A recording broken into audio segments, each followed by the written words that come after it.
Let's see. Hey, everybody, welcome to the shakeup. Oh, man. Let's get going. Let me get this here.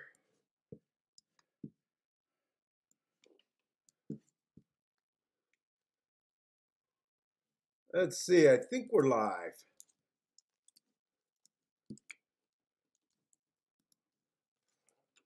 Let me just check. Oh, just make sure I'm live here. All right, it looks good. Let me make sure that's turned down. And let me grab my betting window.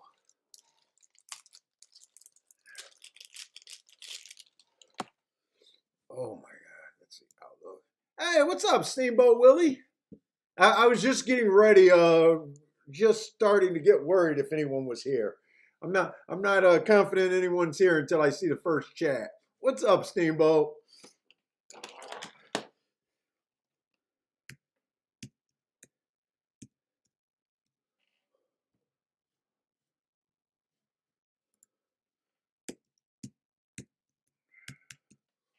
I just handicapped Gulfstream today. I've been under the weather ever since Saturday. Started getting sick on Saturday. So I just have Gulfstream today. Gulfstream ran yesterday. Uh, I was feeling too sick yesterday to play. So I did watch. They had some nice shots yesterday.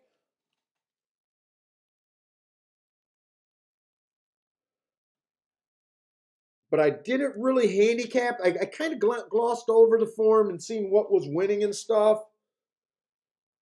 I did think yesterday you had to pay pretty close attention to class moves. That tends to happen for the championship meet. Let's see. Let's get my stuff together. Hey, what's up, Thad?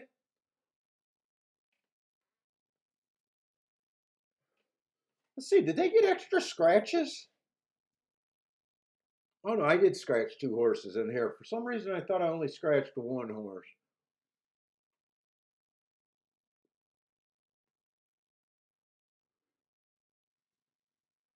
I did see that first race yesterday with that 50-1 winner. Like I said, I didn't play yesterday. I think he would have been tough to have. He was interesting. Like 4 or 5 races before that race, he did earn a heart. Still would have been a tough call on him for me. Hey, what's up, Dean?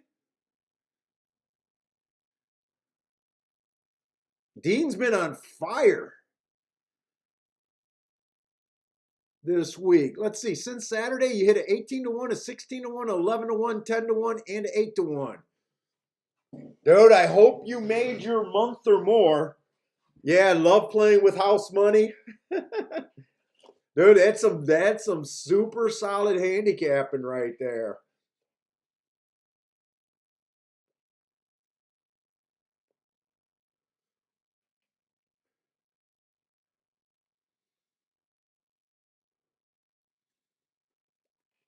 Let's see. I did go to Indiana Grand Saturday for the tournament. I met Parsons in person for the first time. I'll probably talk about that tournament once we get more people in here, though. I really am liking those $500 tournaments. If I can just control the baby in me,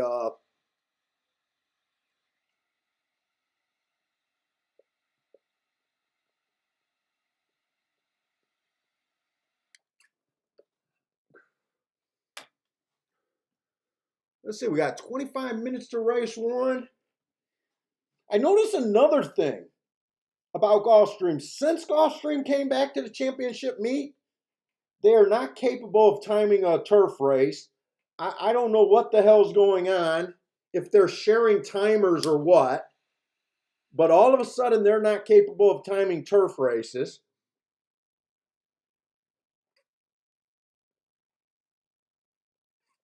The other thing I noticed,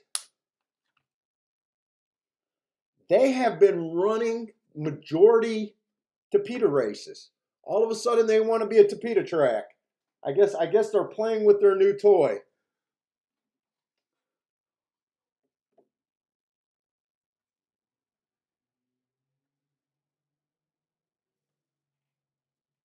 Dean saying it better, Dean, it better be a profitable month for you hitting those. I'd be disappointed in you if if you weren't up hitting that many in such a short time. Yeah, bias handicapping can put you on horses that you probably wouldn't considered in the past. Bias handicapping when it's going good, I think it's the better best thing going in handicapping. But when it's not going good, is when it can kill you. JW, it was a good tournament. I'll just get it out of the way. So what did I say I needed going into the tournament? I said Tampa Bay looked like crap. There was a lot of maiden special weight 2-year-old races. I was probably going to have to hit something there. Didn't feel comfortable. If the turf was closing, I might have a shot as long as they were playing the turf routes. Uh, the turf routes that day, I did have a shot. It just so happened the running style was right. They only wired one that day. The other ones they closed. The problem was one of them was a really chalky exacta, and the other two were kind of horses that I couldn't get to. Uh, Gulfstream, I said Gulfstream, all I needed was an inside bias at Gulfstream. I just needed Gulfstream to be fucking Gulfstream. That's all I needed. And I needed MVR to give me one inside winner on the turf sprints. I lost Laurel. Everyone lost Laurel. I knew that New York was probably going to be unplayable. Glancing at the form, who else could I have played?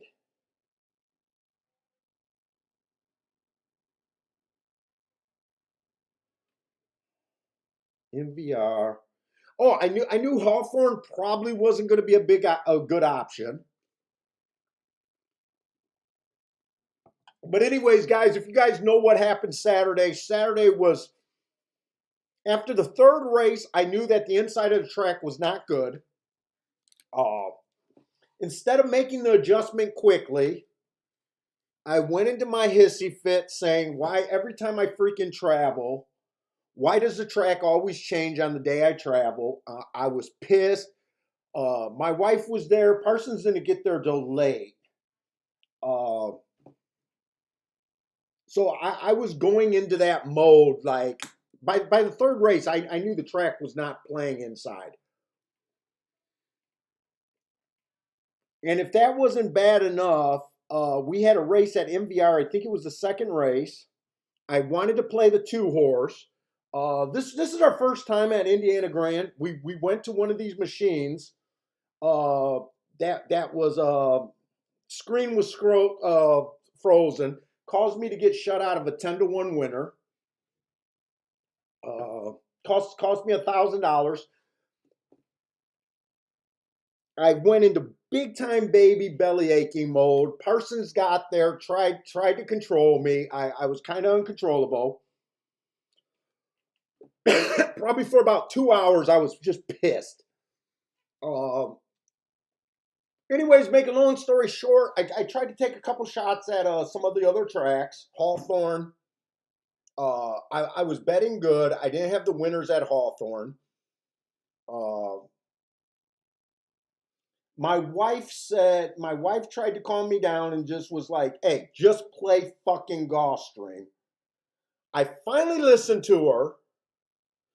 We hit a $50 exacta that paid that underpaid that paid like $12. I was pissed about that, but then I got shut out of another 10-1 winner with the exacta that paid 88-1. Uh, so I went on tilt again.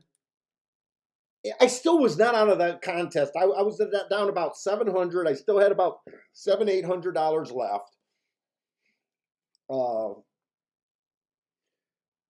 I knew my only option was to play Woodbine. I went over and looked at all the results. Woodbine started early, so most of the card was gone. It basically came down to the last two races at Woodbine. I had a $50 double going into the last race at Woodbine. I was alive to the 9 and the 5, right? By that time, I only had $170 left on my one card with the $50 double. I thought about playing $170 5 9 or no 9 5 straight. I thought about doing an $85 exacta box 9 5. Uh, but they were paying about 26 for $2, so about 13 to 1. I wasn't sure how much $170 straight double would kill the pool. I wasn't sure about that. Um, and I wasn't sure that the $85 9 5 exacta box would be enough. The other option I had was to bet all of the money on the 9 to win, but he was 3 to 1. I know that probably wouldn't have got me qualified. So those were the three options that were my top options. What I decided to do, I put a bit of money on the 9 to win. I really don't know why I did that. And then I played 4 exactas with the 9 on top, but I had to leave out the 5. And if any of those would have hit, I definitely would have won the whole thing because only $2,000 it took to qualify. It came in 9 5. I probably should have did one of the 9 5 exactas, but I wasn't pissed about that. But so anyway, make a long story short, we go back to the hotel. The whole night I'm bitching. I'm like, I guarantee you tomorrow it's going to be all inside. I guarantee. And all night long I was bitching to Kiki. So we woke up. I was still pissed. I told Kiki, I guarantee it's going to be inside while we're driving home. So we looked at the entries. I didn't even download a freaking form. She said, just take. So we ended up getting like $600 back off of that last race, hitting the double and hitting the little win bet. Uh, so she's like, why don't you just bet that in the exacta, or not the exacta, the double? You say it's going to be the inside. Why don't you just save the fucking trip? And I was like, I don't got a form. And she's like, fuck it, just do it blind. The trip's fucked. Either way, you're going to be pissed. You were willing to lose the money yesterday. Long story short, first race, I go 1-2 to a 1-2-3. Basically, I hit my first ever $100 exacta, or I'm sorry, double that paid $30. So I ended up getting like a little over $3,000 back. But anyways, that's the tournament. So I guess I am going to get the tournament out of the way. But I still think those are good tournaments. Hey, what's up, Coach? What's up, Jared?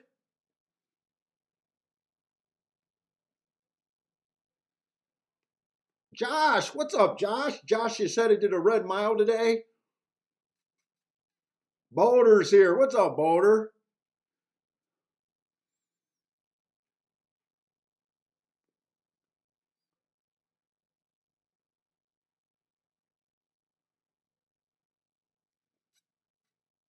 Let's see. Dean is talking about the turf routes. Oh yeah, the turf routes at Tampa. You can't be on the lead.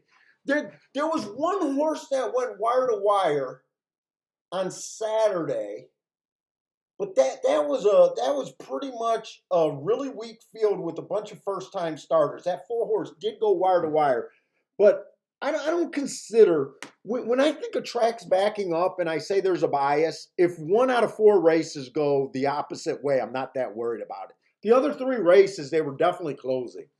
Uh, but yeah, for the most part, I definitely I'm believing in that turf coming off the pace.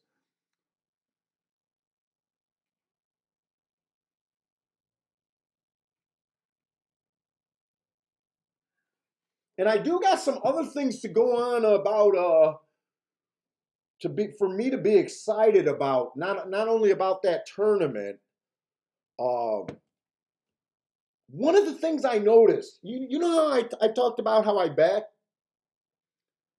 Let me just make sure I still got 14 minutes. Since I've been practicing for these tournaments and stuff, I'm leaning towards my play has gotten really a lot better. Uh, Basically, in the last month, or probably less than a month, when I started practicing for these tournaments about 3 weeks ago,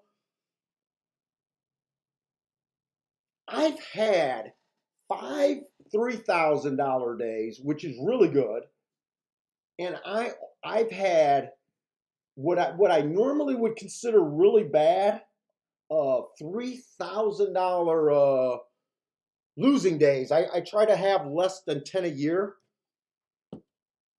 So three is actually something that opens up my eyes. Like, but two of them, both of those were the tournament days.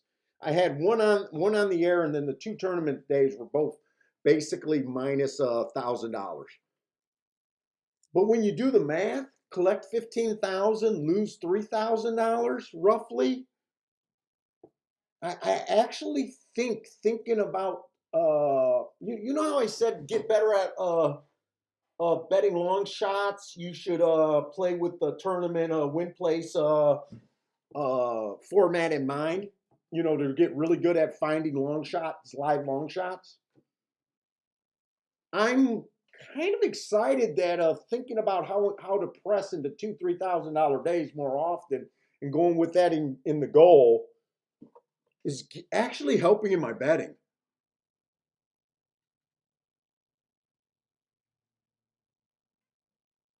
I know Boulder. I was too sick to play yesterday. I did relook at that 8 in the first race, that 50-1 winner. He definitely would have been hard for me to get to. He had a few things to like, but it would have been a stretch to say. I only handicapped him after the race, so it would have been a really stretch to say I could have had him. I did think yesterday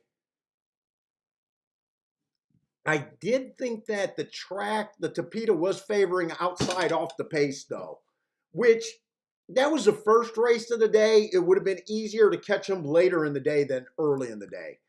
Let me just look at that one more time.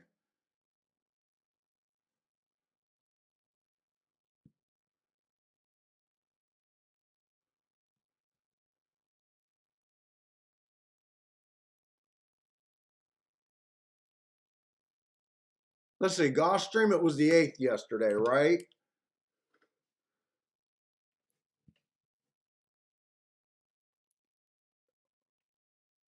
Yeah, there was three torpedo route races. They were all won by post 4 on out. I think later in the day he would have been a little easier to catch.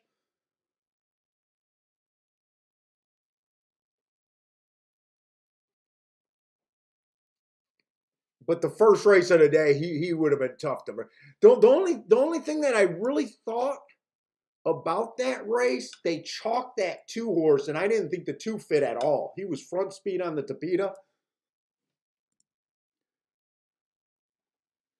Hey Ed, I only got Gulfstream today. I'm not feeling well today.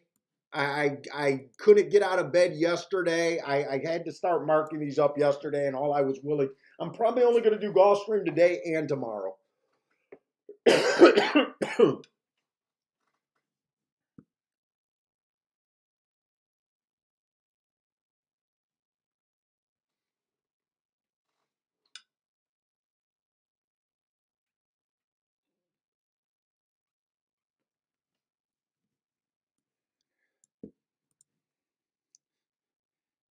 Hey Praveen, welcome to the show. But talking about me killing time is fine. I don't give out winners every race. This is a show for handicappers, dude. You should be able to handicap yourself.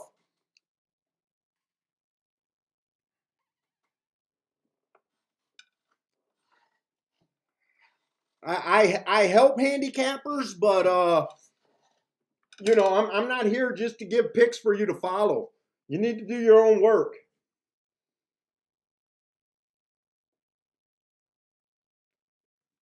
All right, so first race, we do got a mile on the dirt.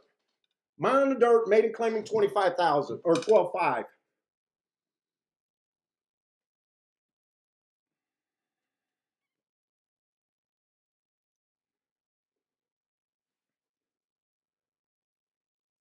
So I am expecting this inside of this track to be back.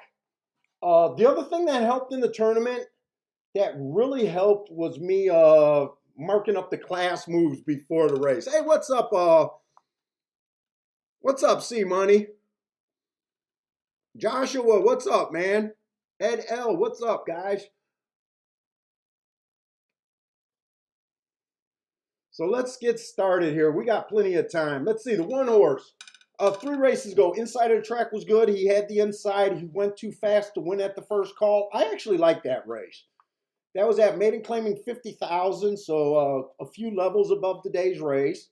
He then hits the track. It was an inside speed favoring track 2 races ago. I like that race. Running against the bias, still went fast at the second call at a higher level. He dropped down to 16,000 last race. It was an early pressing day. His speed figure went way up, but he wasn't really he was just a flat a third that day. Slow, slow, slow.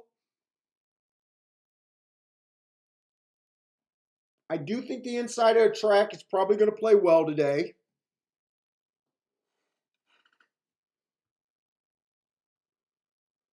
But let's see what's all in this race. Let's see, the 2 horse, 4 races ago. Inside of the track was good. He was in the 5-hole. Should have gave him an asterisk there.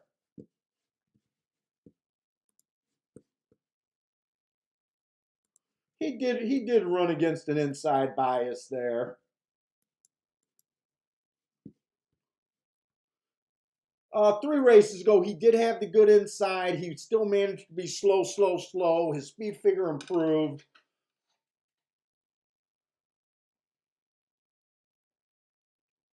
Last race, he went up to maiden special weight, but I don't think this horse ever belonged in that maiden special weight.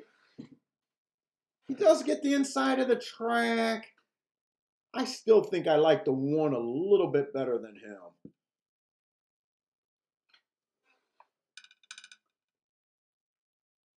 Let's see, the 3 horse, first time out, 2 races ago, ran on a bad rail speed favoring day, had no speed.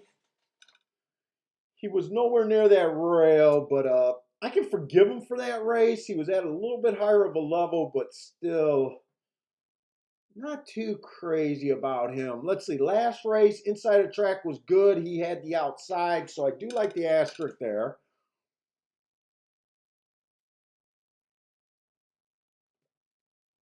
Even money, I'm not. I think this horse is a contender, but I'm not feeling even money.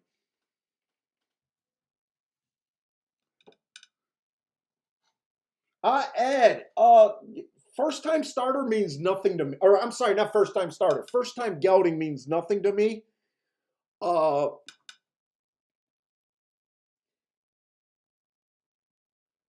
the only stat that I ever heard about first time gelding was gas station sushi on Jimmy's the Bag show. And he said that he was able to run that stat through a database. And he said it was absolutely a terrible angle, that it did not produce. But that's the only thing. I don't know if he really ran it through a database, but I did hear that. I don't buy into it, but I have no numbers to back it up. I also know that they have a hard time reporting that. So sometimes it hits the form a race or two after. I don't think there's any punishment for them not reporting it. I think even the forum people say that it's kind of loosely reported, if that makes sense. So I don't even trust it right now at one way or another, but I definitely don't have any numbers to bear that out. Oh, the 4 horse, I got running against 3 biases in a row. They were all kind of early pressing bias. That tends to be what this track favors. Right now, I'm just not believing in this horse's running style. is making the biggest drop in racing. Kind of gets the inside of the track, which I could throw them in, but right now I'm just looking at 1, 3, and 4 kind of. Probably the 1 is the horse that I probably like the best. And right now, this just looks like a race that I'm really not that interested in. 5 scratch. 6 might have a little bit of speed. Six might be a little dangerous on the lead. This horse can get the lead.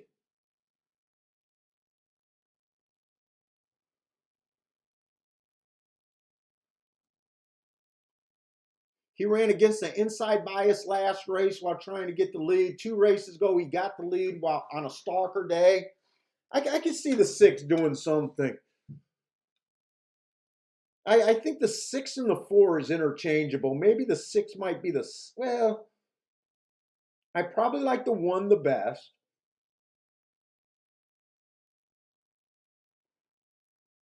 I probably like the 3 second best, but those combinations aren't doing anything for me. And then I probably like the 4 and the 6 about the same as third choice.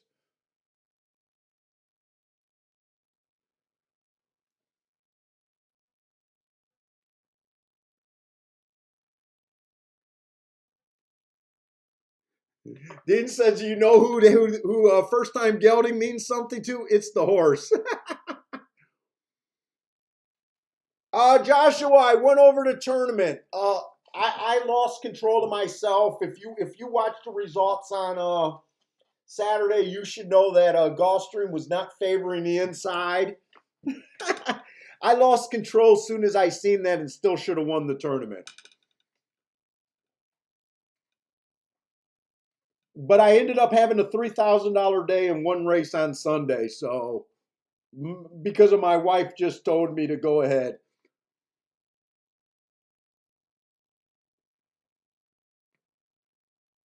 Joshua, I think that's the right tournament to go after, though. You know, I do have to go a ways in controlling myself.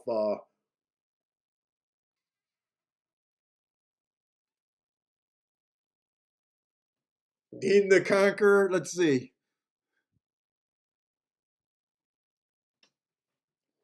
Yeah, and I went back and looked at every race.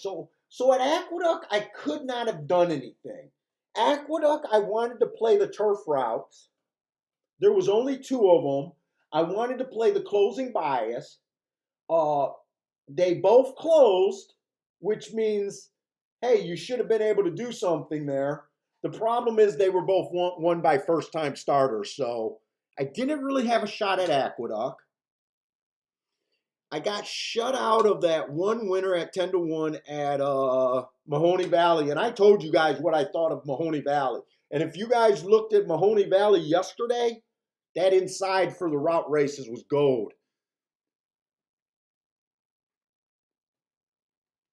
Tampa was kind of unplayable, other than the turf route races, which, like I said, one of them, two of the 4 of the winter was too hard for me to catch. One of them I did catch the exacta, and then the last one they went wire to wire for me, and I was looking for a closer. Oaklawn Fairgrounds, I didn't even look at.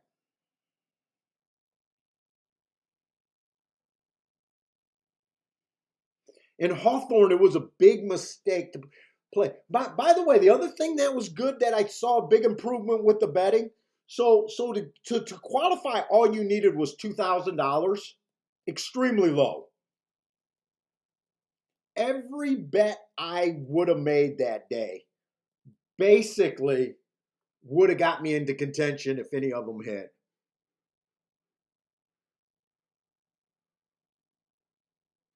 Oh, by the way, if you guys are watching Turfway, I'm already nervous about Turfway. The inside at Turfway has been on fucking fire, so I'm glad that I did not jump into Turfway opening weekend. I want to say the Turfway routes I want to say post 1 through 3 is winning like 60 some percent.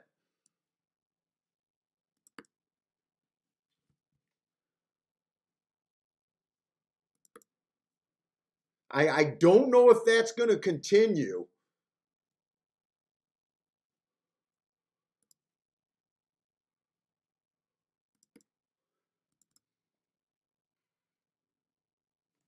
Yeah, the post 1 through 3 is winning 68% of the opening week's turf. So you guys know that I've always lived on the outside. I would have got absolutely spanked going after Turfway opening weekend.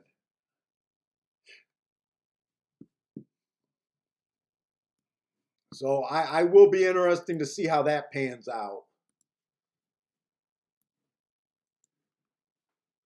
Hey, what's up, Peter?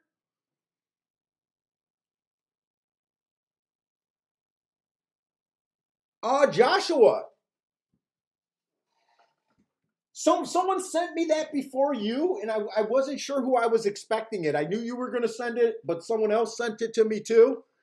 Uh, I responded to them, but I did not respond to you. I just figured I'd catch you on the show. I find it very interesting how many people just played to break even. They were probably the people that qualified on the little feeders. I found that was the first thing I found about the betting pretty interesting. I was shocked how many people were trying tries. The only thing that I was really impressed with it was Jonathan Kitchen. Joshua, look at Jonathan Kitchen play and tell me if that's not exactly how I would play. And he ran second twice. You know that I wanted to do the double pulls trying. He was the only one that employed that strategy, and he's cashed second twice in that thing. Hey, what's up, Grandma? Let's see. 3 did get the lead over the 1. So I kind of thought this race was 1, 3 as the top 2 choices, and then 4 and 6 as my kind of the same third choice. But I did not make a play here.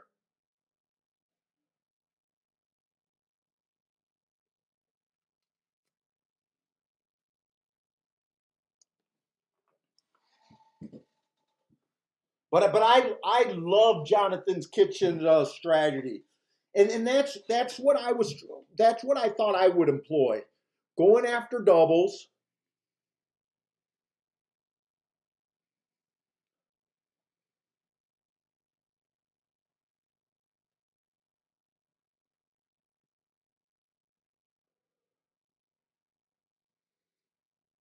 Let's see. So 1 wasn't good enough.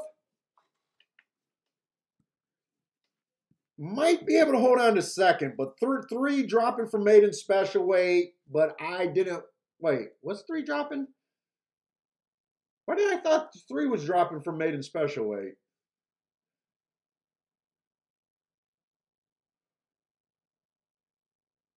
Oh, it was a 4 horse that was dropping.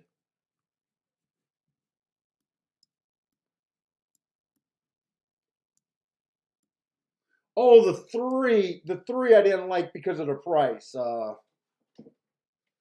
Did it come in 3-1 or did it, one might have got past?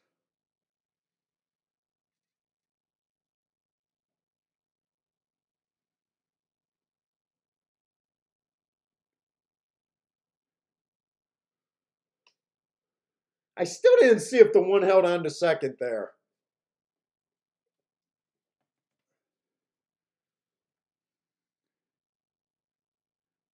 Hey, what's up, Bashir? Is that Bashir? Hopefully I said that name right.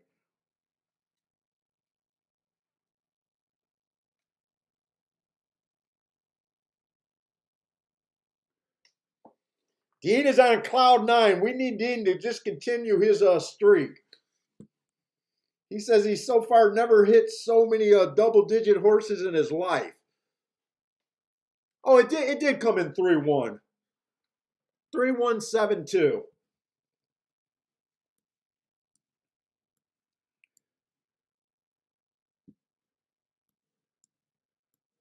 So yeah, guys, if you guys are new to the show, and I'm sorry if I sounded like an ass talking to that one person. I didn't mean to sound like that. Praveen maybe. But I won't play every race, man. Uh, and really, I support people that are handicapping. I'm not really here to just give out my picks. I'm just so I won't play races where I don't feel like I understand or I don't feel like there's a hit to be had. Uh, I really want to support guys doing the work themselves and thinking for themselves. So if you guys are new to the show, please give the show a bit of a more than just a one-time visit or 20 minutes. Uh, things we kind of operate under attainable expectations. I don't claim to hit any more than 20% of my races, but those 20% are going to put me in the profit margin for the year. That's all I claim. We're not looking for more winners. We're looking for betting opportunities is kind of how we're looking for it. So we're more likely to hit double digit winners than anything here.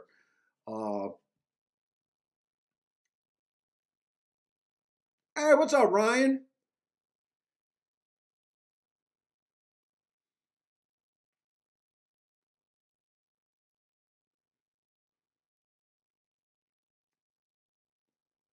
Josh, what's up, Josh?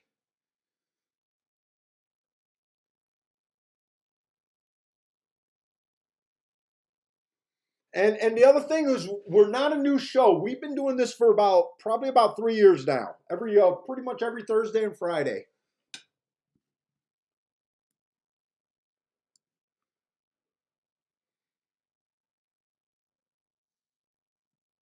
And we got a lot of sharp handicappers in the chat room. They're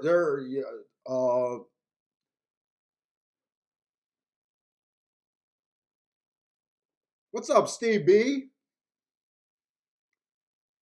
Ryan, I did not play yesterday. I've been sick ever since I really got sick Sunday. I started coming down with it on Saturday. So I've been kind of in the bed the last ever since Sunday. I did watch yesterday. I had my form, but I wasn't able to mark up stuff. I did look at a couple of those winners. I seen that 50-1 winner. I could not have hit him at that point. Uh, Even though I thought that the track was favoring outside that day. The other long shot winner was a first time starter on the outside. I thought that one horse in the only 6 furlong sprint race that went off at 6-5, 9-5 was probably the closest thing to a cinch, but the price is not worth bragging about. The 10 horse in that last turf race, I thought he made a ton of sense at about 3-1.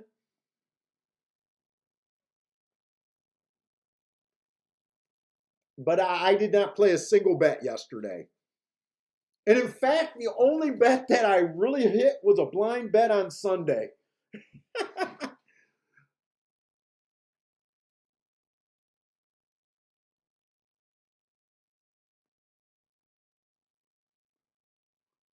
Thanks, C Money.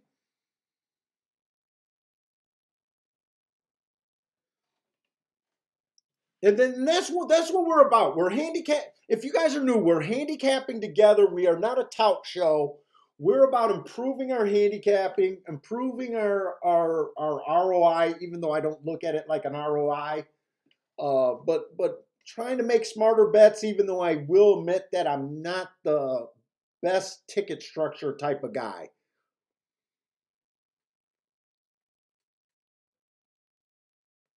But the big things I preach is you want to play when you're going to move your bankroll. You should be betting more on your longer shots than your shorter shots.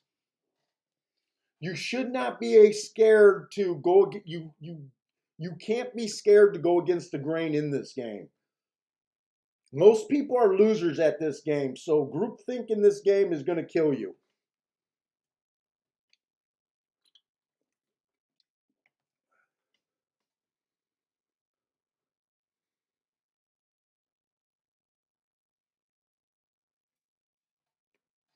Stevie, I did the review of the tournament in the early in the show. I I I uh I did not look at the final scoreboard, although someone that knew my name said I finished 11th, but 1 through 4 was the only thing that mattered. I can't confirm or deny that. Uh, what made it hard to know where I really finished at was by the time I ran over to look at the final scoreboard, what they did, it was a live money tournament. So after they had to audit it, and then after the last race, as guys cashed out their winnings, they would go to zero. So when they did the final scoreboard, it wasn't the final scoreboard for long. So someone that I knew did say I finished 11th, but I don't even know if I can believe that, because if some of the people that were ahead of me already cashed out their money, they would have dropped all the way to last place and I would have moved up. So I can't confirm or deny. Not because I'm trying to be cute with it, just because I honestly don't know. But I feel in my heart, if I wasn't a baby and I still at the last race still almost had a 50-50 chance of making the right call, handicapped that race perfectly, I still felt like I should have qualified. I got to get past myself on these tournaments, really.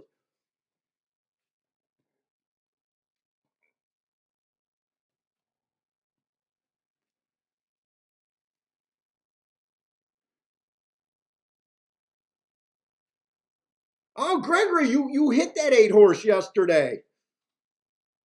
Oh, and you're saying you would have never played it before seeing the show. That well, dude, sometimes I feel like I can't take credit for some of your hits, but if you're gonna give it to me, man, I appreciate whatever the show helped you to be able to play that horse. Uh, I do enjoy that. I get a lot of emails from you guys saying at the very least that I have improved your guys' play, and I take that as a super high compliment. I have not seen Lanier here yet.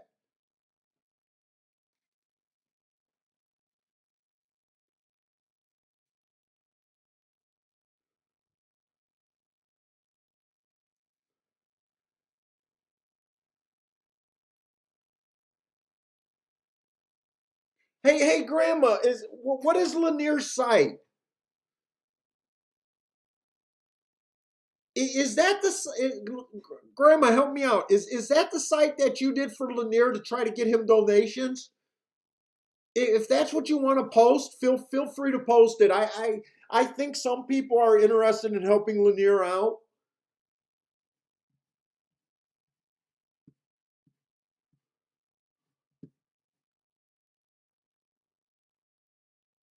and I have became a big fan of what Lanier's doing.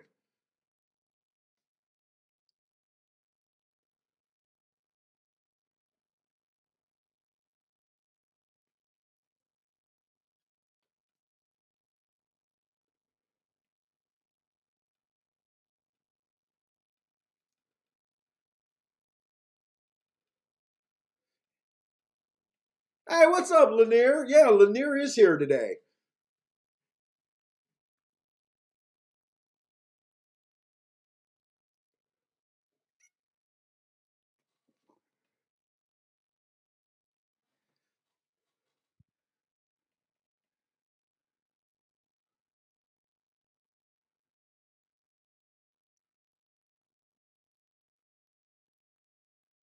Ed, thank man, you guys are too kind with your compliments, man. I take those as really trust me. Some of you guys sent me some really dude some of you guys sent me some freaking emails with screenshots and talking about how I inspired your play or helped you guys make a major score.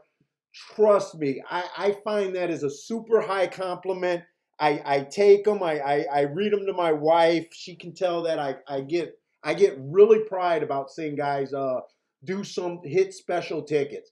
And trust me, no one ever sends me a screenshot of a 6 to 5, 6 to 5 exacta that they're hitting. You know, when you guys come through and send me blow up my email, you guys are sending me something special.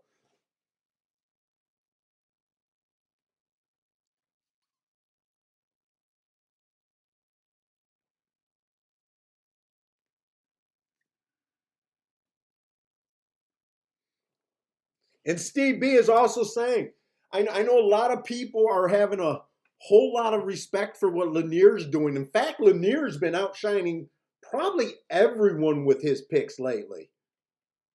Lanier's like a star right now. And I'm not afraid to say it to other people. You know, I'm not afraid to point out when other people are handicapping their asses off.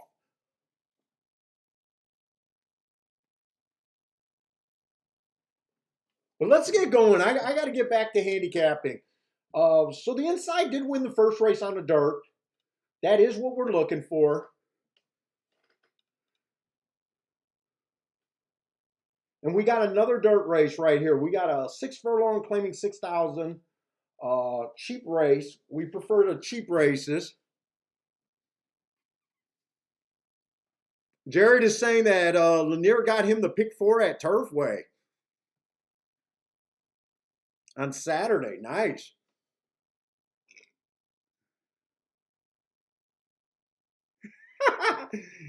Yeah. At least the dick pics have cooled off, Dean.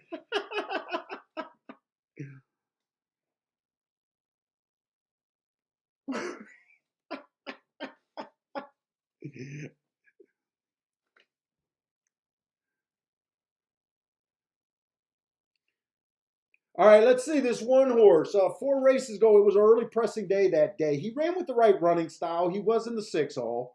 He was average that day. Comes back 3 races ago. Tried to poly track. Tried to go wire to wire there.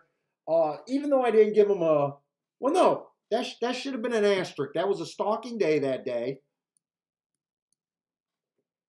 So I do think he ran against the bias there. I love when I think a horse runs against the bias and their speed figure just falls apart. A lot of handicappers would look at that like he went off form. You know, to me, I'm thinking he ran against the bias, and I thought that was a pretty good race. He comes right back and wins at 13 to 1. Fastest winner of the day.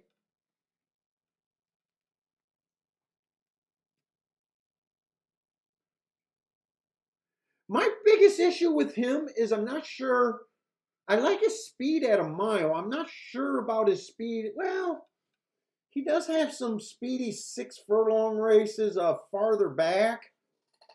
I'm just not sure where he fits in, but he does have the inside of the track. I'm not crazy about the price right now on him, though.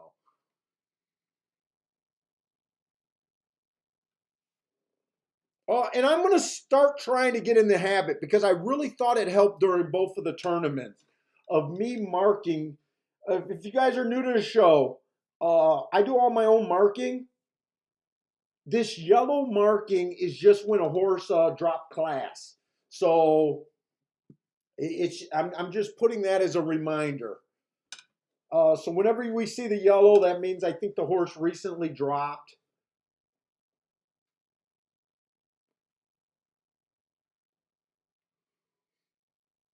Let's see, 3 races ago,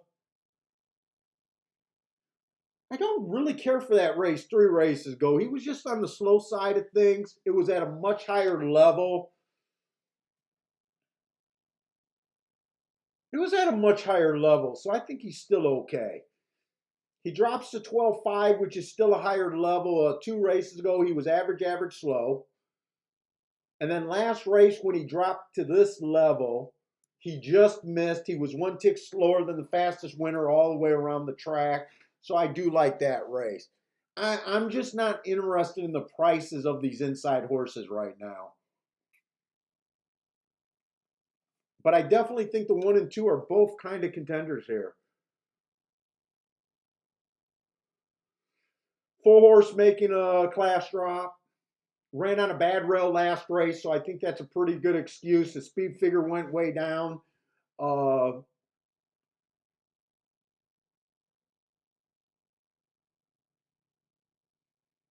3 races ago, stalking closing day, he was a stalker. He was the fastest winner of the day at this level.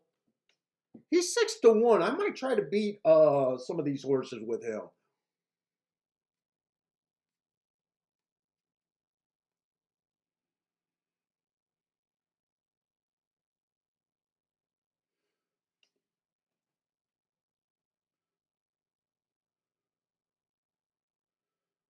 Five horse looks like a closer to me. And let's see, is this a mine? No, this is a 6 furlong race. Normally, you want to be a speeder or a stalker and not a closer. So I don't think the 5 could win here. I'm going to be against the 5 winning. 6, we're getting farther outside.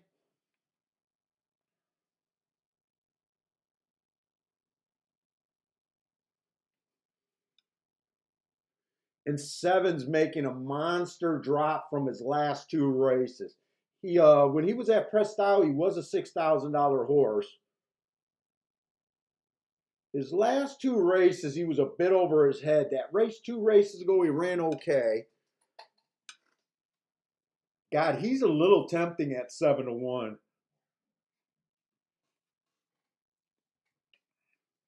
He's a little tempting at 7 to 1.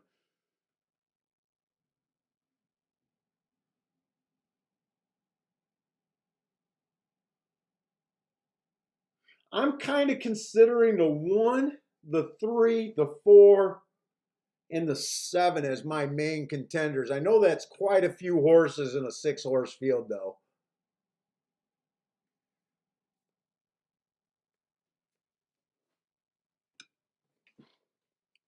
I probably want to do more with the 4 horse, though. These press style horses, we're seeing a lot more of them come to Gulfstream. More often than not, they're not running well their first trip over the track.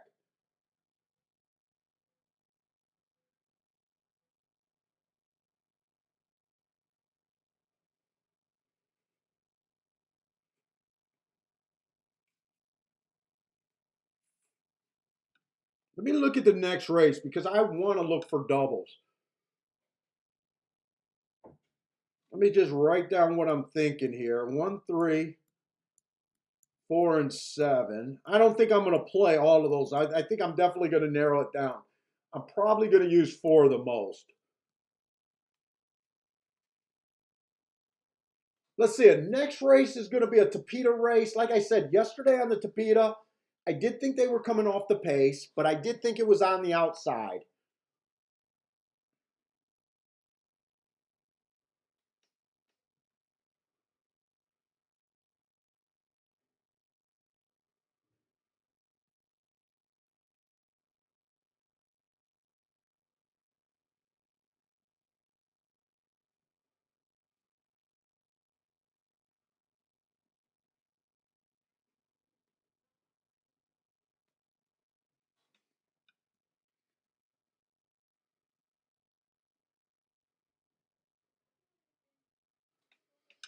Let's see, I want to use the 6 next race.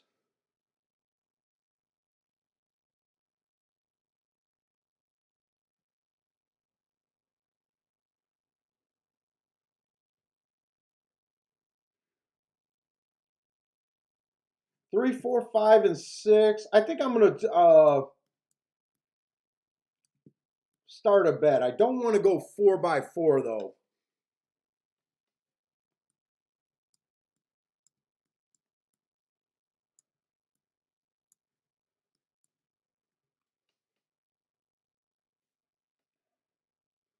I definitely think I'm going to use the 4. Let me see. I got to see if these are worth playing. Let's see. It feels like I haven't done the show for a while either.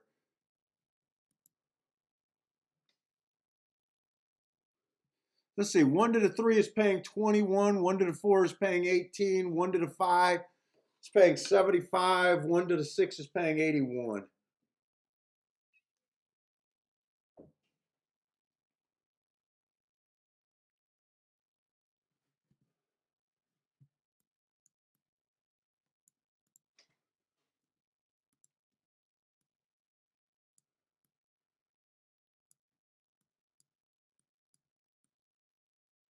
Play 1 and 3 to the 5, 6.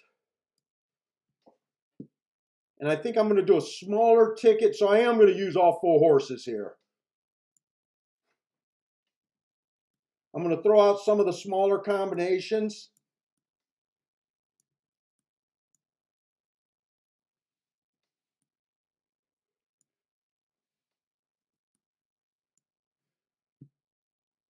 I'm going to play this one more than the 7.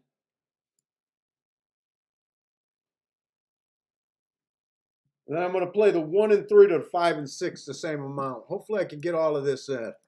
I should be able to get all of this in. So I'm going to go 1 and 3 to the 5 and the 6.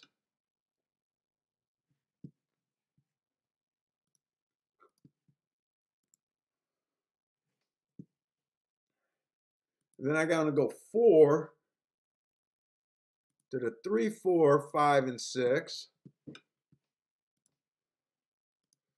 I'll probably do those for 10 bucks. So I'll probably do the 7 for 5 bucks. Probably do the 7 on top of those horses for 5 bucks. Do those for 5.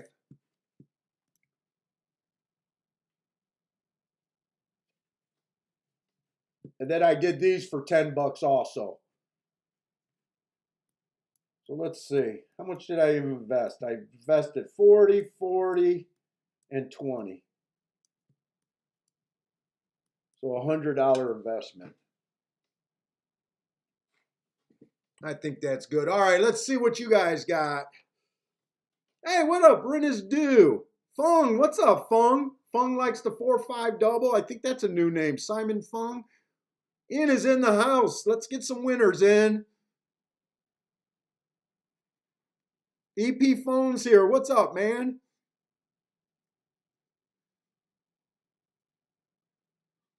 You want to hear a good tip on the 5 or the 8? Which race are you in? You must be there's no 8 in this race. So are you talking about a different race or a different track?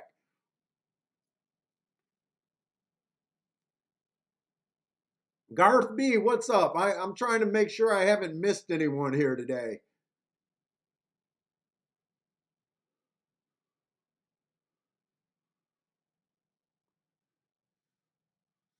And dude, we're going to say it on the show. Did Lanier give picks? Let's see. Did Lanier got a Gulfstream pick? Because I'm almost feeling like shit. I should just look at Lanier's pick and start handicapping with his horses.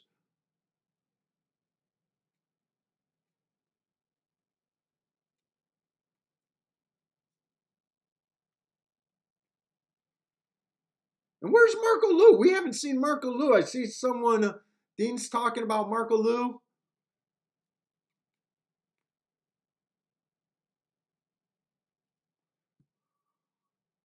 I got to read that comment now.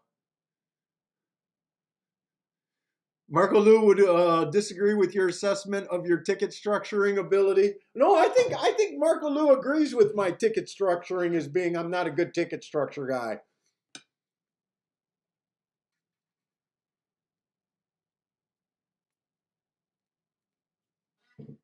And I know I'm just doing Gulfstream. If you guys are new to the show, feel free to throw up your other picks other than Gulfstream. I only got the form for Gulfstream, but oh, 6 got the lead over here. I thought 7 would be able to get the lead from the outside.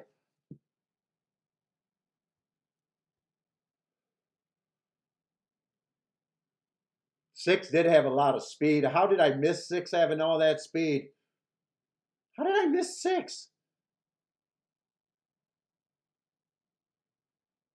I guess I didn't like 6 just because of the 6 hole, even though I bet the 7.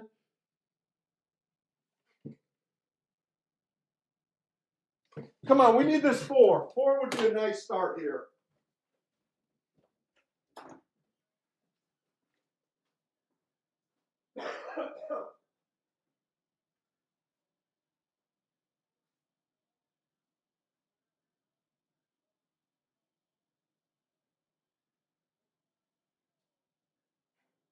Are you ready for the webcam?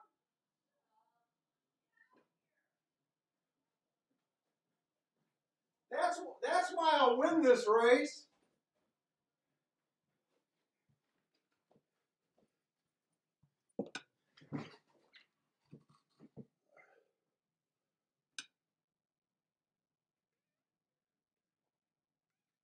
I'm taking it that the 1 won that race. It looks like they're focusing on the 1.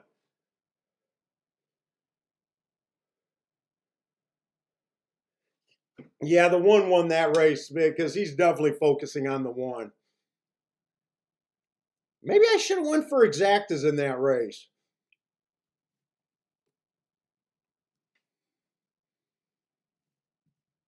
I wanted to use the 4 because I thought 5-1 was a little bit overpaid on the 4.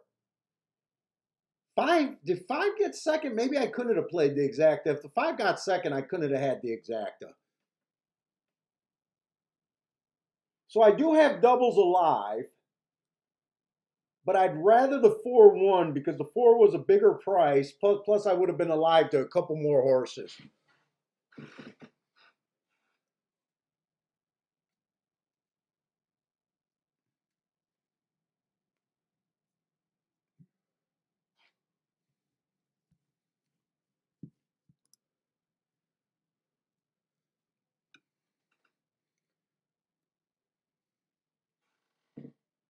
Okay, 4 did get second. Maybe I could have played the exacta there.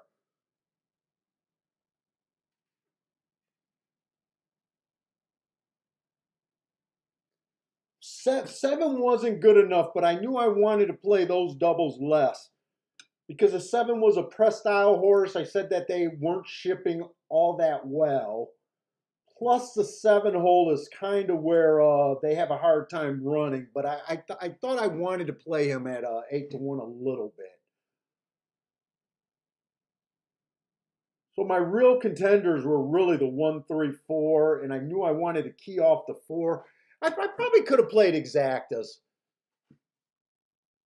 But I don't think that exacta is going to pay more than 25-1. I got a feeling it's going to be about 16-1, 18-1. In hindsight, I might not have minded getting that exacta.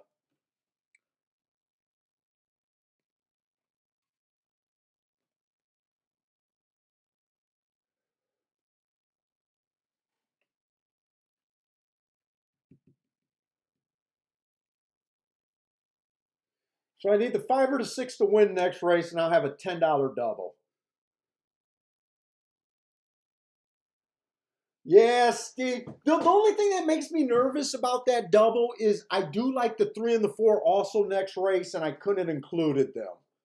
Um, but I thought the 5 and the 6 were really nice double prices if they didn't go down. It looks like the 1 to the 5 is paying 56-1, and the 1 to the 6 is paying 62-1. So I mean, if those prices held up, I'll be happy with this ticket, win or lose.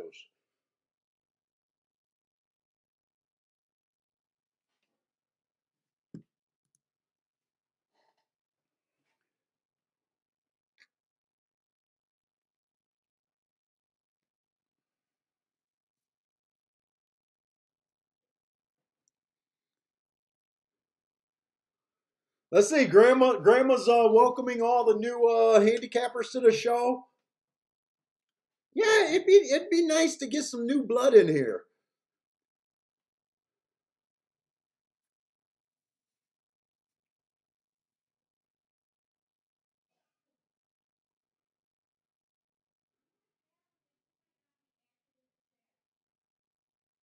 Yeah, I know webcam Kiki. Kiki just loves getting naked and taking showers during the show. She wants to be a webcam girl so bad.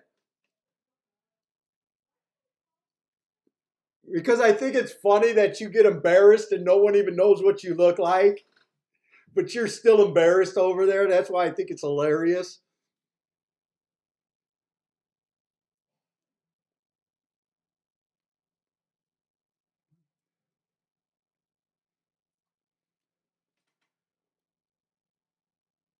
Let's see. Let's throw up because Thad got a bet at Aqueduct. I want to watch your other guys' bets.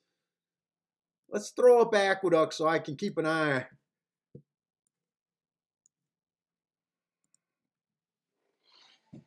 And like I said, I'm feeling under the weather, so I'm probably just going to do Gulfstream tomorrow.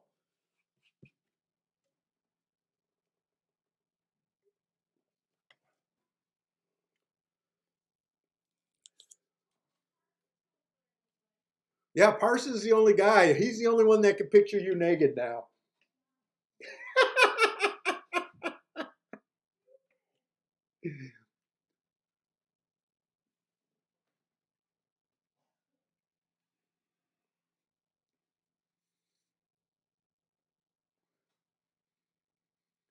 Let's see. Steamboat Willie did a 134 to the 3456 double.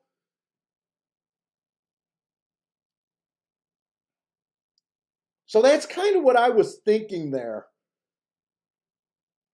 Hopefully, your doubles to the 3 and the 4 are paying enough to make it worthwhile.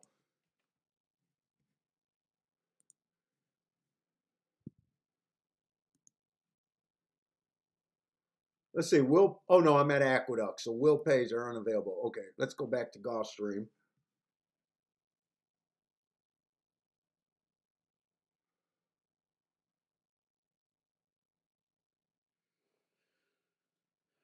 So if the 3 wins, it's paying 14 to 1, almost 15 to 1.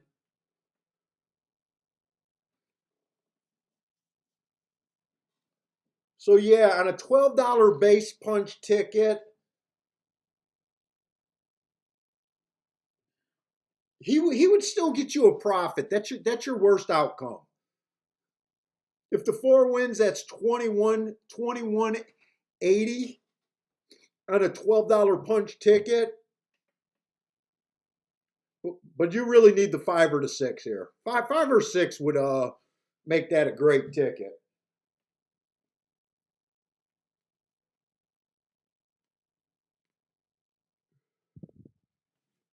Someone said the 7 got a bad break that race.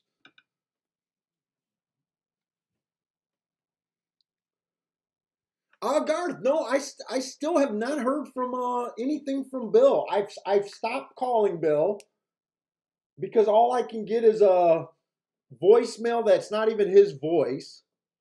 I don't know if his phone's turned off. I'm not even sure if he changed his number. He might be working. Kiki says he's probably working and has his phone off during working, but I don't know why he has not reached out to me.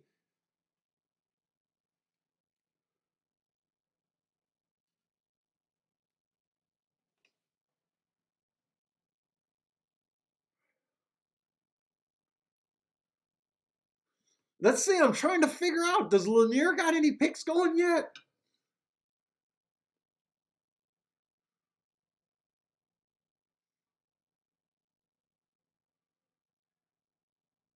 Oh, Danium. What's up, Danium?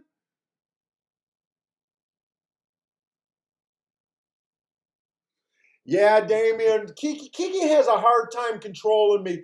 I gotta give out a compliment. Uh, Kiki's not always the most helpful person because I'm a difficult person at the tournament. This last tournament, she was actually unbelievable. She was focused the whole time. She did her best. Her advice was gold the whole time during the tournament. Uh, Controlling me is not the easiest thing to do when I get I'm an emotional, hot-tempered kind of person. She did a great fucking job. She's the only reason I hit Sunday on that blind bet.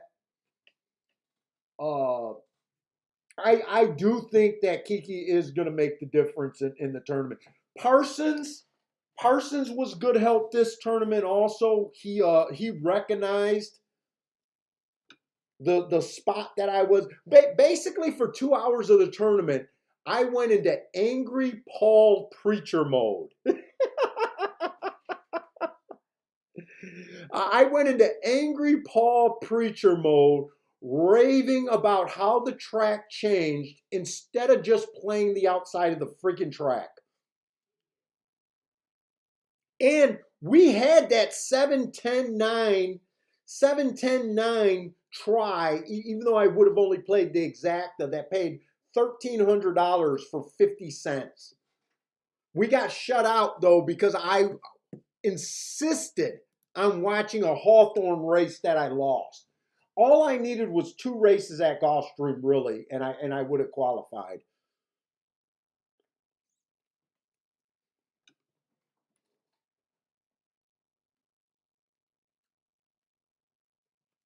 I was so caught up with the track changing instead of just making the adjustment.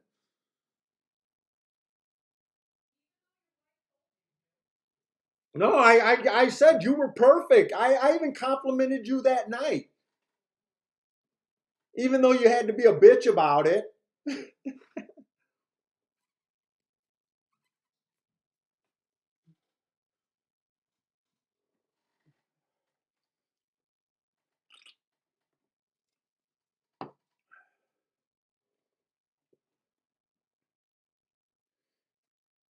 And the other race that pissed me off, there was one dirt race.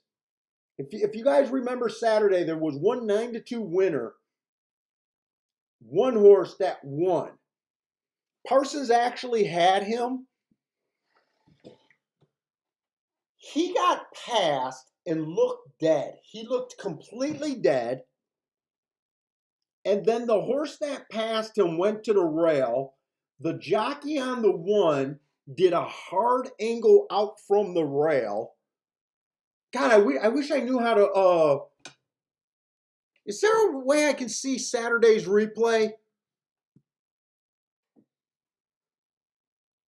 Let me see something because I want to show you guys what I'm talking about. Well, I only got one track. I got more time to bullshit today.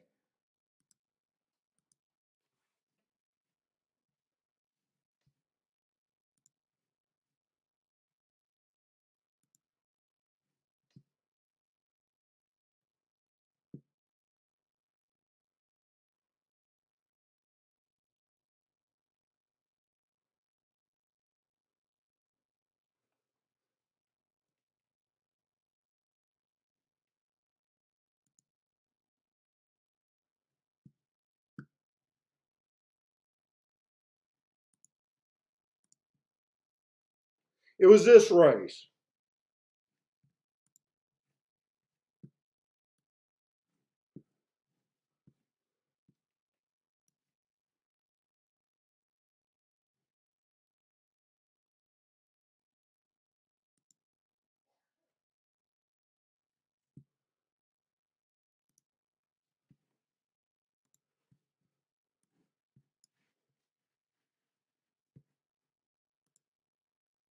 This was a race that really confirmed it for me. I already knew it and suspected it. Watch this one horse. This one horse is cut on the rail, and you tell me the only reason why this one horse wins this race. This was Saturday's race. Right now, I'm just saying the one can't win because of the bad rail, but watch what this one horse does here. 5 is going to slip over to the rail here. 5 looks gone here. He's 4-5. See him angle out? This was the only one horse that was able to win the entire day.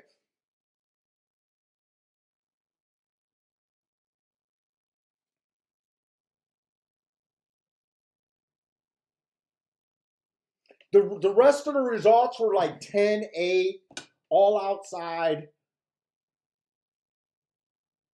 I don't think this horse could have won that race if he stayed on the rail. That was the only inside horse that even ran on Saturday.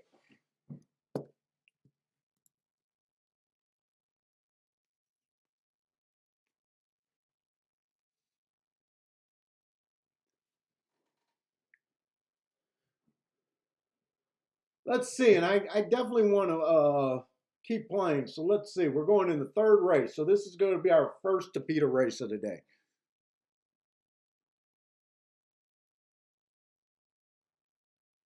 Oh, Lanier's having problems with his single again today.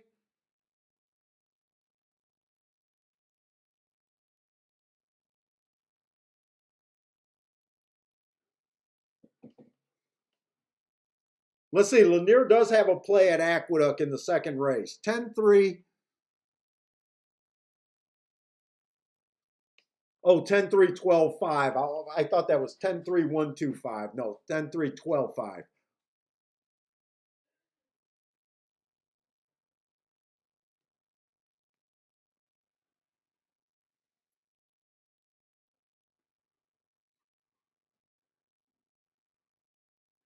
Grandma says we're still holding 2% of the ladies. Grandma, we got to get more females involved in racing. We got to get up. We got to get up. We would like to have some more lady handicappers in this show.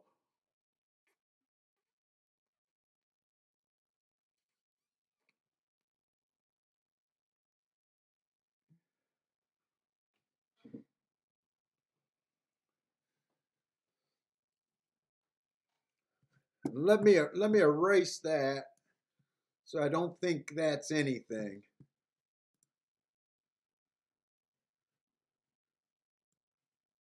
Let's see. I got to get back to the betting. Today's races and Gulfstream. So all I'm playing is Gulfstream here.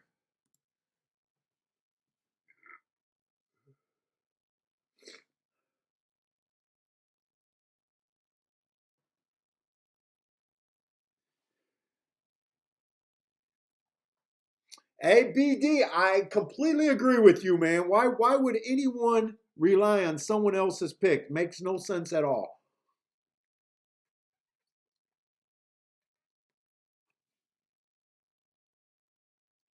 Lanier's getting a lot of respect because when he's putting in his horses are running.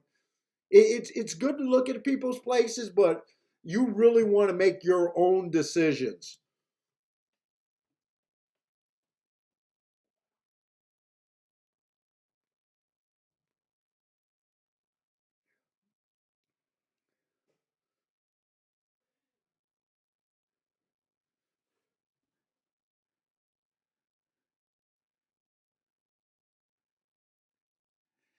Dean says, Paul, I'm doing my part. I am constantly offering my handicapping for hot chicks, but never seem to get any takers.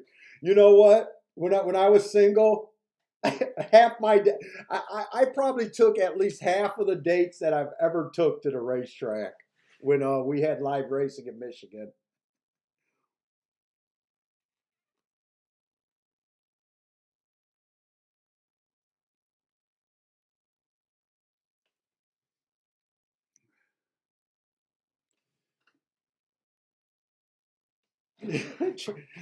Try poor chicks, Dean. All right. So this is going to be our first mile and 16th race today.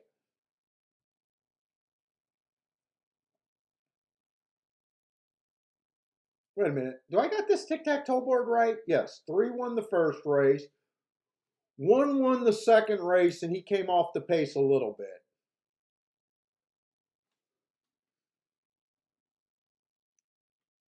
I know Grandma had one of her lady friends view the show. I don't know if she ever came back though.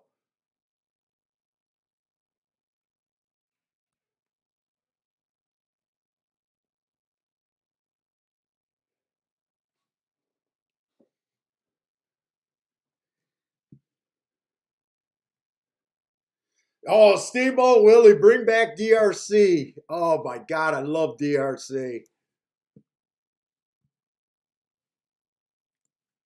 Livonia made a mistake getting rid of DRC. They wanted a Meyer and all that. They thought the crime was going to go down. They thought the racetrack was a mark on their city, even though DRC, if you know the history, kind of built Livonia. Livonia turned their back when Livonia got all snooty and middle class. And then ever since then, they put in shopping malls over where DRC used to stand, and all they did was get multiple murders and a whole bunch of crime. They got rid of the horse players, but the horse players weren't causing trouble.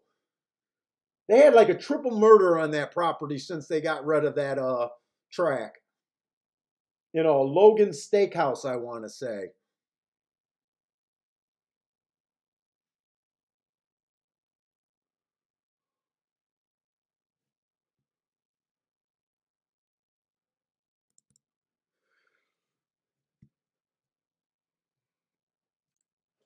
Let's see. So on the Tapeta, there's been a little edge to the inside, but not crazy. Only 14% of the horses were able to go wire to wire. That's extremely slow, or that's extremely low. They've been stalking and closing. So that's the profile that I'm working with. Mostly stalkers and closers. Yesterday, I did think that it was favoring the outside, so I stayed away from the one because of yesterday.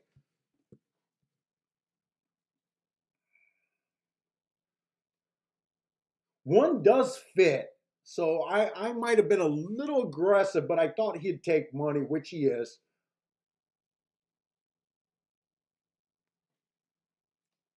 Does have the right running style, dropping in class.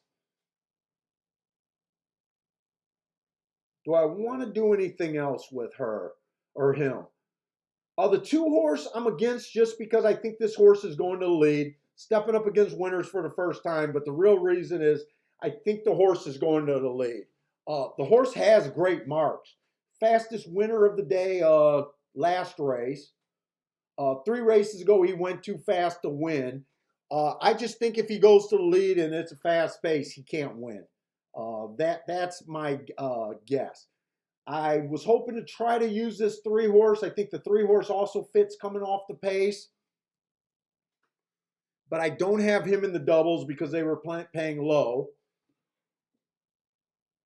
The 4 horse is another horse I think can fit coming off the pace. Whenever I think the track is backing up, a lot of races, a stalking closing bias is usually a harder bias for me to take advantage of. The perfect situation to play those races is when you got a lot of speed horses in the race. This race doesn't really have that. So this race, I do think is a race that I would like to go wider in. I thought the 5 and the 6 both fit in at this for this race. Uh, I knew they were both going to be shots. Those are the 2 doubles that I'm alive to. And then the 7's coming off a year layoff, but he's front speed. So I already talked about the front speed. So I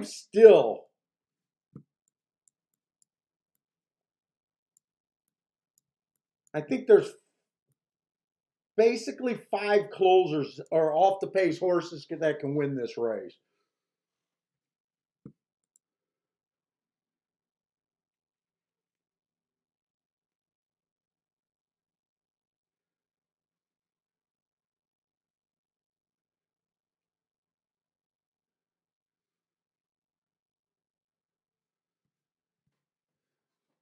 Let's see, did the 5 win the second race over there? I missed Aqueduct.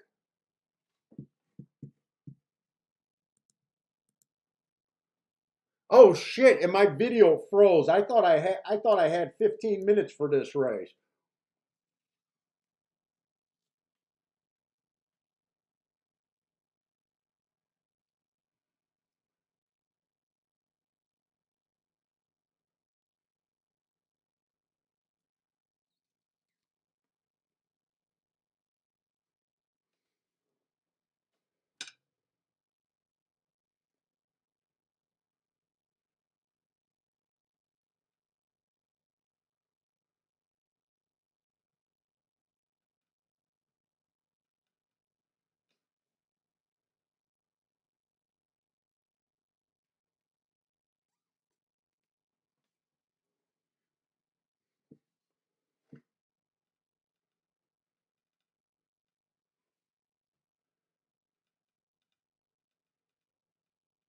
In next race, they got an aggressive drop down horse. This 3-horse next race dropping from 50,000 to 6,000.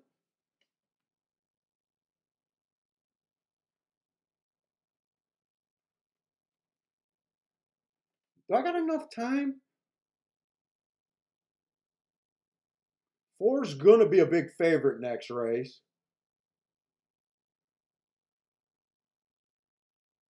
Shit, 6 is a big dropper next race too.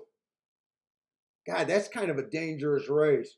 We get this in the championship meet where there's a lot more crazy drops.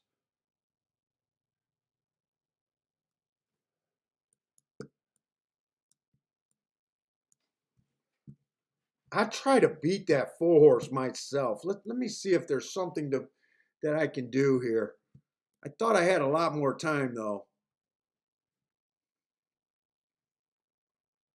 Shit, even 1 to the 4 is paying 21 bucks.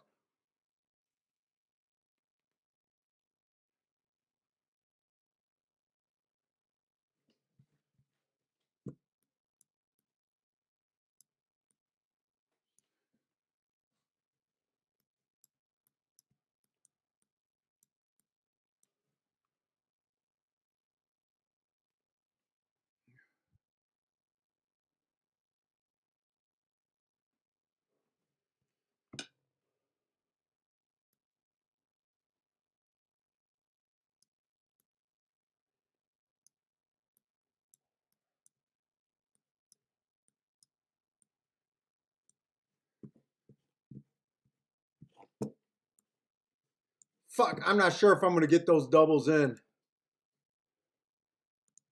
5 and 6 to the 1 through 4.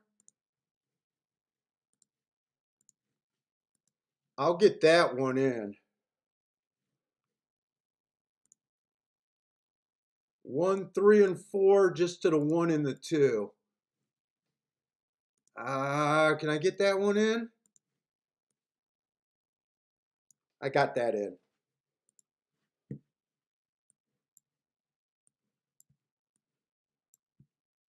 So I need a 5 or the 6 to get paid here.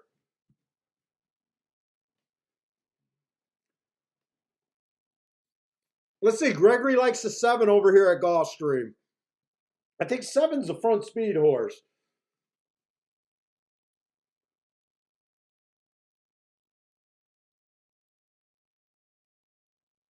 Thad had the 8-horse to come second, first and second over there.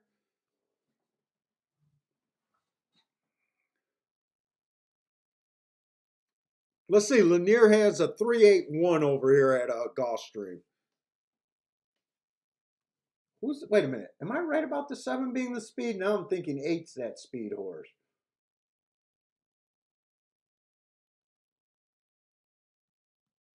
Fuck, I never even looked. I don't even think I looked at the 8-horse. I don't think I looked at the 8-horse. I don't remember looking at this 8-horse. I think I stopped at the 7-horse. Put 8 on the lead so I don't have to worry about him.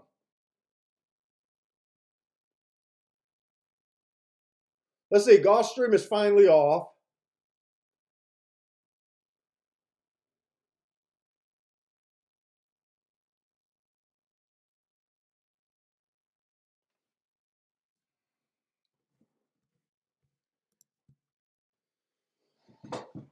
7 horse does get the lead.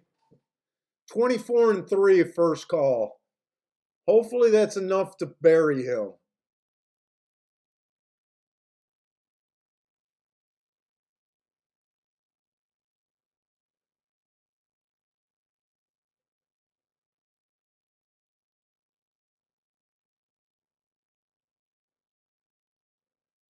I like where my 5's running if he has any run, though.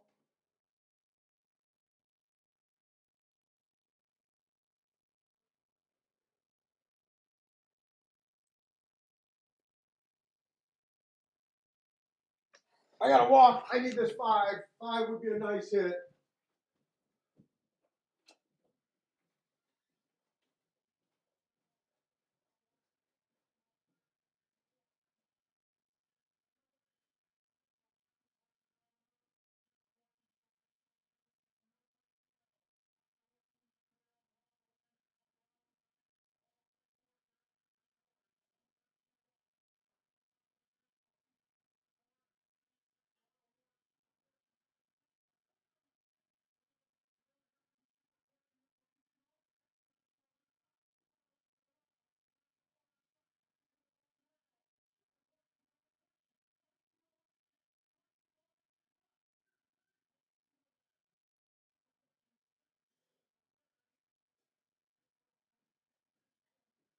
I'm not sure if I got this horse.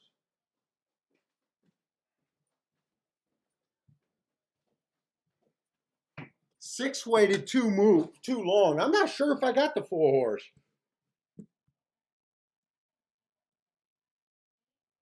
I do have the 4 horse going to the 1 and the 2.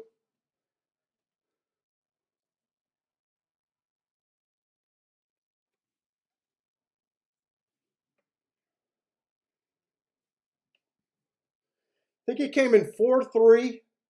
4-3-1-6, I think. Or 4-1. 4-1-3-6, maybe.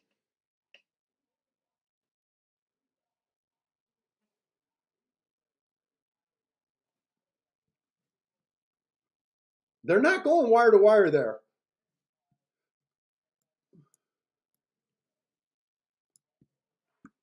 Steamboat Willie caught his exact or double with the 4 horse. That's better than the 3 horse winning.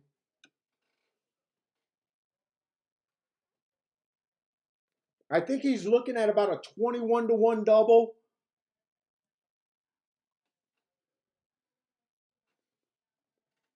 Yeah, I think you ended up being good on this 4 horse.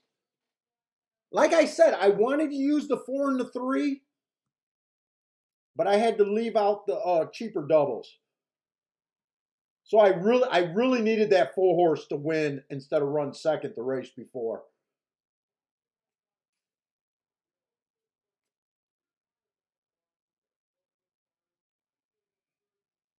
Like I said, this bet, I'm going to be down $100 on this bet,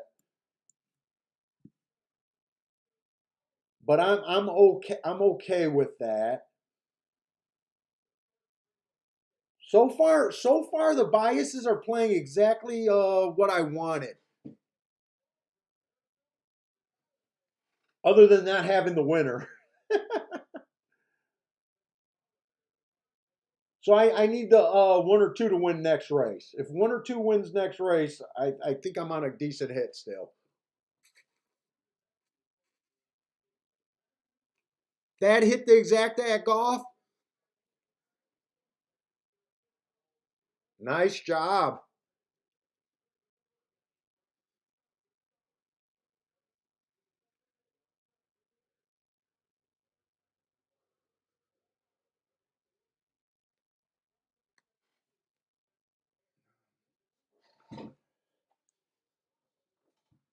So far we got no real surprises at Gulfstream. It's kind of the track's kind of playing how we wanted. I don't see I don't really see anything that I could have. I don't feel like I missed anything so far.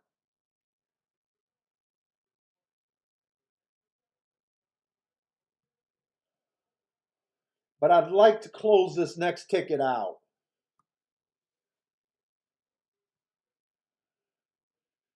I'd like to close this next ticket out.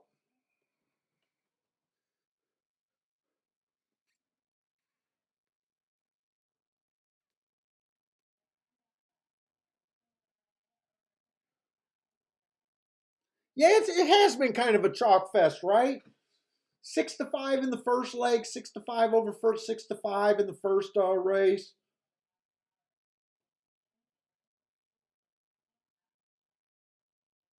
Who won the second race? The one horse was 2-1 in the second race. So definitely wouldn't have been interested in that first double. 5-2 in the third race. So yeah, this is actually the longest shot of the day so far at Gulfstream.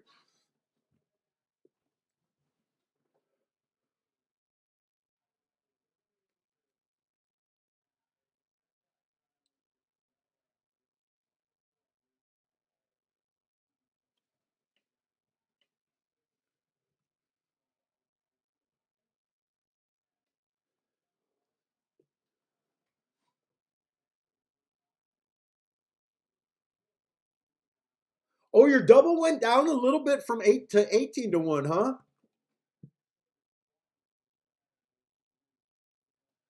Did it really?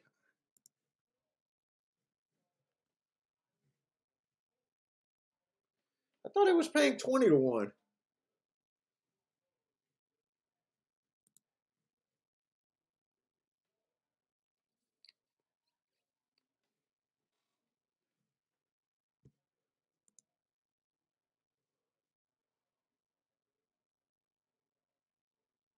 No, no, your double paid 21.80. You got almost 22-1. Or are you talking about the exacta? What did the exacta pay? Oh, the exacta paid 18-1. I got you. 18-1 on the exacta. I thought you were talking about your double.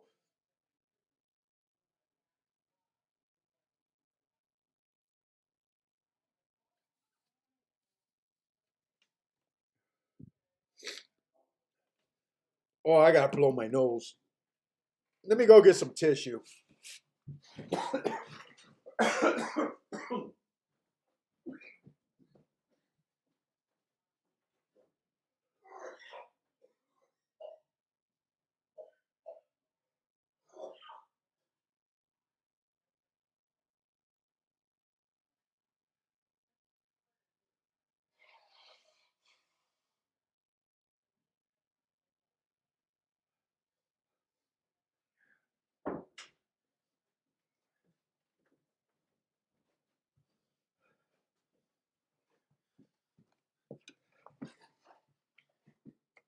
Yeah, I guess the only thing I could have done better was playing the exact instead of the double last race. But I prefer to play doubles.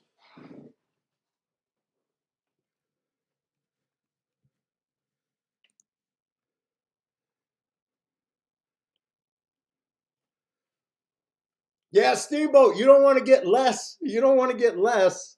You needed that 21-1.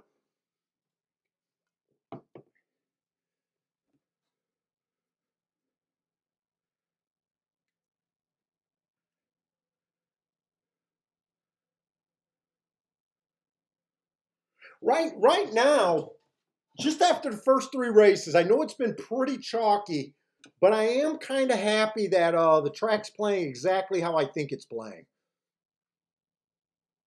That's all I can ask for. The four horse stalked that race.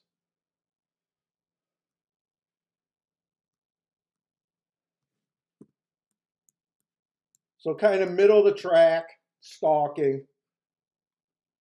The one horse ran good, but I did think that the outside played better yesterday than the inside. I wish my six was a little bit closer to the pace because this horse had a lot of run at the end, but never threatened for the first two spots.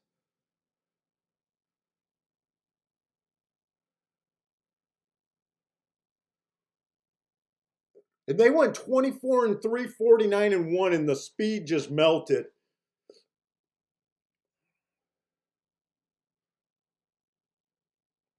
The 7 and the 2 were the two speedy horses, and they were just absolutely dead.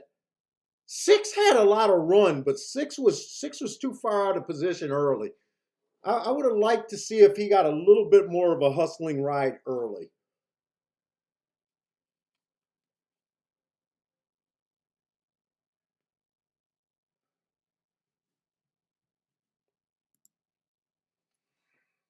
And Gulfstream, what does make Gulfstream tough in the championship meet? Right now, we're going in the fourth race. This is just a claiming $6,000 claimer, but this is not a $6,000 race.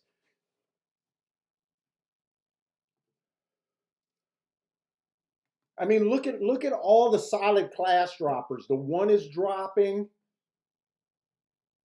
The 3 is dropping from an insane race last race. The 4 is dropping. The 5 is making a considerable drop here. To me, this race right here, and the 6 is making kind of an insane drop here. This race should play stronger than your average $6,000 claiming race at Gulfstream. And even the 7's dropping.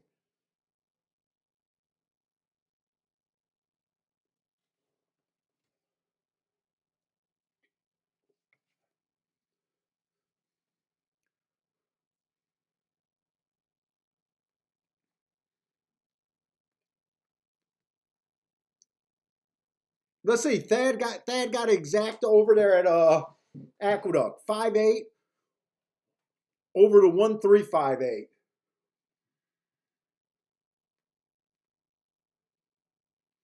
And I don't think I'm going to continue a bet here. I do believe the inside of the track is good, but I'm a little nervous about this 4 horse. Really, I can't believe the 4 is being offered at. Wait a minute. I can't believe the 4 is being offered at 6-1. If I get 6-1, I might do a little bit of bet here, but I am a little bit scared about this 6 horse. I'm going to have to see how these odds played out because I thought the 4 was going to be unplayable here, but they're not really hammering this horse.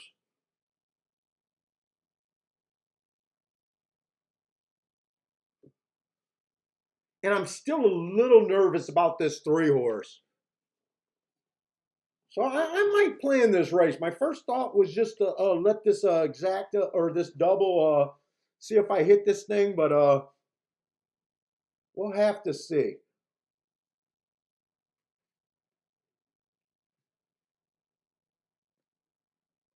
If it wasn't for the class drop, I'd be all over this 1 and 2 horse like nobody's business.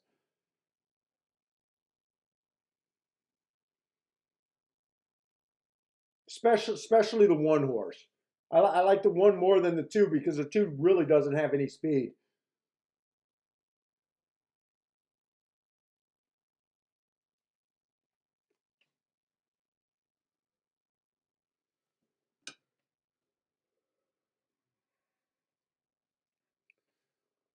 I don't know why I'm smoking with the chest infection, but I'm an idiot. Steamboat Willie, you're hammering the 6 at Aqueduct, or I mean at Gulfstream.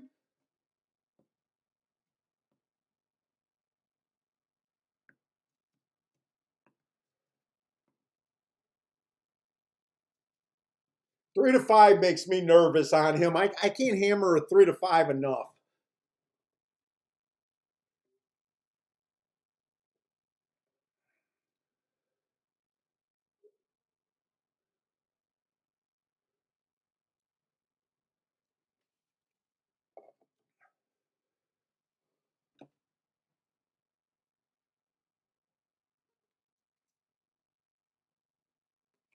Does Turfway run tonight, or do they only run Friday, Saturday, and Sunday now? Oh, Turfway does run tonight.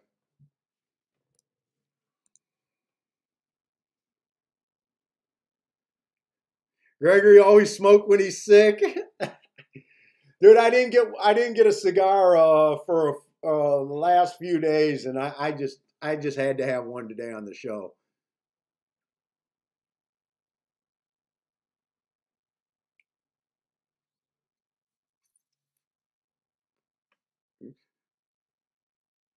Shan is giving me advice. Paul takes cigarettes, then Coke. Is that Coca Cola, or are you saying the real stuff?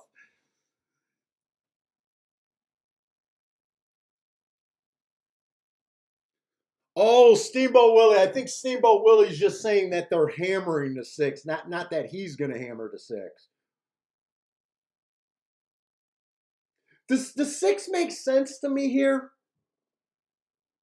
Except he is outside.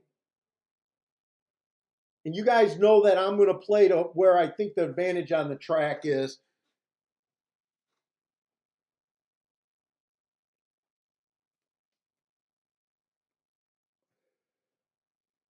Hey, what's up, Charles?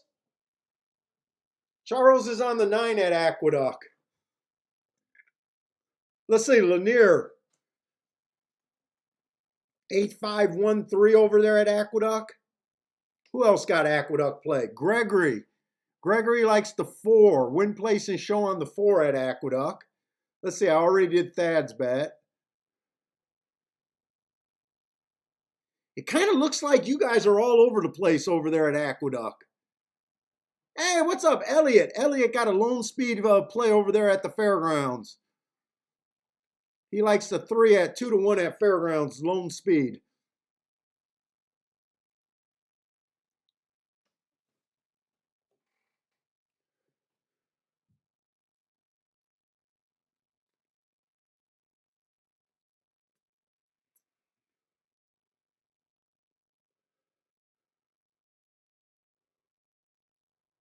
Wow, this six over there at Aqueduct cleared pretty easy.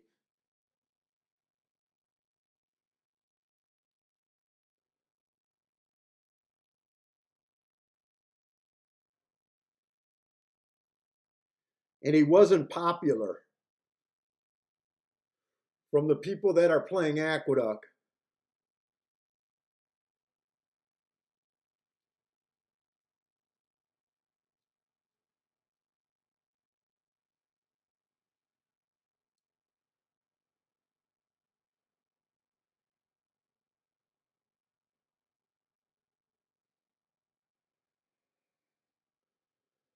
Looks like the favorite is the real deal there.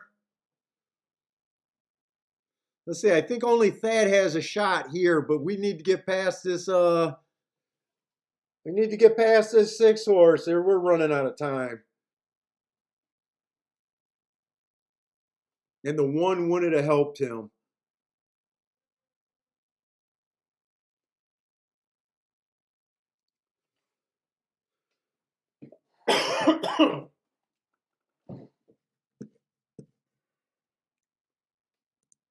Let's see, Fairgrounds is going off in about 16 minutes, so it's a little early to watch that. Hey, by the way, what's up, Elliot? Earhand is back today. What's up, Earhand? Rent is due.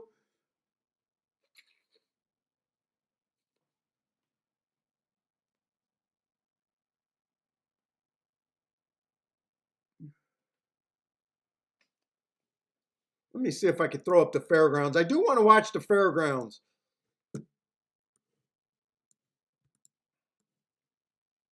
I'm probably going to do some shows with Fairgrounds in the future once we get a few more weeks under the belt and Oaklawn. I know a lot of you guys like Oaklawn and asked about doing Oaklawn on the show.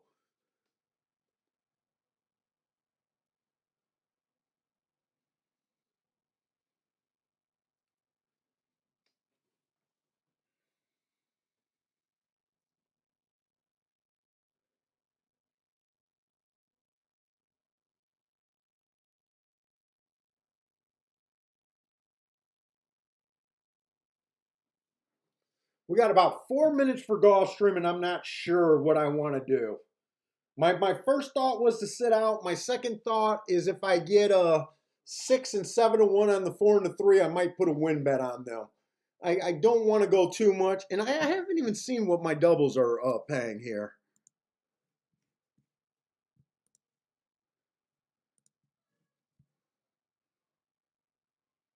Let's see, my doubles to the 1 is paying 44 to 1 and 34 to 1 on the 2. So I got decent doubles going here.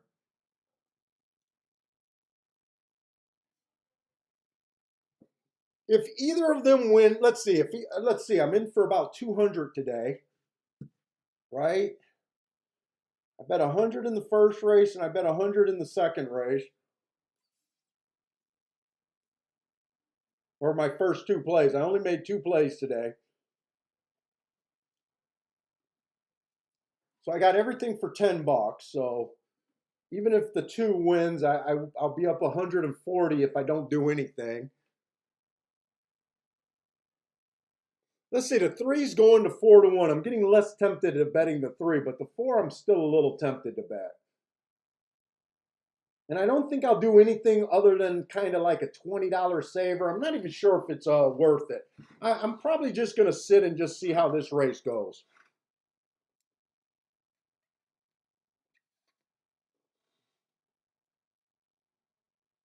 Even if the 3 or the 4 wins, it's not all it's going to act as a saver. I'm trying to get away from these savers. The other thing I did learn about the tournament is getting away from so many saver bets. So the 3's 7 to 2, and the 4's 5 to 1. So if I bet the 4 and the 4 wins, I'll only be down 80 bucks for today. Basically, I don't even know if that's worth it. I might as well just wait and try to use my money on a better opinion. I think that's the better way to play.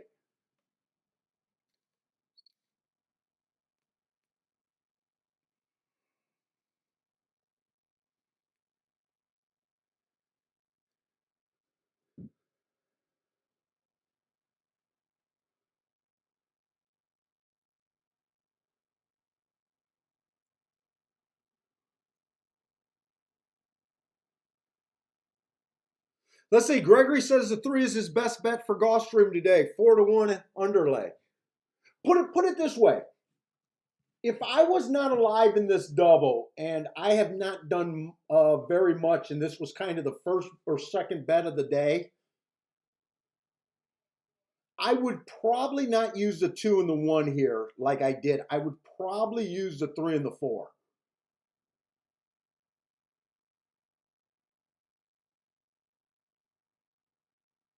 These horses that are making these crazy class drops are kind of so I do think this 3 at 7 to 2, 4 to 1 is a good bet. It's more of where I'm at right now.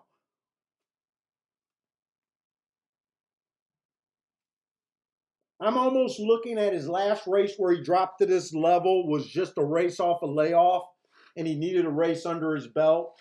I expect him to do better today.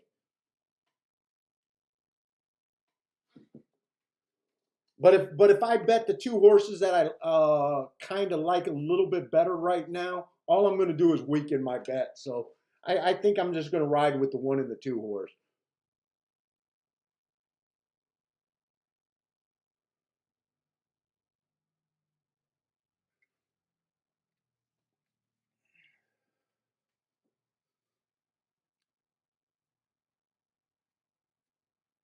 Lanier likes the 267 over here at Gulfstream. I know who the 6 is. Or I know who the 2 is. The 6 horse is the big chalk. He would not surprise me.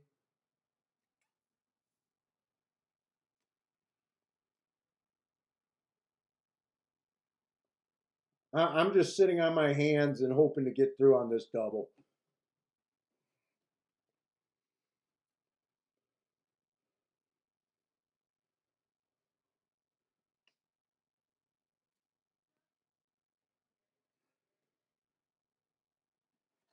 Shan says Paul need to lay this 6. So when you say lay, you're against the 6, or are you saying you're going to lay a bet on him? I'm reading that like you're against the 6 here.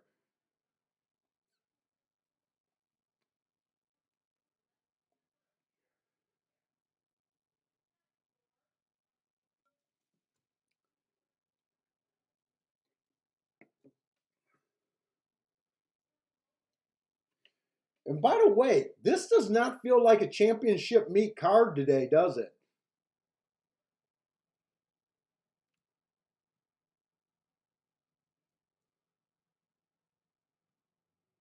They do get a little bit of more maiden special weight and a little bit higher claimers later in the day, but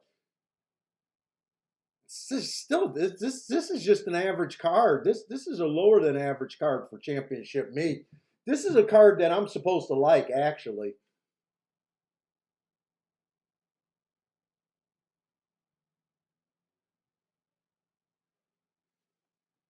And they're getting ready to go in the gate at Gulfstream. They're behind the gate.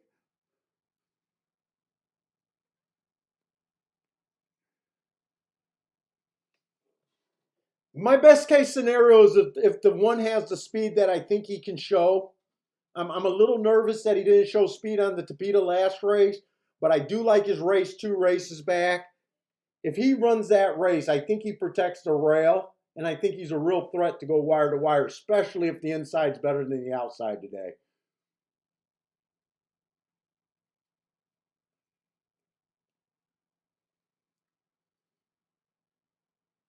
And the two I will admit, I got a little suckered in on those Hearts last race.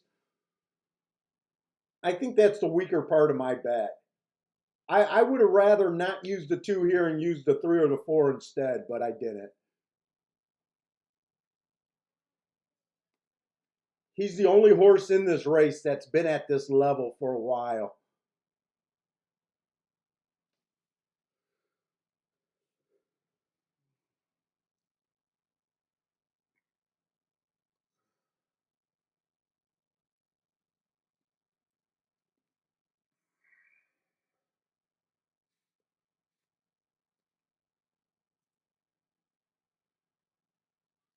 Oh, one did not break. One kind of missed the break. He's rushing up. I think he's okay, but come on with this one.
Oh, I got everything I wanted there. I got the lead. I put away the 4.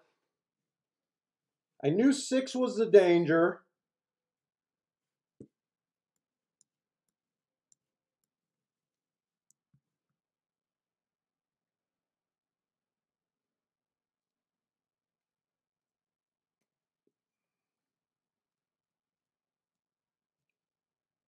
I got everything I wanted there.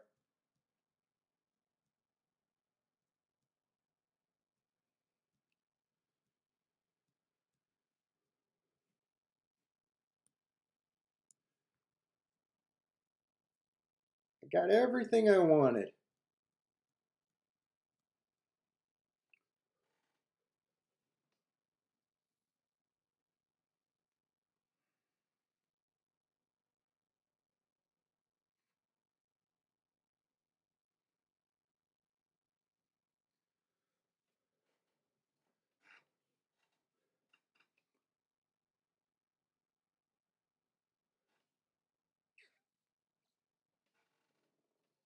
I'm still liking how the inside of the track is playing. I knew that one was going to be in a little difficult spot with this 6 horse.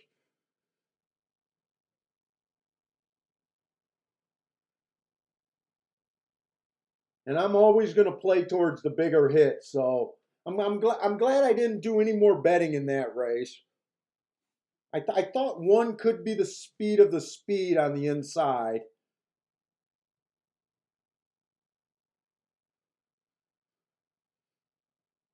Three was able to pass the 1 horse after the one shot his load.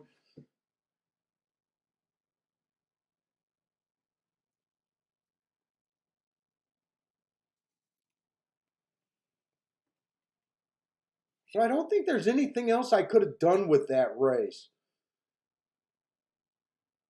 I just had to ride out with those doubles, and it is what it is there. So,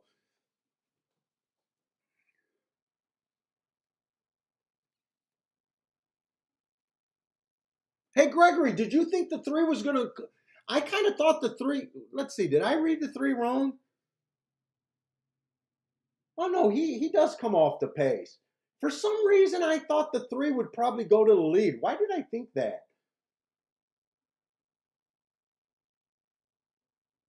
This horse has won while wiring. He won while stalking, and he's won while closing. I guess I thought with him dropping in class that there was a chance that he could wire. But yeah, he showed that he can do it all actually. So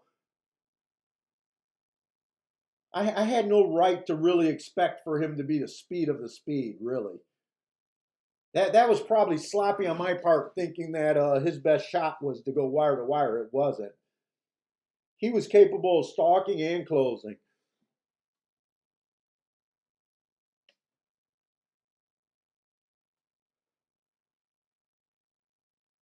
But you backed into that exacta, didn't you, Gregory? Gregory, oh yeah, you did get the saver exacta.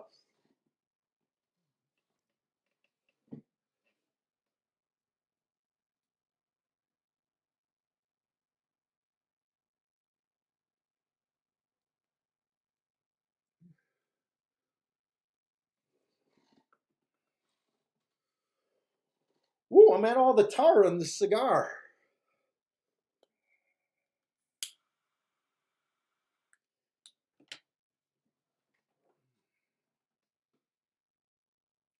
Oh, you thought it'd come off the pace. I thought it'd fly by the 6 halfway. That one coming out the gate a little tardy. I'm not even sure how tardy that was, but I don't think that cost the one to win. I'm happy with the run I got out of the one. Like I said, I thought 2 was the weakest part of my bet, and I would have probably preferred to use the 3 or the 4. I wasn't going to use the 6. I was going to try to beat the 6.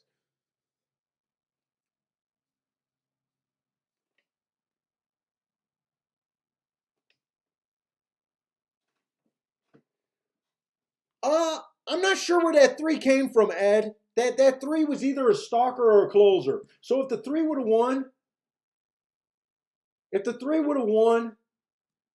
depending on where he would have been, he'd either be in the stalker position or the closer position.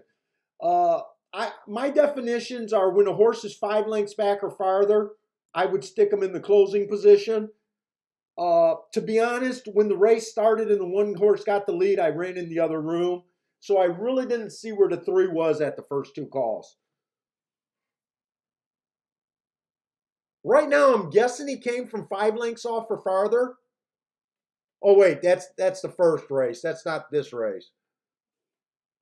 I have to see the replay to see where I would have put him.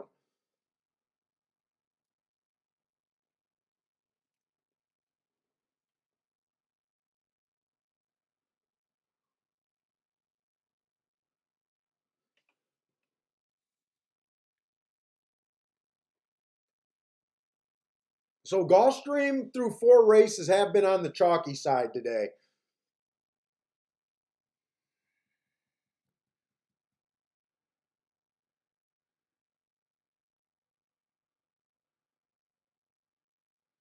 Several times I see an off-pace speed horse, some close, some close, some.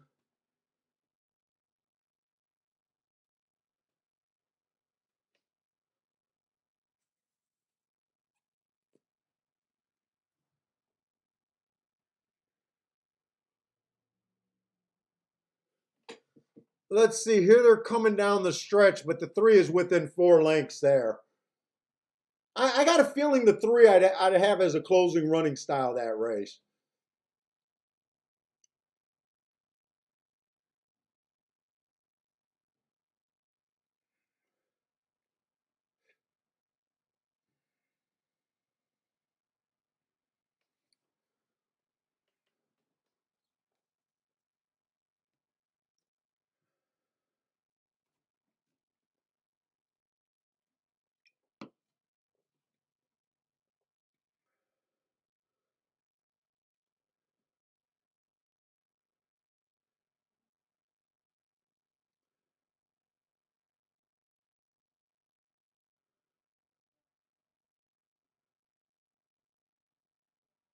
Let's see, Fairgrounds just finished, but I'm not sure if this one went wire to wire. I didn't see the finish.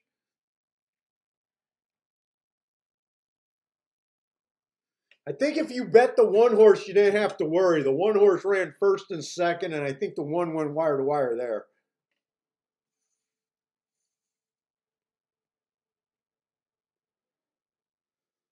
I think the 1 got first, 1A got second.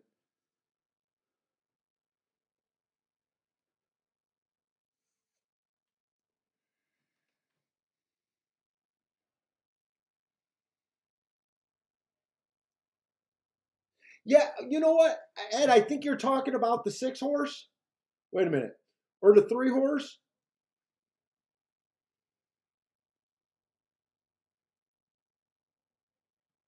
Let's get to that race.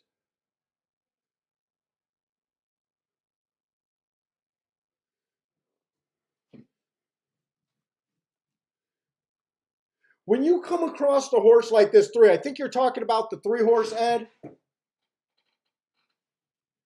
You got to kind of look at a horse like this in every scenario, and sometimes I'm not good at that. If you look at this horse, when he broke his maiden, he went wire to wire. The very next race at the same distance, he stalked. And then you see this race where he goes even up in class at 50,000, and notice he closes there. These horses like this, luckily there's very few horses in racing that can do all 3 things. You kind of, to really handicap a horse like this, you got to break him down in each of the 3 scenarios, and you're going to be guessing because you're never going to be sure which tactic he's going to use. Today he came and looked like he closed. He came from 5 lengths out. He's at least 5 lengths back in this race. So he ran with this running style of his last win. But they're always tricky because sometimes you try to put them on the lead and then they close. They're just tricky, but very few horses can do that. There's a lot more horses that can wire or stalk and close, but there's very few horses that can do all 3.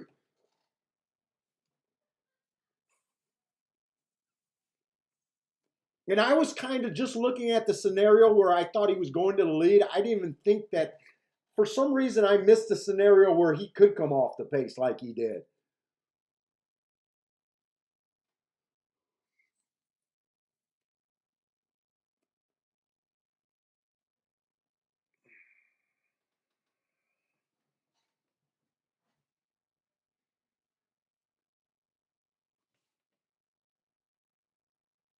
Let's see, but I'm back to the drawing board. I'm 0 for 2 today.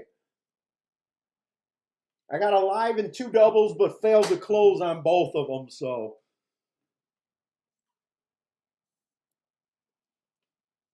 we'll have to definitely got my work cut out for me a little bit.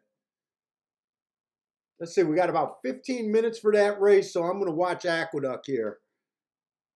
Let's see, Gregory got some plays at Aqueduct. 5 and 7 on top of the 2. 5-7, 5-7 on top of the 2 for the triple, so very skinny. And a win bet on the 2 horse. Oh, his key horse at 2 horse, he's using second, third, and first at 29 to 1. Good luck. Jared got a chance because Lanier likes his 10.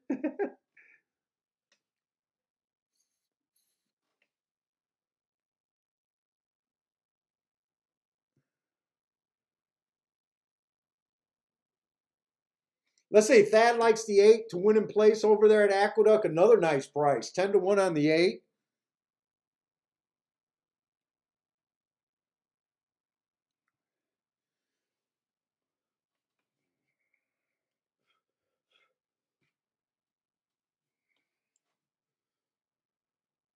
And let's see, our next race at Gulfstream is going to be on the Tapeta.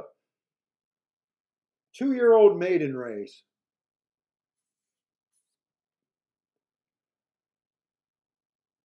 And we got some speed horses that I would love here, but I just don't think speed is holding on that Tapeta track.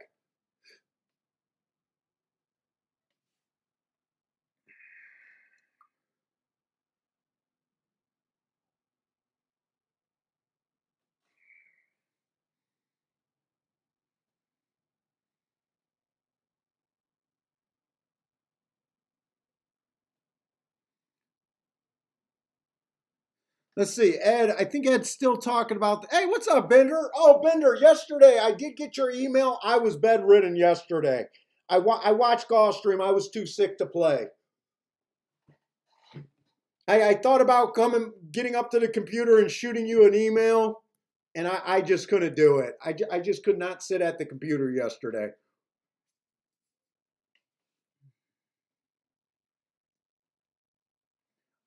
Bender, yesterday and for the weekend, I definitely think that the rail was bad for the poly routes at Gulfstream. And I'm kind of thinking that today, even though we had a 1-horse one, I think speed's been dead there on the Tapeta. But I'm kind of leaning towards the inside has not been great either. I think that goes a long way in explaining that 8-horse in the first race yesterday.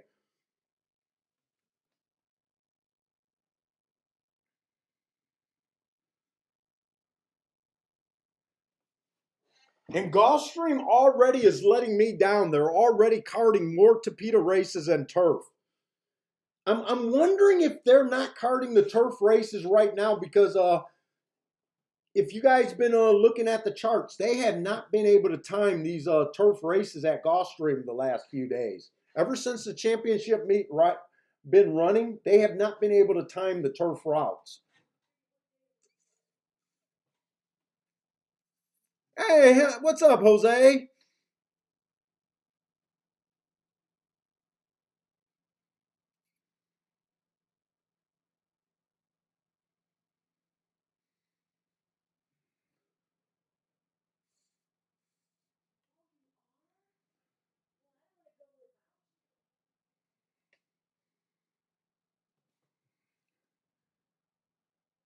Yeah, Bender, I'm with you. I'm not liking them running on all 3 surfaces either. And I don't know if you played Saturday, Bender, but Saturday the dirt races was all favoring the outside too.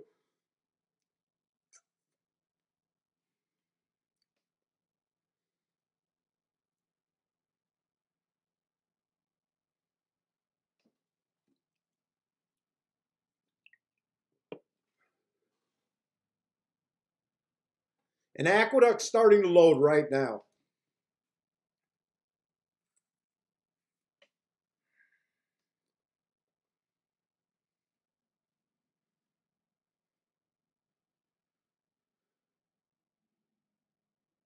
Now this Tapeta race, I already got my mind kind of wrapped around it. It's a 2-year-old race. I'm a little nervous about playing it.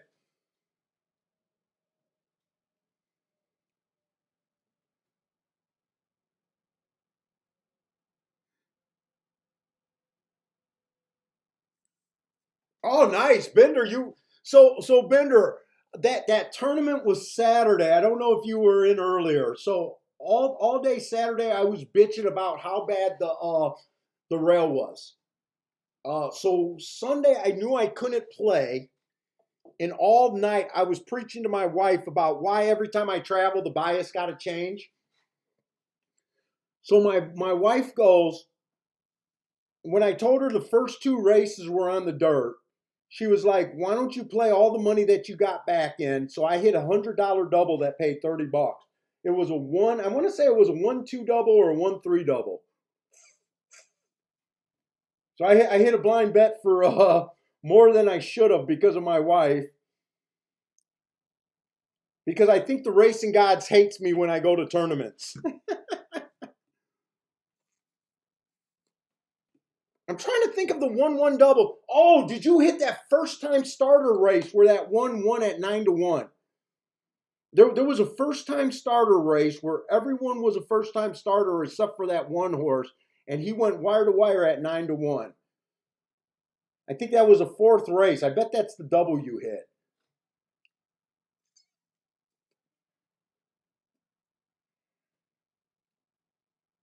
And it was all inside on Sunday.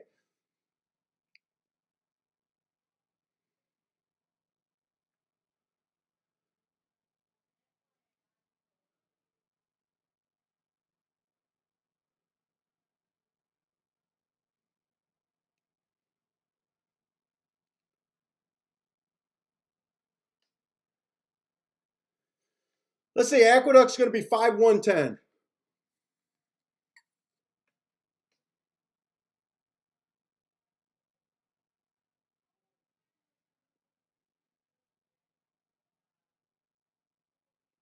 I wasn't I didn't even download the form on Sunday. Oh, you're telling me that first time starter, that one horse had all hearts? Nice.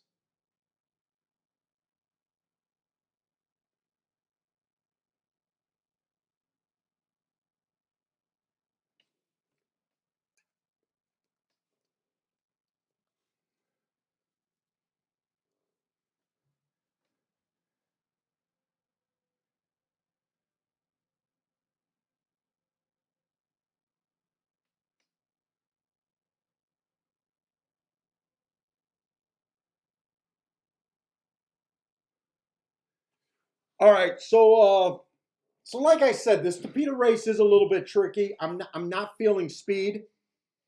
This one horse technically stalks, so I'm not sure if he wants to lead, but he did earn a heart. Whenever they earn a heart at the front end, I'm always nervous about them going to the lead. I'm also not convinced that the rail is that great of a play.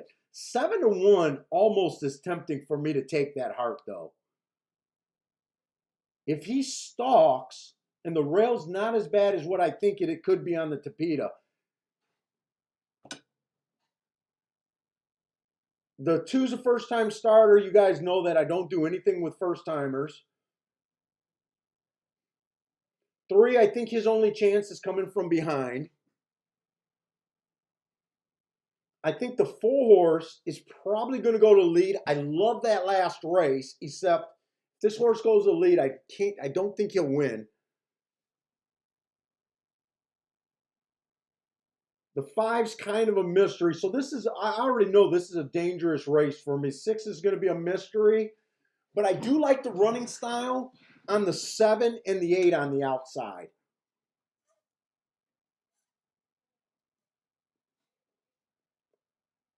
So I kind of like the 7 and the 8 the best. I could be persuaded to do something with the 1, and I know I'm going to do a little bit with the 3.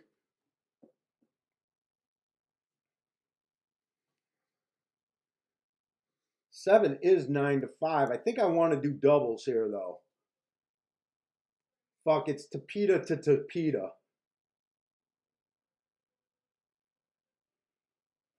Oh, I was hoping that we'd have a dirt race next race. I really was.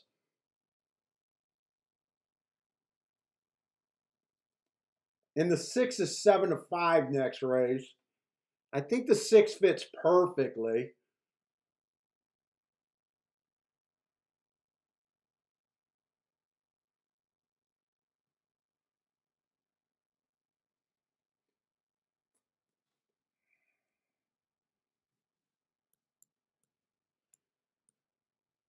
I don't know what I'm going to be able to do here.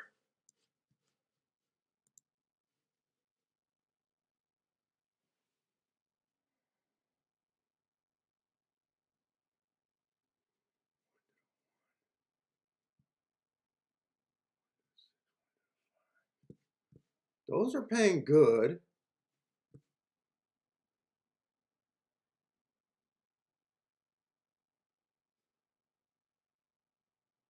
Let's see. Wait, why are all my doubles paying okay?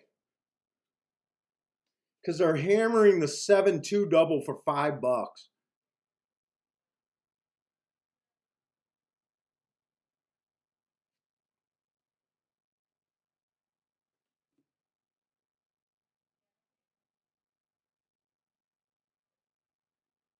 Yeah, I think I'm going to have to weigh these doubles.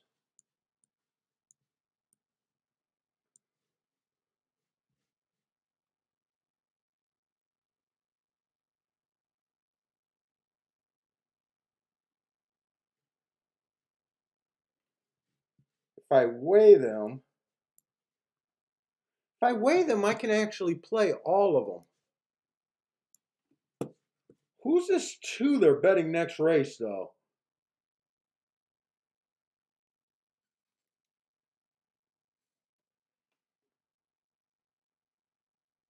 They are hammering this two next race in the doubles.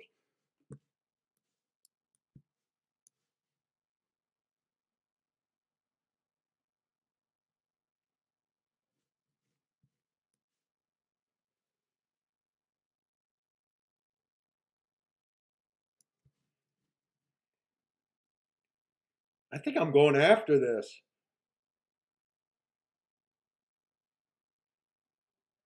7 and 8 to the 165 for the most. 1 to the 165 for less.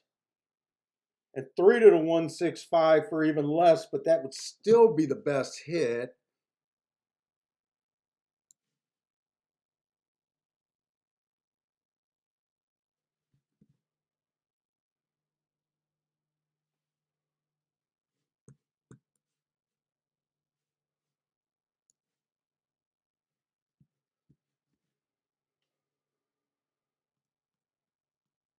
Get to this right raise.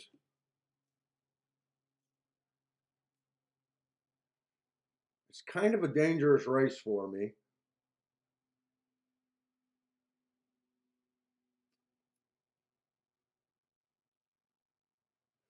I think I can do that. I think I can do that.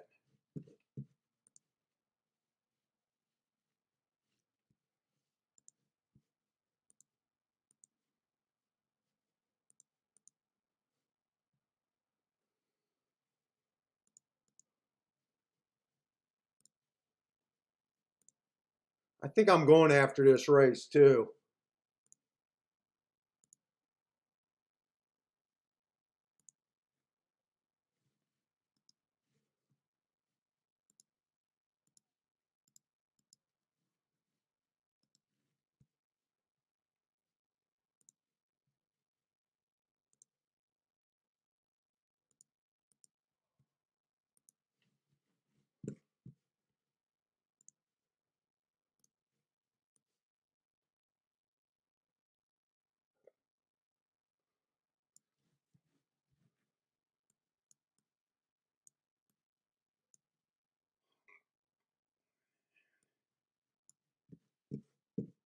I think I even want win bets.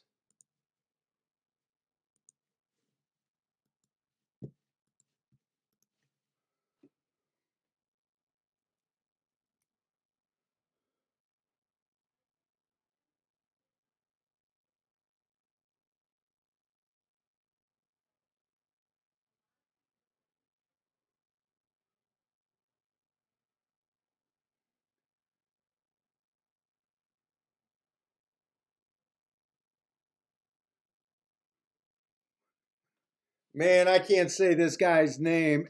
Hey, what's up, F? I can't say your name, man. It might be Mizuno.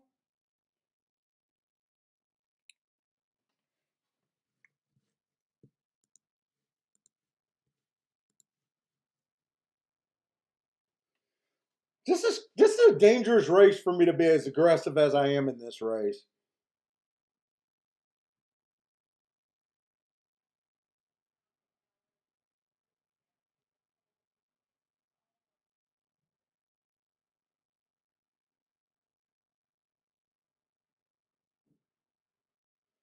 Let's see. I probably like the seven the best. I probably like the seven and the eight about the same.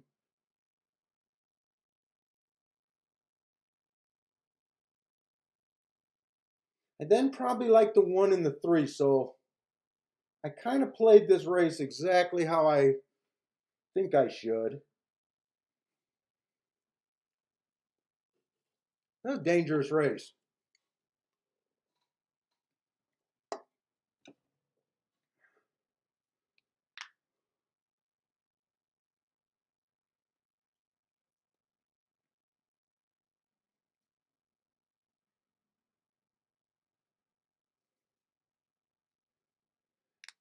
Hey, Bender, were you worried after opening day? I think there was two turf sprouts on opening day, and they both closed. I was a little nervous about how our turf sprints were going to go after opening day.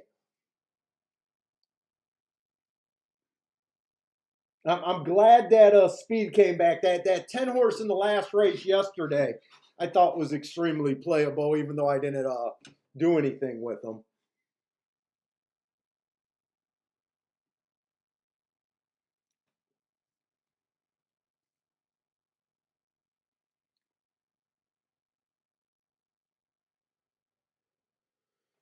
Oh, and it seems like Gulfstream is lagging again. It seems like Gulfstream's doing the slow walk up to the gate every race again.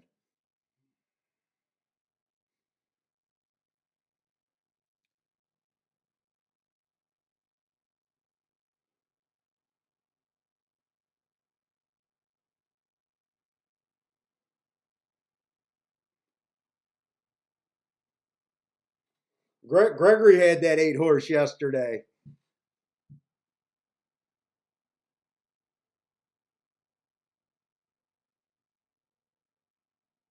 Man,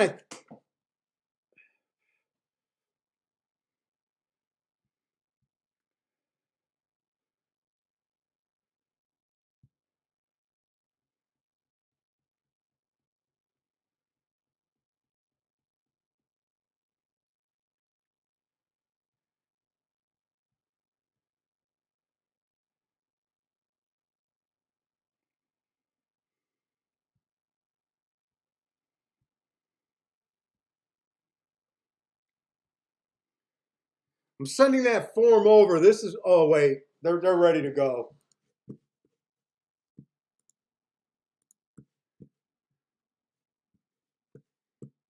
I did this after the 8 horse won, not before.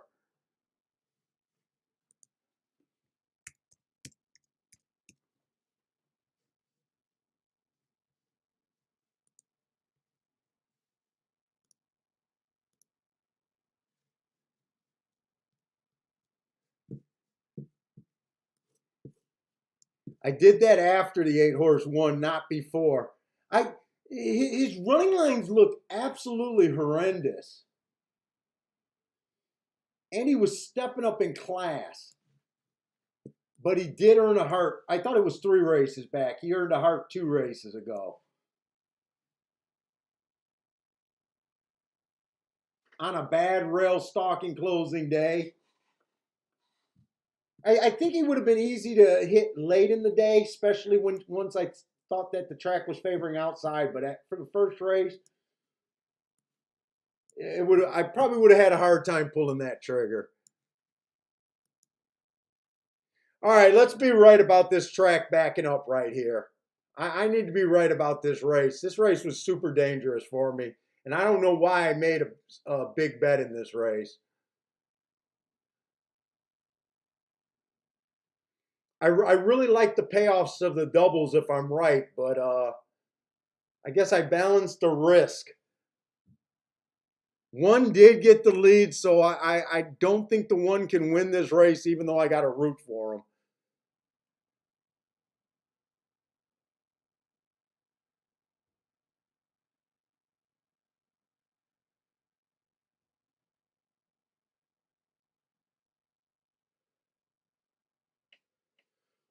Oh. Why is this my biggest bet of the day?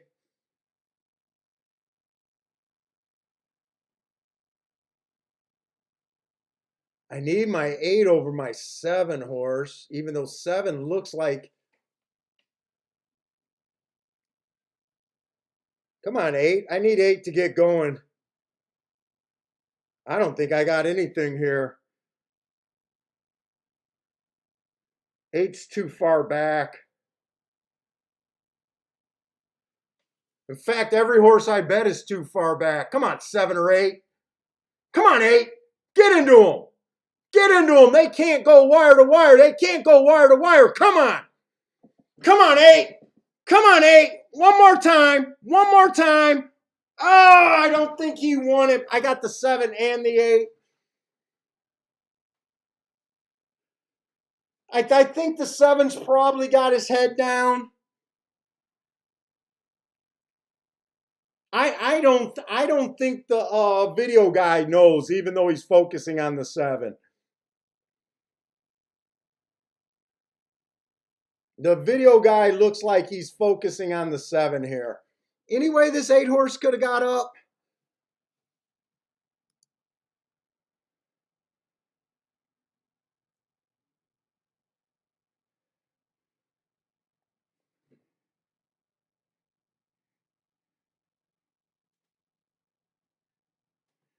That's close, but I'm leaning towards the 7 won that race. I think the 7 won that race.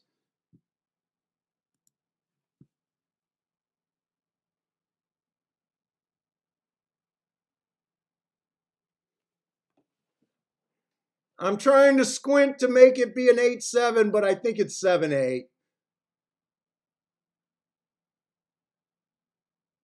That's close. That's close.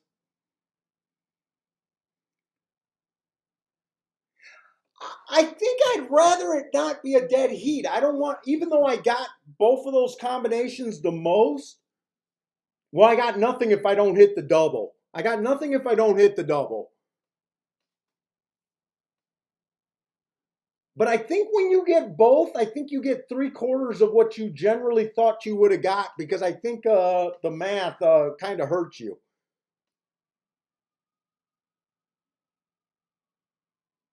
That's all right. I'm still happy with what I'm seeing. I'm still happy with what I'm seeing. I couldn't, I couldn't separate the 7 and the 8 on paper. I kept saying those were my 1 and 2, very close, and I couldn't separate either of them. Elliot thinks the 8 got. No, I need the 8 because I got a win ticket on the 8. I know the 8's odds went down a bit, but it'd be nice to cash the, to know that I'm getting some money back. No, 7-8. All right.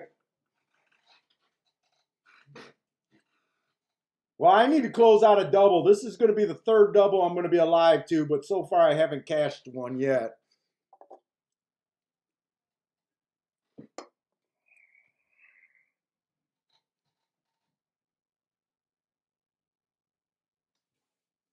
Oh, I thought the 8 had him lined up too.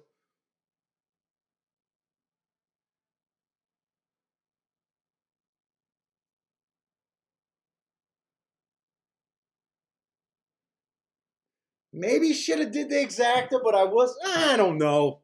I don't think I could have really done the exacta there.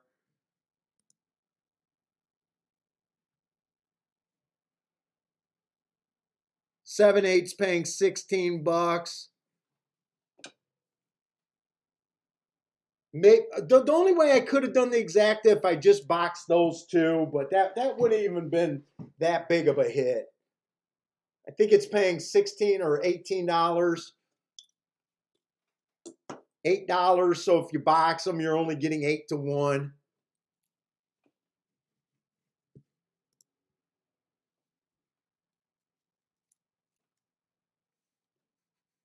All right, I need to be right about them coming off the pace one more race. And hopefully my doubles are still paying. They're When I looked at the wheel pays, they were hammering the 2.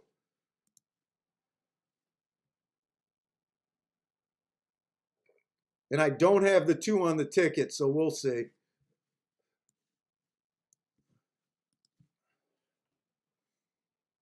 Steamboat Willie likes the 5 at the fairgrounds.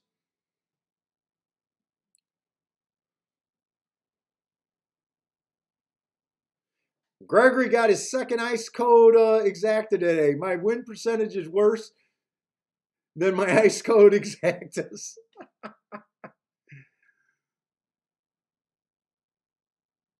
Gregory said, boom, Siamese twins.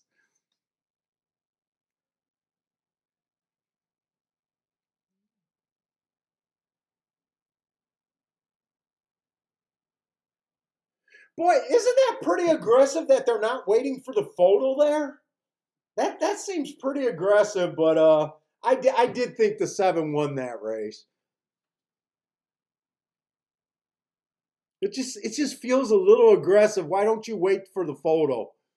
Or maybe I doubt it if they got the photo that quick, but maybe they did.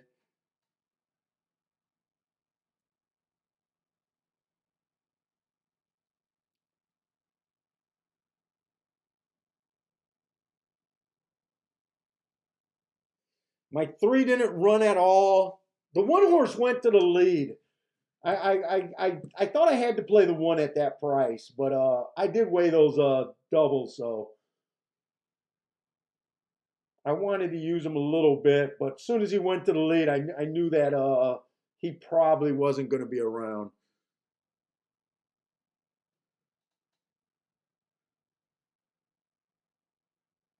Jesus Christ! Look at that photo. Wait a minute. Okay, I guess that photo.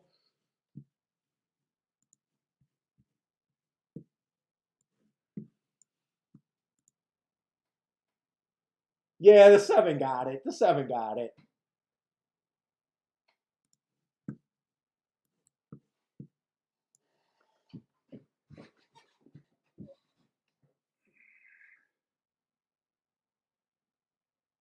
Yeah, I was kind of wondering why I was being so aggressive there. I need this second race to work. I need this second half to work out. The 1, the 6, or the 5 to be right. Oh, these doubles went way down, I think. Oh, wait a minute. Did all those doubles get.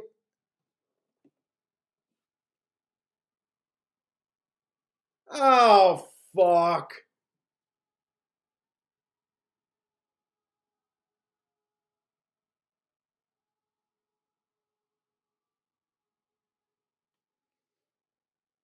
Yeah, that's Gulfstream.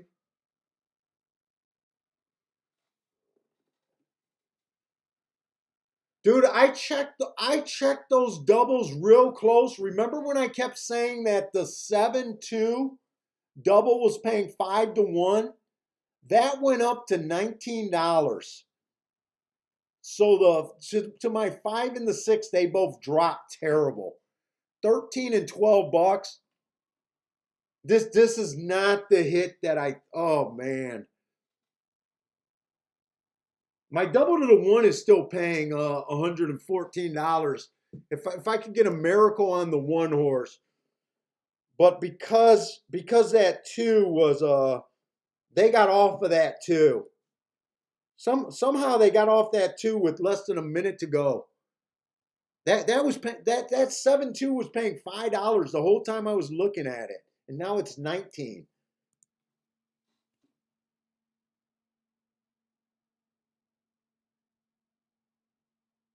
Oh, that's a little rough. You know, it won't be bad, but it's gonna end up being just a little bit better than break even if I hit the 5 or the 6. I'm not gonna blame myself that because I watched that double for as long as I could. So I can't really blame myself if that's late computer money. They kind of got me. And none of it matters if I'm not right about this second leg anyways. If I'm not right about this,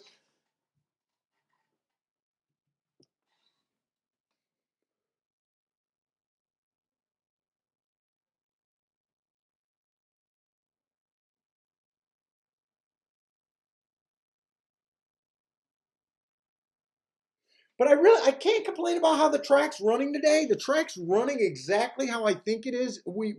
It's just been nothing but chalk.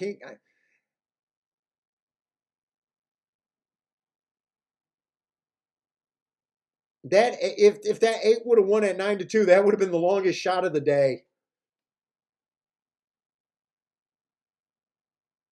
Ugh. Let's see, Aqueduct's off and running. Let's see, Gregory likes the 10 at Aqueduct, 9-10 Saver, and also a 3-10 exact at Aqueduct.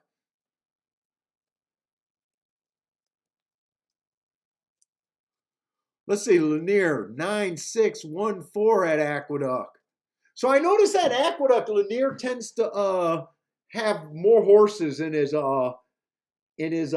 sequence. A lot of times he only has 3, but at Aqueduct it seems like he has one extra horse more times.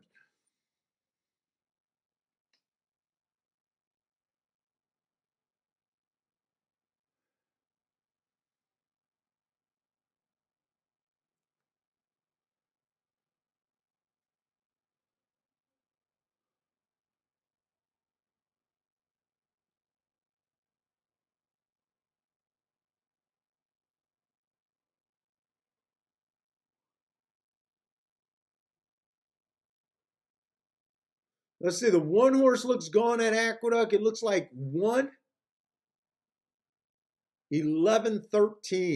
It did get close for third, but I think it was 1-11-13.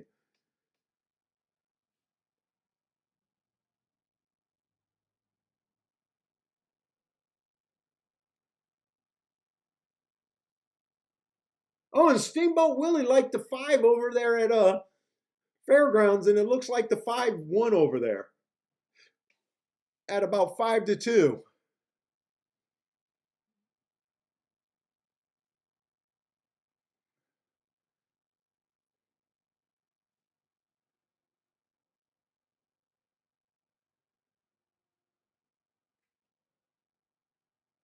And I'm just looking at the betting board over there at Gulfstream right now. Basically, they got four of the 6 horses between 2-1 and 3-1. Right now, I'm not feeling like this is a race where I'm going to do anything else. I'm just going to ride out my double unless these odds change a lot. I'm already alive to the 1 horse. 1's going to be my best outcome. I'm also alive to the 5 and the 6, but I don't see any reason to add any more money into this sequence here.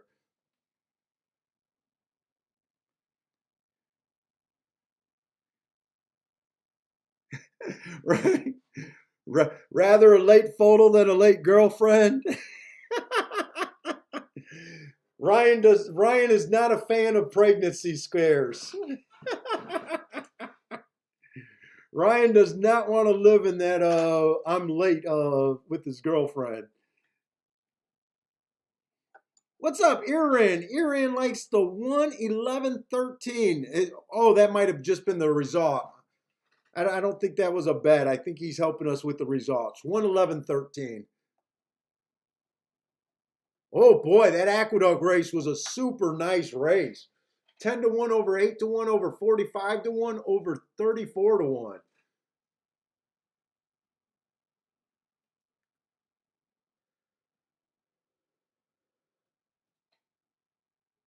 That's a race that can make your month.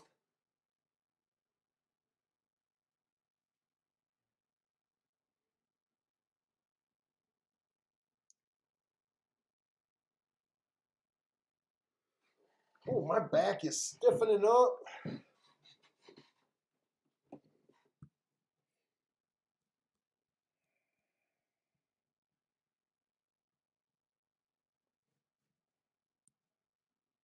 Let's say the 7 closed to win at the Tapeta. So right now, I mean, there's no real surprises really. At Gulfstream, we were expecting stalkers and closers on the route on the Tapeta. So far, that's been good. We were kind of expecting inside on the dirt at Gulfstream. Other than that 6 horse that was a big favorite that we knew we needed to be worried about, it's been inside. And in fact, the 6-3-1-2 all came in after that 6. So the prices just weren't there to do too much so far today. Hopefully we can find a race where the public just makes a huge mistake. And I don't think it's going to be this 5th race at Gulfstream either.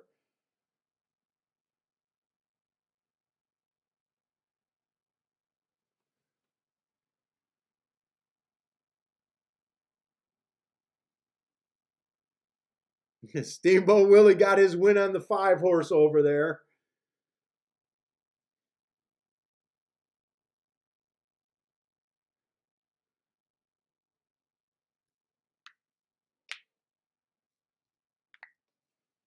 Let's just glance ahead to see. I'm not even sure. Do we got 8 races or 9 races today?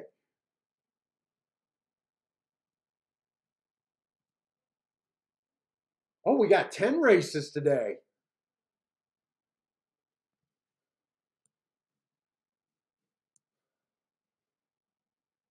So we got a Tapeta Sprint.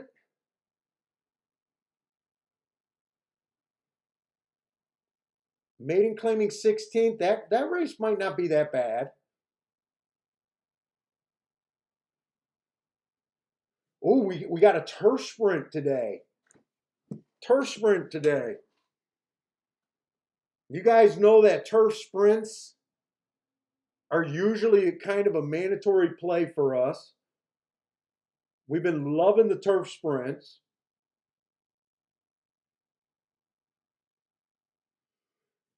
The 8th race is going to be a Tapeta route.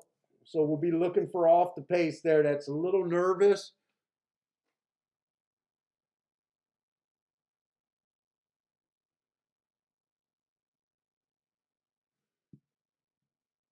We got one more dirt sprint race. That's going to be a 2-year-old race, next race.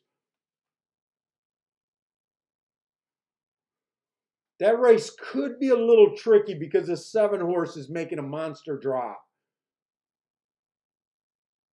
We generally don't like the outside at a Gulfstream. I do get nervous at this level when you got a horse that already tried a grade 1. I might like that race, but I'd be trying to beat the 7, which probably will make me a little bit nervous.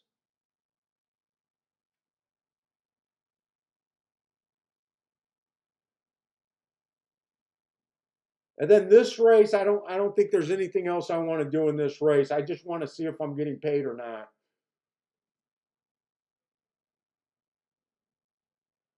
And this is going to be another Tapeta. So we got 2 Tapeta route races, a dirt sprint, a turf sprint, and a Tapeta sprint.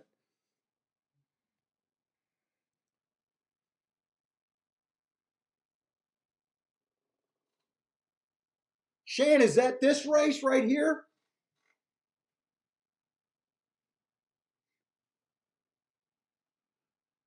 I'll tell you what, the 2-horse to me has the right running style.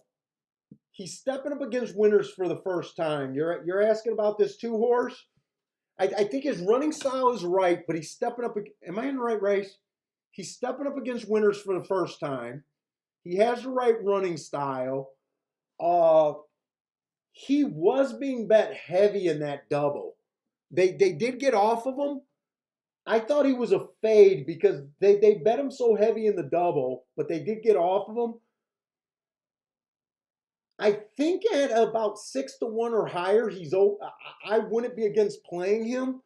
I'm a little nervous about the inside of the Tapeta, but I do like his running style. To me, he's a contender at like 5 or 6-1. I wouldn't bet him less than that.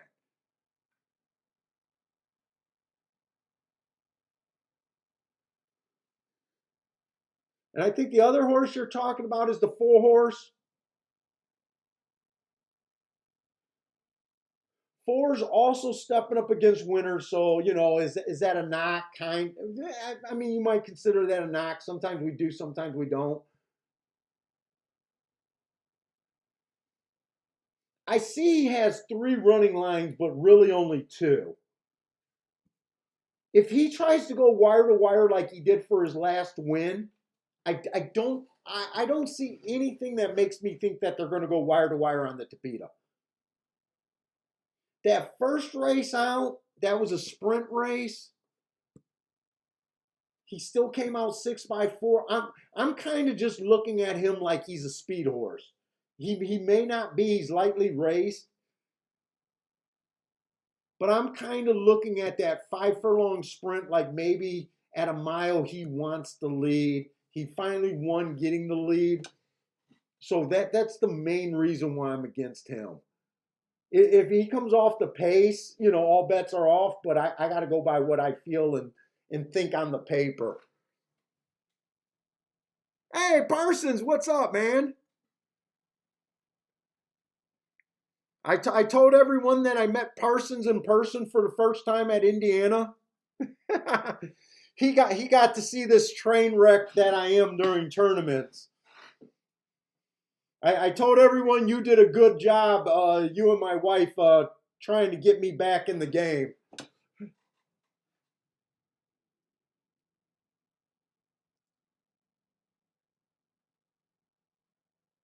I even apologized to Parson because I went into that 2-hour rant or whatever it was during the tournament. I'm a difficult person to handicap with.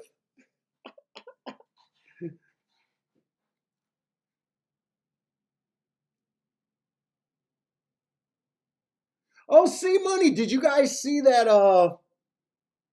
Horse Racing Nation? I don't know if they're going to do it all the time, but they did a live Turfway Park handicapping show. They didn't do the whole show. They did it for like the first half of the card. They had Ed and I want to say Mark. I want to say his name is Mark. I talked to him on the phone before. I got his name wrong, but they came on. I'm wondering if they're going to do that show tonight.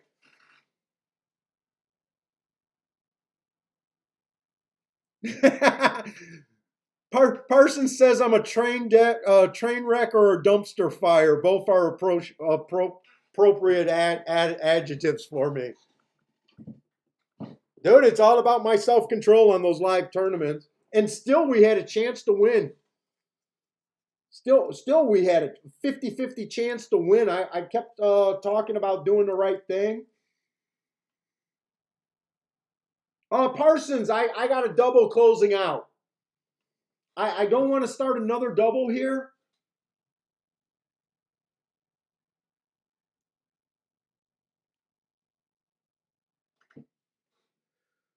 I'm alive to the 1, the 5, and the 6 here.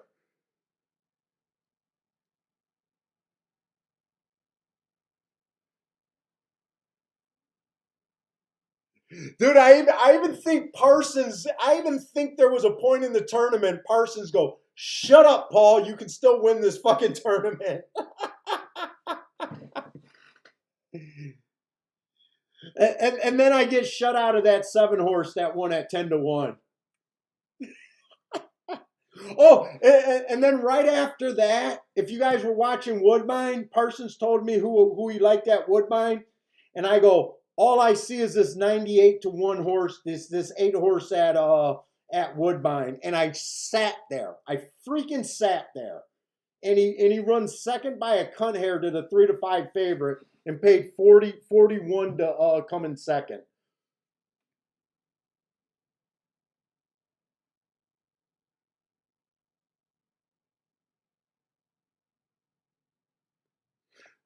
Yeah, see, you know what, say money? I will say, and Parsons will attest to this because Parsons seen my tickets and heard the discussions about what I was really going to do. Because I was talking about doing 170 straight bet to the exacta. I was talking about putting 170 on the winner. And I was talking about doing an $85 exacta box in the last race. It wasn't about the money that pissed me off. It was the injustice that the track changed that put me into the rant. It wasn't the money. I took a 13-1 at Hawthorne that I bet 150 to 1. That would have got me qualified. I was actually making bets, proper bets, no savers, no little tiddly bets. I was making bets that that would have won the tournament for me. It was really just me acting like the universe was against me. That's what it was. And I really went into panic mode because I knew Tampa was not playable. I lost Laurel. Well, everyone lost Laurel. I was nervous about playing Woodbine, even though I shouldn't have. It was an outside bias, and I was just nervous about playing Woodbine. I shouldn't have been. That was my second best option. I seen the bias change at Gulfstream, and actually I hit that 8-11 exacta. I think I hit that 8-11 exacta for 30 or 40 bucks. I knew the 8 was 6 to 5, but the 11 was like 14, 15 to 1, all of the betting. He ended up going off at 9 to 1. I thought the exacta was going to pay more, and I was kind of pissed that it only paid 12 bucks. Probably overly pissed that it only paid 12 bucks. And I did bet the 11 enough if he would have won. He lost by a head. If he would have won, I had enough on him to get me $1,000 if he would have won. And I only needed $2,000. I only needed $2,000. So I was making, it wasn't about the money that pissed me off. It really wasn't.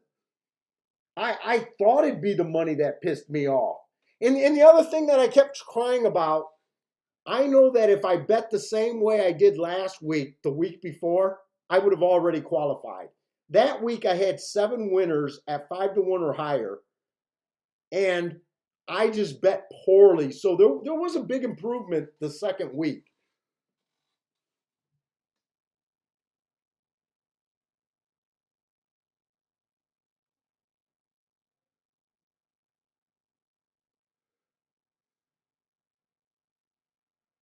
In both tournaments. And in fact, that tournament at Hawthorne, I had no problems. I bet $780 in that last race. And I had one horse that would have won it for me. If he would have won second, I had 4 horses that could have won where he ran second that would have won it for me. I had a 6 horse that I had $200 on at 8 to 1. He wouldn't have won it for me, but I would have had a nice hit. So I was able to bet, $780 in the last race there. So I actually, I thought I'd be scared for that all-in kind of thing because I usually don't bet that kind of money. So there was some things that I felt like I did show some growth on.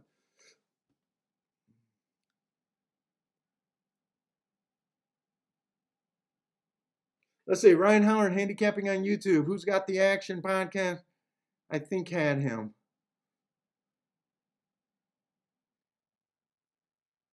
Oh, you guys are talking about, yeah. Who's Got the Action had, I think, the winner on. I think Horse Racing Nation had the winner on. I think Howard's podcast had the winner on. I think Jonathan Kitchen had the winner on, the third place on, and himself on. There's quite a few podcasts where you could hear about the BCBC betting challenge. And I think they're all worth listening to. I enjoyed them on all of the shows.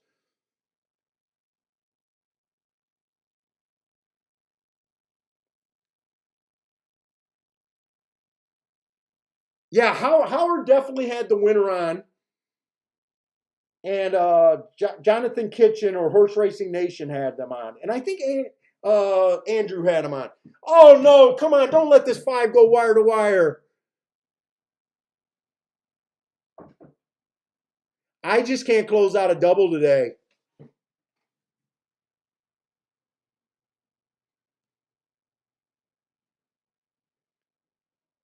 And Howard was in the BCBC, and I think he finished like 52nd or something like that. Wait a minute. No, I got this. I'm alive to the 5 and the 6. but it's not a big hit. They bet that double down. So actually, I did hit this double.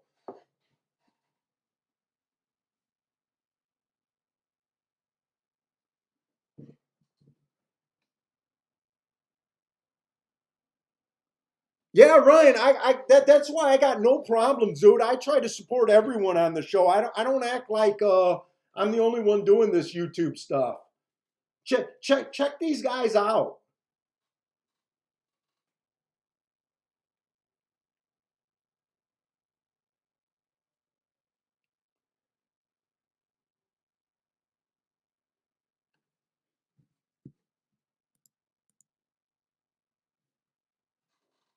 Yeah, especially if you guys don't care about the handicapping, check these guys shows out because they're really interesting.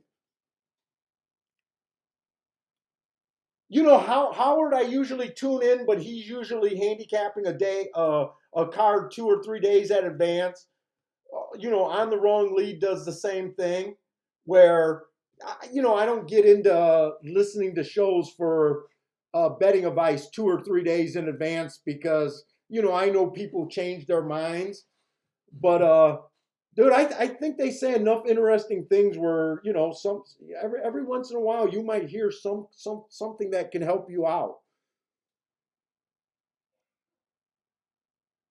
And I thought Howard's best show was when he had that I can't think of the guy's name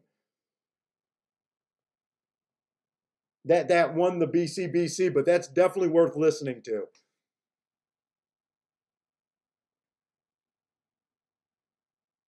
So the five was so far in front, and I was expecting a closer to win. I'm not sure if the five came off the pace. I thought I lost that race just because he had such a lead, and I was watching the six horse.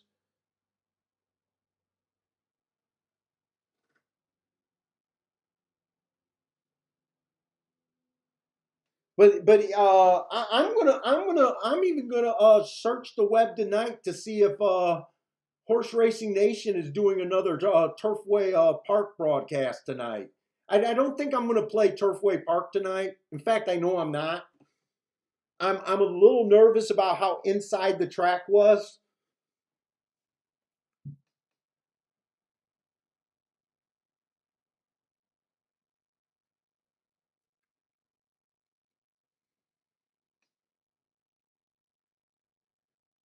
And the other thing, I know Joshua and someone else sent me the Breeders' Cup betting challenge. I thought it was very interesting. Very kind of really nerding out, but I enjoyed it. I went back and looked at every name that I recognized and looked at their plays for the Breeders' Cup betting challenge. That's like nerding out at another level.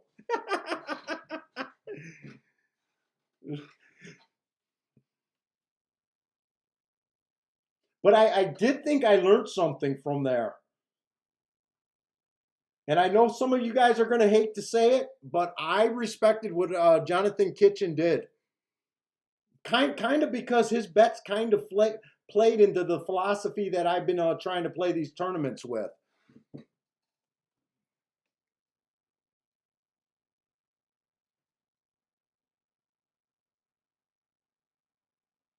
Hey, C Money, were you surprised how many people played trifectas in that tournament? I almost had the feeling that the people that played majority trifectas were kind of dead money. This is the only results that I ever looked at, so I'm not sure if that's like a good opinion, but it definitely was my opinion after this last tournament. Like if you were playing too many trifectas, you were kind of dead money. A few people hit, but no one ever hit for enough, and most of them held on for extreme minor rewards or did nothing at the end.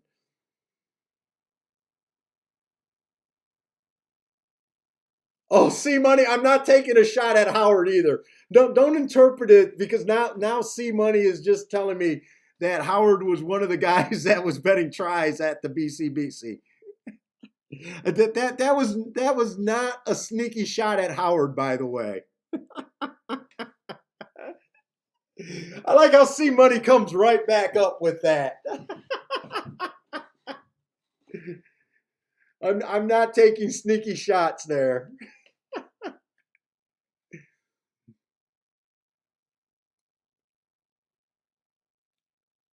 Hey, what's up, Spencer? Hey, Spencer, I think you were the guy that was planning on going to Hialeah. I had to cancel Hialeah. I got sick and something else came up with my wife, so we're not able to go to Hialeah this week. And I think I sent you an email if that's you,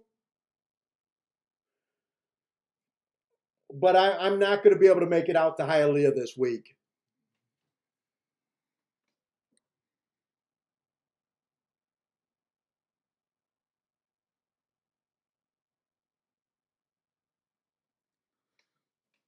Hey, C Money, what did you think of Jonathan Kitchen's strategy? I loved his strategy. I absolutely loved his strategy. He was doing weighted doubles, kind of how I'm playing. Maybe that's why I like it so much. I don't know for a fact he did that both of the tournaments that he came in second in, but I really that's the approach that I would want to take. Hopefully you'll win. Hopefully you'll get your seat over there, Spencer. I'll definitely be rooting for you if you're still going. I think you said you lived right by Gulfstream, so I'm taking it that you're probably going.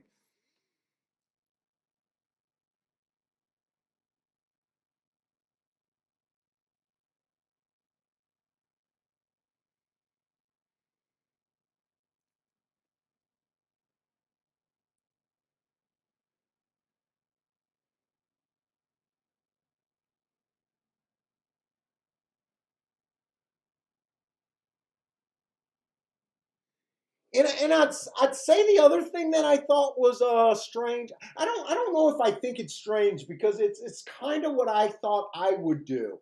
And let's just be honest. I have never played with a $7,500 bankroll that I plan on betting on a single day. I thought that probably at least 60% of the field was probably playing to keep their $10,000. I'm guessing that was probably people that won their spots on low feeder tournaments. Uh, when I went over a lot of them, I thought a lot of people kind of was doing $200 win bets, $5 and $10 tries. I kind of thought you could see some people that definitely protected their $10,000, and I'm not judging it at all. I'm just saying that a lot of people probably don't have the balls that Matt Miller had. Right? Matt Miller won it, or Jonathan Kitchen has, or the top players have. And I'll be honest, I don't know if I have those balls. I've never possessed them before, so I really can't say I would or not. So I'm definitely not taking a shot. I'm just it's just an observation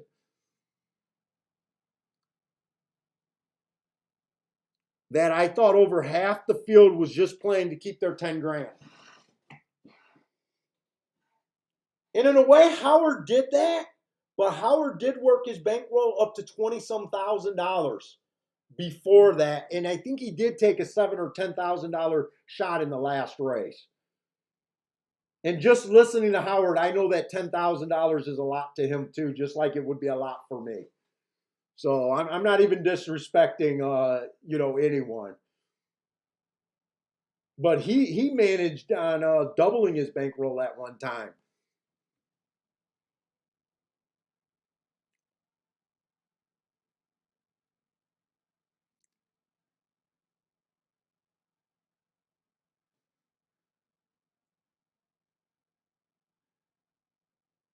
Ryan says he's at least 2 years away from playing tournaments.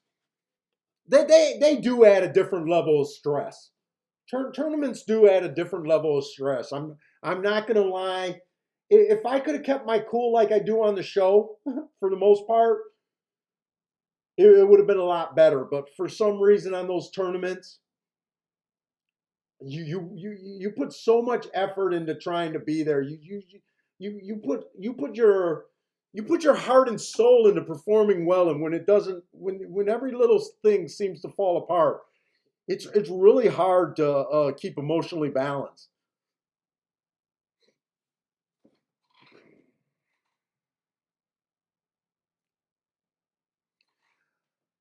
Spencer, I think you only got two tracks that you got to play: Aqueduct and Gulfstream. So I think what you really need to do, you need to go through those cards really good the night before.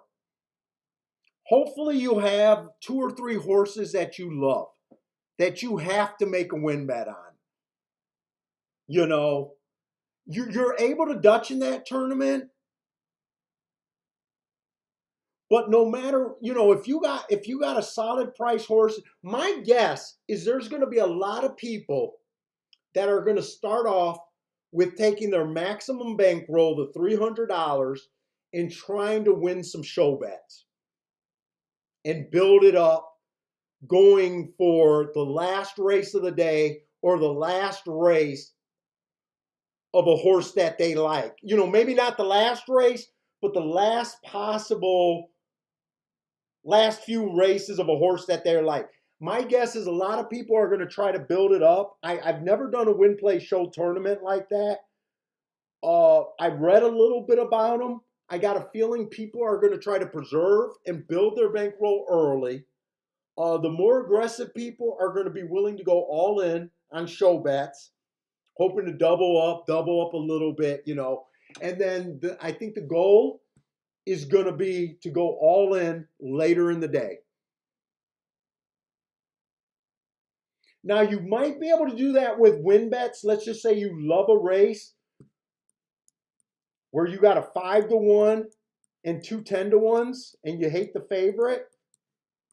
There might be some guys that are willing to go $100 on all three of them and be able to, know that they can build the bankroll and be able to do that. But you're going to have to take a stand somewhere. I'm not sure how I would have played that tournament.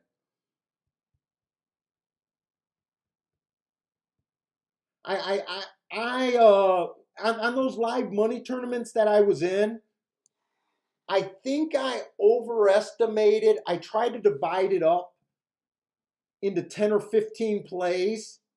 I had $1,500. I had 3 entries in the last one, and I was trying to play that with 10 $150 bets. I think that was a little too aggressive or a little not aggressive enough for that tournament. I think I would have been better off saying if I lose 6 races in a row, I don't deserve to win. I'm still playing with that strategy. The week before, I was too cautious, and it cost me the week before. I don't think you'll be able to do it going $20 or $30 win bets, unless you love something over 10-1 sometime.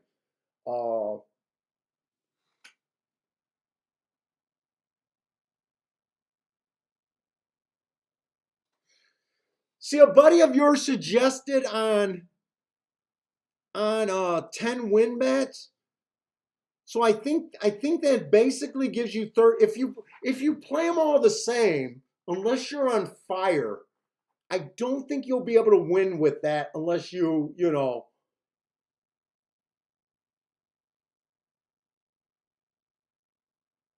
I think what you need to do is start off early, and in the early part of the card, maybe the first 4 races on both cards, you just want to build. You just want to get, try to double that, try to get to roughly $1,000. And once you get to $1,000, that should be enough for your all-in bet. And then you're going to want to watch the leaderboard, because technically that's a contest where everyone could go broke.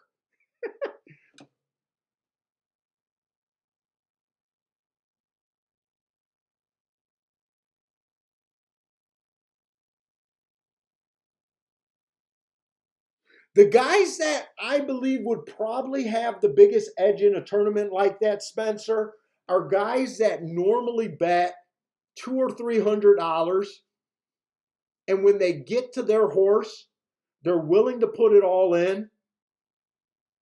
And if it doesn't work out, they're just willing to play, the rest of the races out of the tournament, and they really don't care about where their name is on the leaderboard. There's going to be one or two guys that is willing to go all in on his first race out the box. And those are guys that probably mentally will have an advantage, depending on what kind of player you are.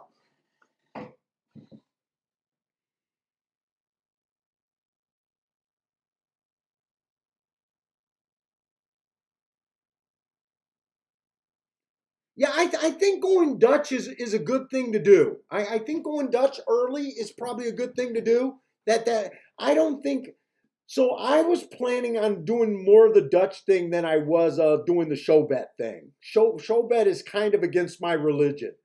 Trying to build it up. I do think it could work on a show parlay, but to me you're playing with fire there.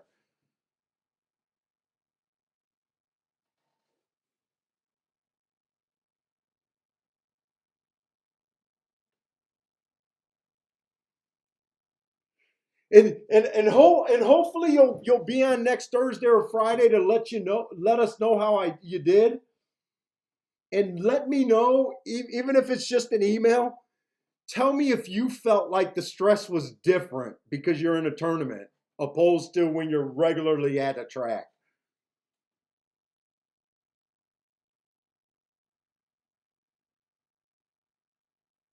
All right, let's look at this race. Let's see. So I did hit that double. I'm not even sure. I'm not even worried about it. I'm not even sure where I'm at right now. Let's see. We are going in the seventh race. Is this going to be a dirt sprint? We have had one horse win from the outside, but he was a big favorite. I kind of glanced at this race. This is an optional claiming 75,000.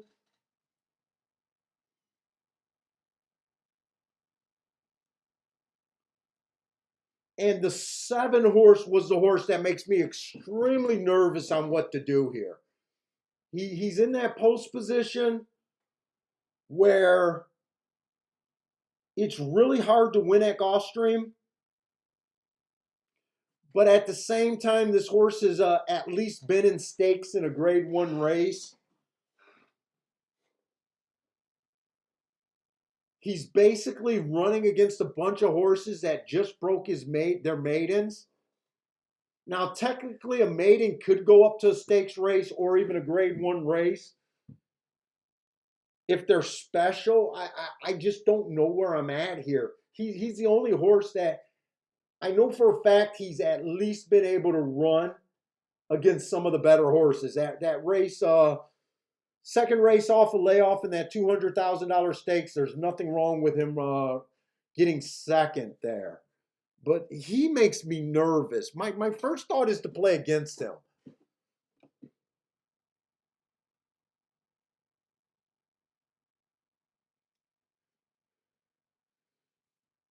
Now, this one horse ran against a couple biases.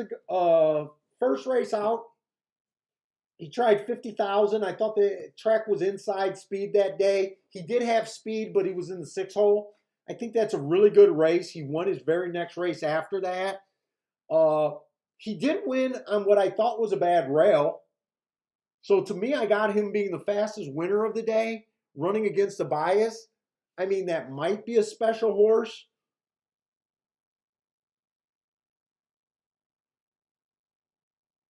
The 2 horse ran on an inside track. He had the inside, but it was a speed day. He ran against the bias last race, ran well.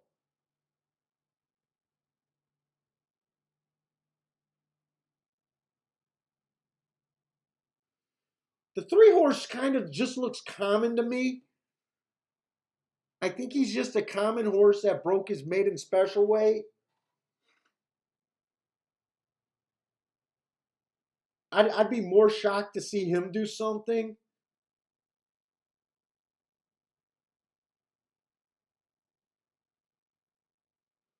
The 5 horse broke his maiden first time out. It was an inside speed favoring day. That's what he was. That was his best speed figure. To me, he got the help of the bias that day. He comes back at Keelan. He was average, slow. Just fell apart.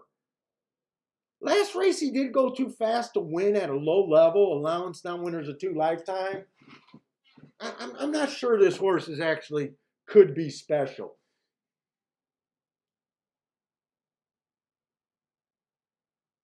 6 horse won on an inside track on a day that the inside was good.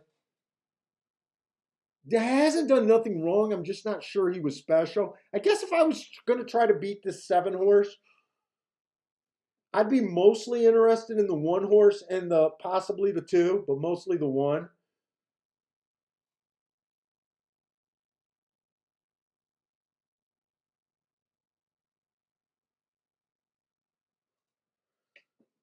I'm just not sure if this is a race I want to play.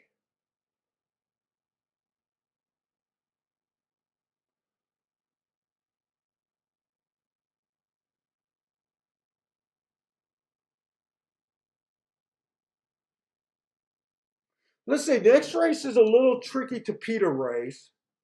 It's another 2-year-old race.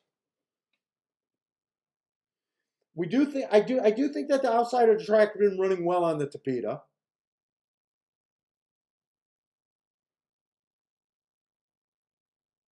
It's really hard to judge these horses' running style. I definitely want to use a 10.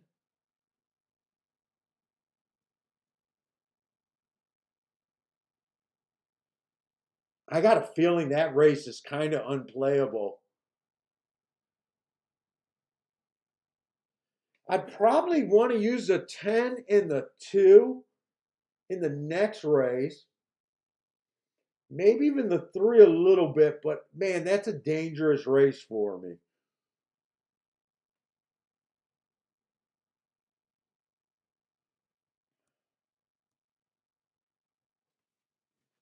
Let me see. 2, 3, 10. I'd use the 3 to the less. That's kind of inside, and I'm not convinced inside on the Tapeta is really what you want.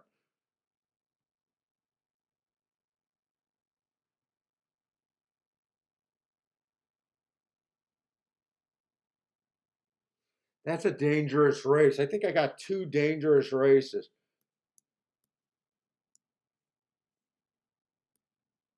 Maybe a 7, but I would try to beat the 7 myself. Let me just see what these will pays are. Probables, actually. 7 to the 2 is $9, no go. 7 to the 3 is 18. Not really juicy. 7 to the 10 horse is 7 to 1. Not interested in that. Even if I'm right about those combinations winning, just knowing how dangerous next race is for me, it's not worth the risk for those piddly payoffs.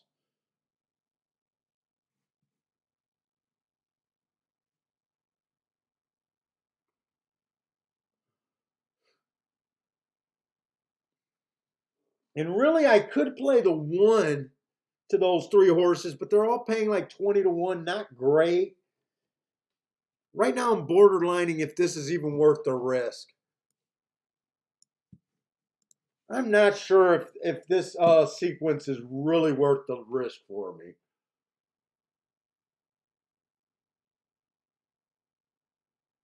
I think I'm overly intimidated by this 10 horse here.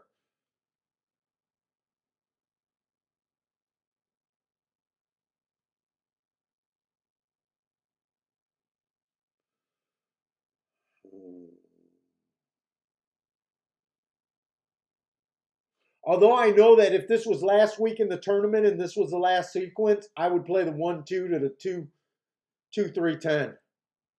I would do that, but right here where I have no structure and don't feel the need to do anything, I think I just sit out. That's where my opinion starts and stops there, and I think this is just going to be a sit out sequence for me.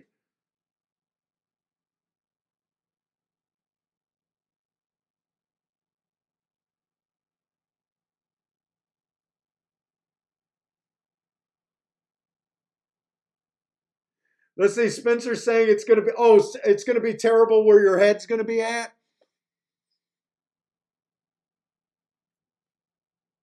Dude, I tell you what, Parsons, I sit with Parsons when he does the online tournaments every now and then.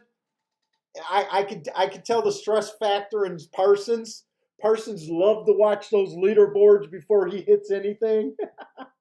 And I always keep telling him I'm so much calmer and try to calm.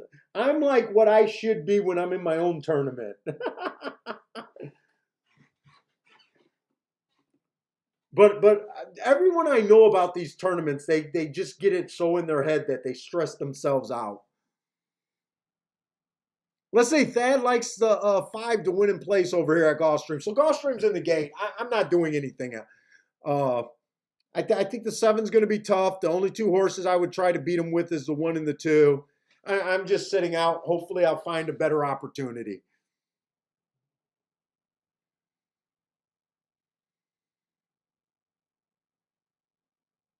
Let's see. Bender's cashing a double. Come on, Bender.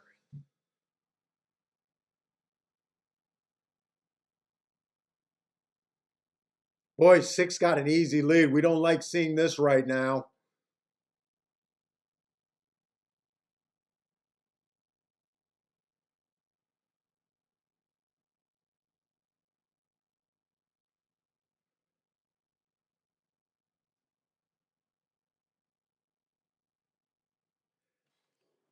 Right now, 6 got the lead, but I feel like the 7's going to have no excuse right here. 2 is winding up. But to me, I keep thinking that the 7 should have more here.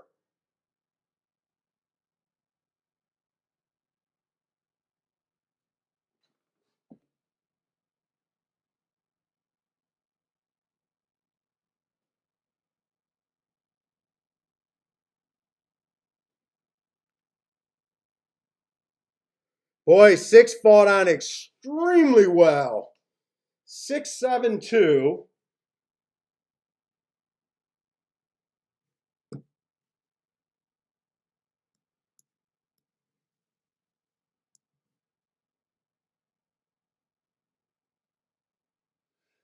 I really don't have a problem with the 6 winning. At the same time, I'd admit that I would not have took the 6 in this situation.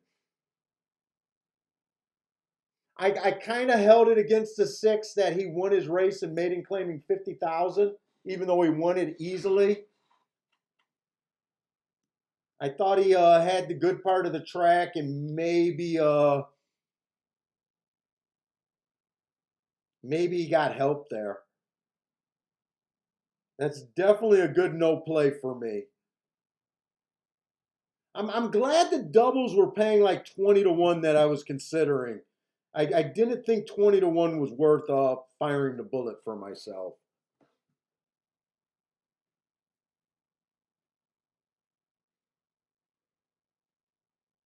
One did not fire at all.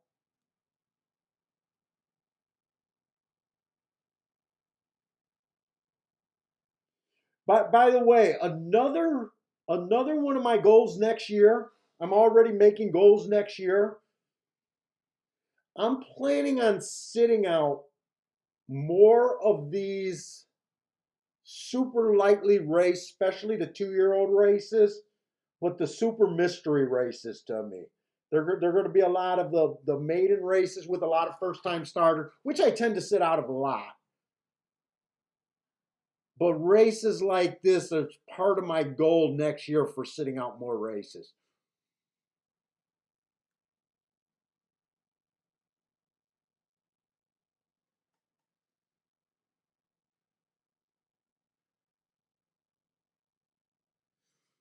2 ran well. He just didn't have the firepower.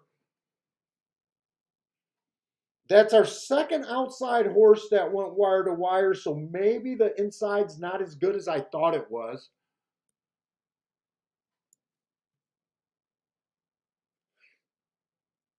Seven was in the 7 hole. That's where they really start having a hard time winning from. But I'm not really sure how much that race is telling me about how the track's going to play. 6 kind of got a head start out of the gate.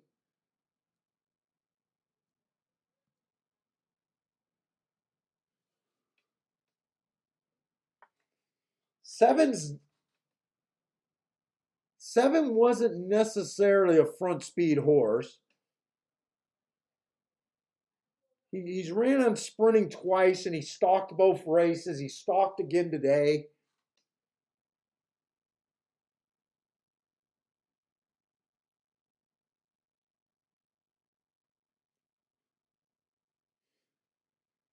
I guess I'm just glad that the 7 intimidated me enough not to bet that race.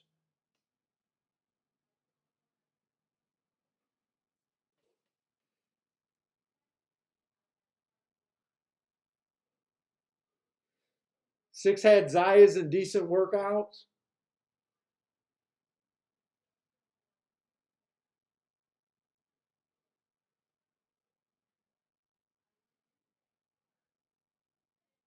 See these lightly raced 2-year-olds,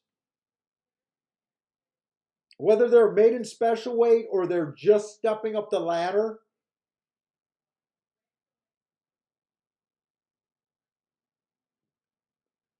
they just feel like to me that there's so many questions and so many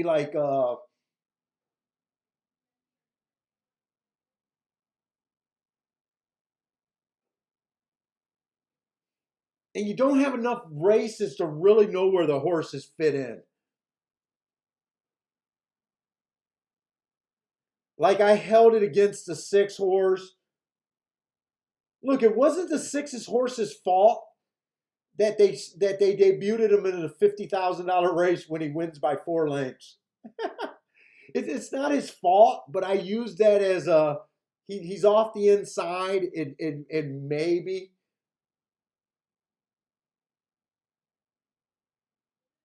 But he doesn't surprise you. Like after he wins, it's like, oh yeah, there was no reason why he couldn't win. He had front speed. He's undefeated. He got a good jockey. He's making the next step up. But you could say that if the 4 horse would have won that race going wire to wire, you could have said the same thing. If the 1 horse would have won going wire to wire, you could have said the same thing. If the 2 horse would have won, you know what I'm saying? Like that line of thinking would have made sense if almost any of the horses would have won this race, except for maybe the 5 and the 4. Or wait a minute, the 5 and the 3 is what I meant to say, not the 4. 5 and the 3. They're just tricky races by definition.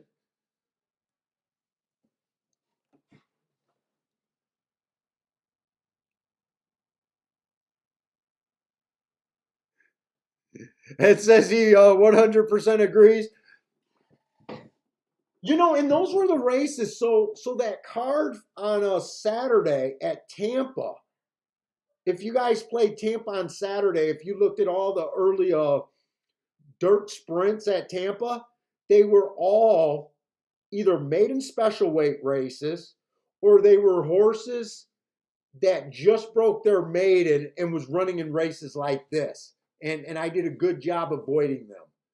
And that's how Aqueduct's been for a lot of the meet. And that's why I haven't been playing Aqueduct. And that's how Churchill was 2 weeks ago.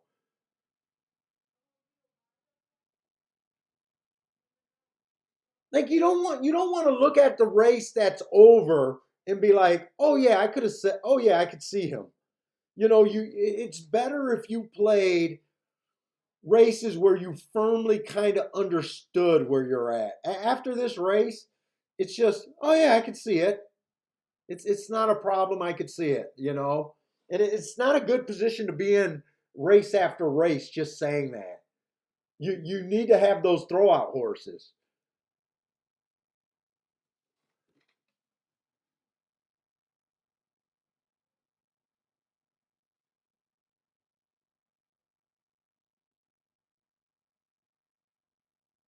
Oh my God, Ryan. You know what, TVG? I think they're right about saying the Tapita is outside, but they are out their freaking they're out their minds if they think speed is holding. And I will tell you something because I usually see this on TVG. I remember because usually after the show I'll sit there and watch TVG, and I know they do this on Santa Anita all the time. And this is why I like my definitions better. So Santa Anita over and over again, they would have, let's just say the one horse gets out by 5 lengths, but the two horses always in second, but he's 5 lengths behind. And they go around the track and the two horse ends up winning. And they'll call that a speed favoring track. I like my definition better, not looking at position, but looking at beaten lengths. To me, that two horse closed that race, and that's not a speed favoring track. And some days they'll have that where the whole day, the horse that was sitting in second, no matter how far back he was, and calling that a speed favoring track. To me, on a true speed favoring track, the horse that gets the lead is supposed to win the freaking race. Unless the horse that wins from second is like, 3/4 of a length back. Then I wouldn't argue. But I know TVG has a problem with that definition. But I do agree that I do think that the outside of the track is doing good.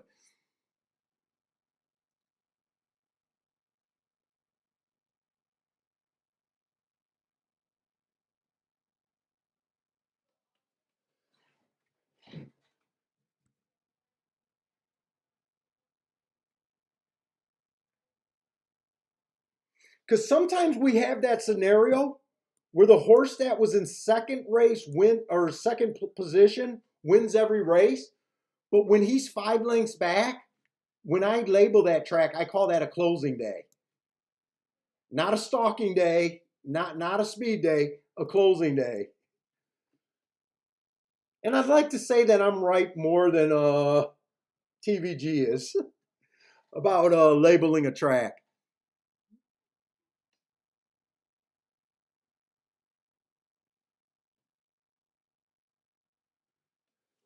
I think it's funny that I've never heard TVG talk about biases as much as they have in the last year. All of a sudden, everybody's talking about biases everywhere on the fucking planet.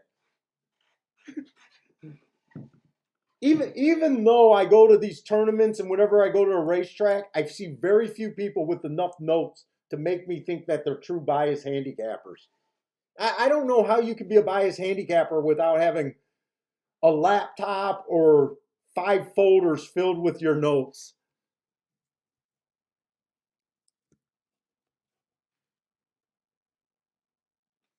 Oh, Bender, you're getting ready to make that move in a couple weeks, man.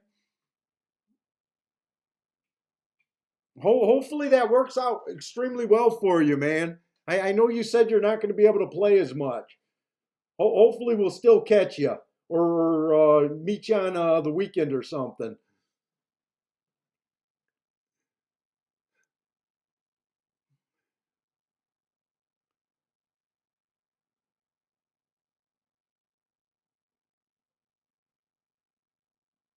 Case G, I used to. You know, a lot of them don't like biases, and I try to be as honest as I can.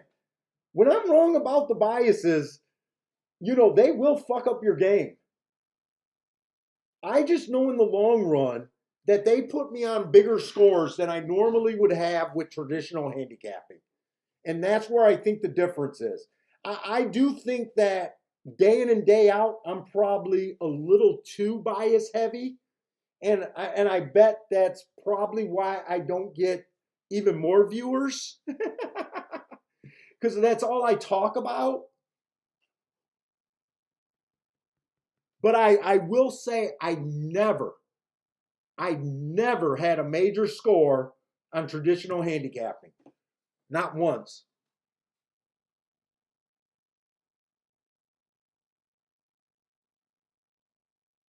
So, but I'm willing to say it's a little bit hocus pocus, and it can fuck your game up for periods of time, and it can confuse the shit out of you. But what handicapping factor doesn't do that? What handicapping factor doesn't do that?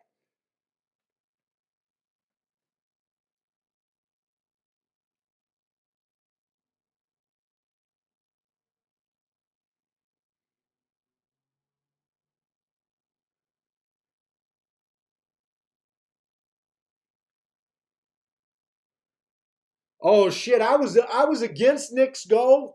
I had to leave early. I wasn't feeling well on Breeders' Cup Day. I did not realize that Speed won every dirt route race.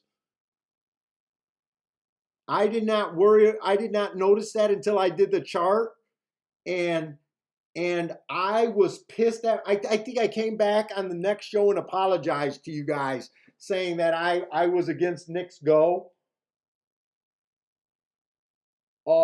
If we would have been doing the tic tac toe board, I would have been all, and I wasn't sick. I would have been all over Nick's go at the end of the Breeders' Cup Classic. There was nothing else to play in that race. But I will admit, my first thought was I thought I seen the speed bias, and I was on essential quality like every other dummy. But they went wire to wire every dirt sprint, and he didn't even get a fast first fraction.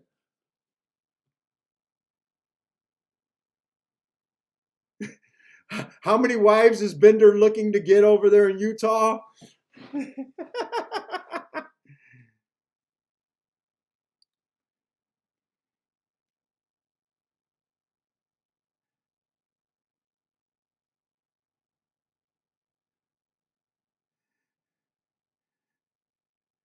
Dude, I always thought that a lot of wives would be great. Once I got married, I think a lot of girlfriends is great, but I can only deal with one wife.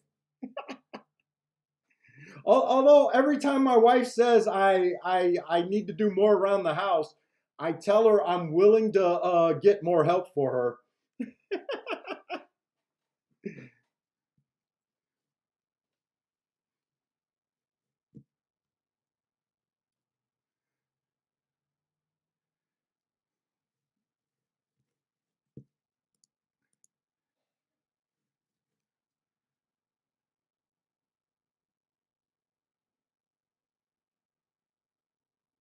Hey, what's up, Larry? Oh, are you at Gulfstream right now?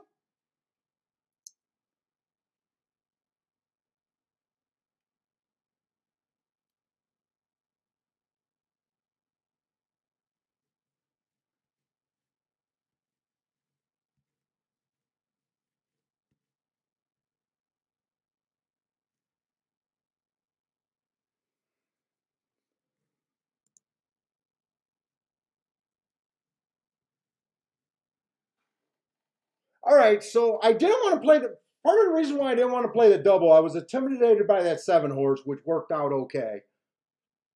I'm a little intimidated about this race. I'm set on the running style that I definitely want, stalker closers. But this is like one of those races that I was talking about, a maiden special weight, lightly raced horses, no real confirmed running style on anyone. I think in the long run, you would do better avoiding this race more often than not. Uh, I'm a little interested in the two, even though I think the outside of the track is better. I thought the 10 with the outside in this one race where it looked like he could have been a stalker or maybe a closer is a little interesting, but I'm not sure how good of a bet this is. Could be. I mean, We don't know what the 9 is. We don't know what the 8 is. We're only guessing what the 10 is. I'm guessing that the 6 is a front end horse, but he doesn't have to be.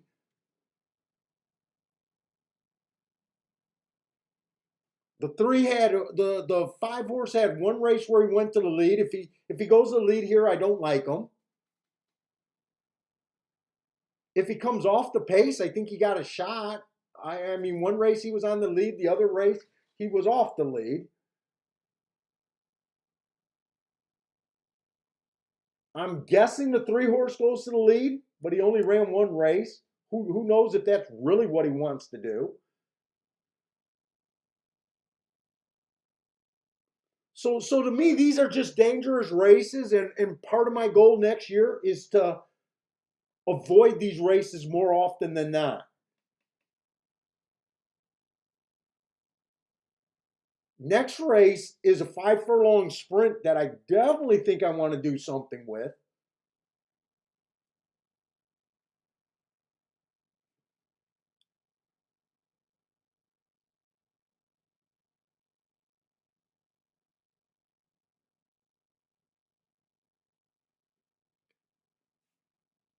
So the only way I play this race,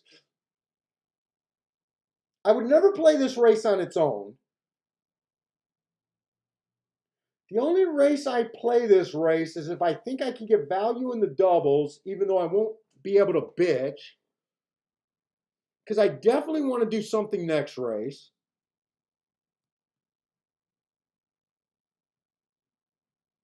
And I want to do something going into the last race, even though that's the first Tapeta sprint race of the day. And I don't think the Tapeta sprints in the Tapeta route races play the same.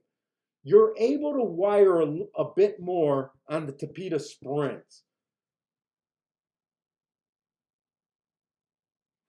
So I'm really going to have to think about it. I think I got to run to the restroom real quick, though. I'll be right back. Hopefully, I have something good to say. What were you saying, Keith?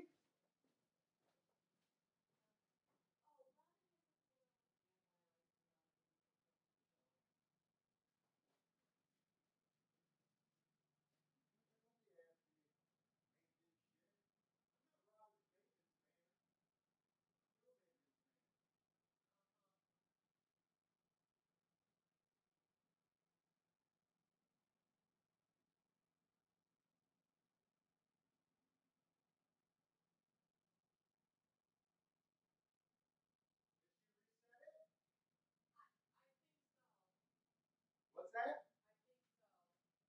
It just keeps popping?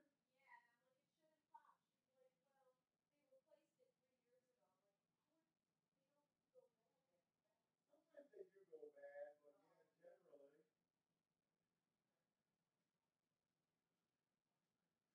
Is it in the bathroom? All right. Calling me for maintenance. Get the fuck out of here.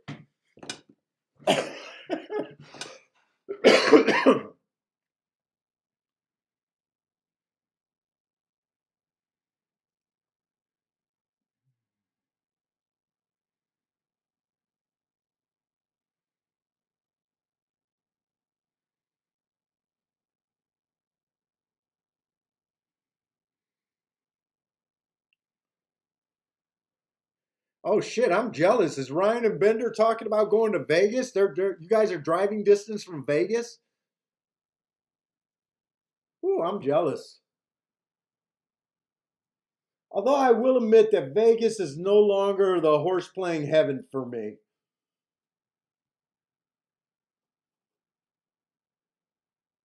I think we want to look at the next race. I think we want to look at the next race hard to see if we even want to risk something this race. So I'm just going to go to the 9th race, trying to get ahead. We got an optional claiming 16,000, 5 furlongs on the turf. If you guys are new to the show, the turf sprints at Gulfstream, you got to be on the lead or within 3 lengths of the lead by the first call, not at the top of the stretch, the first call. So it's a major speed favoring bias And it's been going on for about 3-4 years now, since I found it. It's probably been going on even longer. Uh, so that's why we kind of love our turf sprints.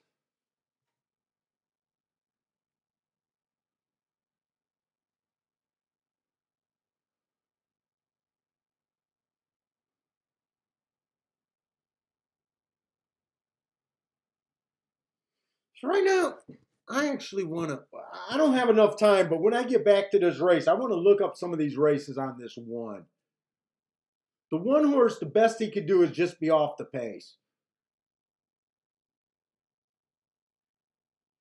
He went up to handicap 16 or 60,000. He did not belong in that race last race. You don't break your maiden at maiden claiming 16,000 and supposed to make that jump. He barely fits on some of these races. The adjusted times don't look that fast though. Let's see, three's definitely a horse that's going to be on my radar. Uh, went too fast to win 2 races ago, or last race. Probably more of a stalker than a front end horse, but he is dropping. I think I'm going to be interested in the 3.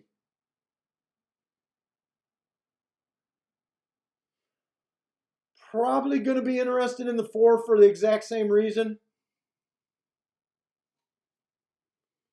Not really into the 5 horse.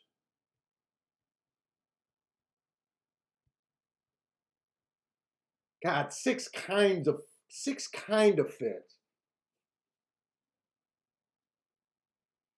I'm not really interested in the 7.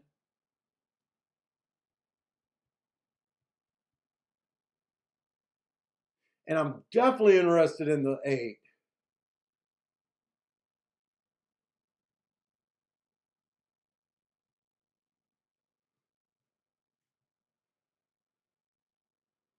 So I think I'm definitely going to be interested in the 8, 3, and 4. In this first leg, I was kind of interested in the 10 if I even did something. These are going to have to pay big for me to do this bet, I think.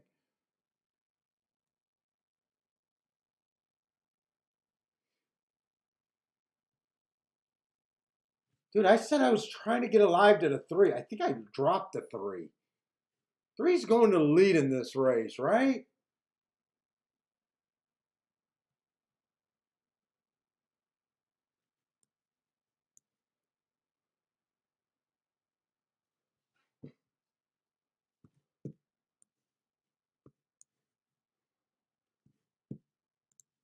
See, am I in the right race? 8th race. We got 2 minutes. 2 to the 3 is only paying $11. I would not want that combination. 2 to 4 is paying 23.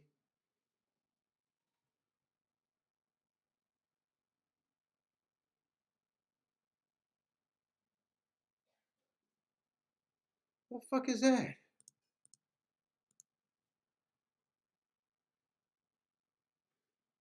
I'm in the right race, right? Why aren't they showing me the doubles to the 10?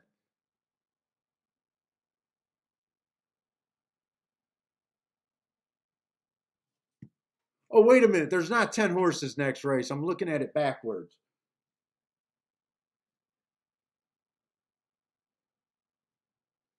10 to the 3, I can't play. I can't play to the 3. 10 to the 4, I can barely play. 10 to the, these aren't paying good. They're basically playing $12.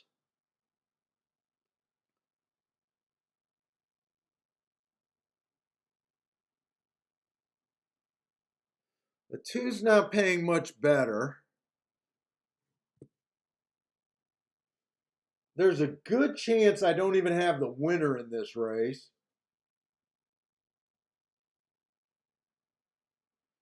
5 might. I can't even trust if the 5's going to come off the pay. I don't think I can play this double.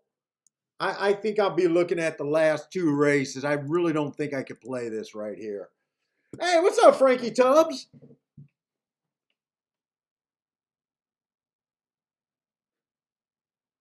Frankie Tubbs likes the 5-5-5 pick 3 here.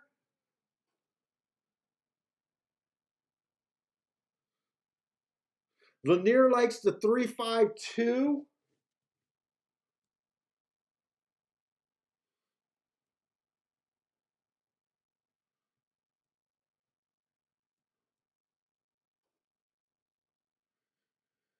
I feel like I'm trying to do mental gymnastics trying to bet this race. I think I'm just going to watch this race and say they come off the pace, and that's it. Two's at 3-1, 10's at 2-1. I mean, I got a bunch of horses I don't understand. I sit out this race.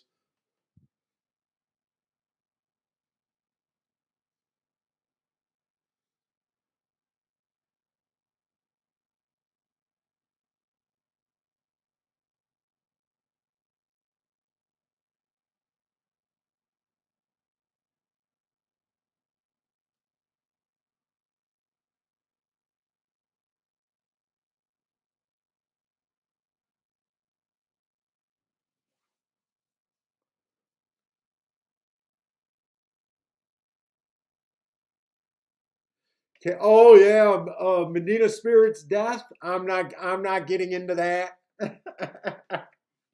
I'm not touching that with a 10-foot pole.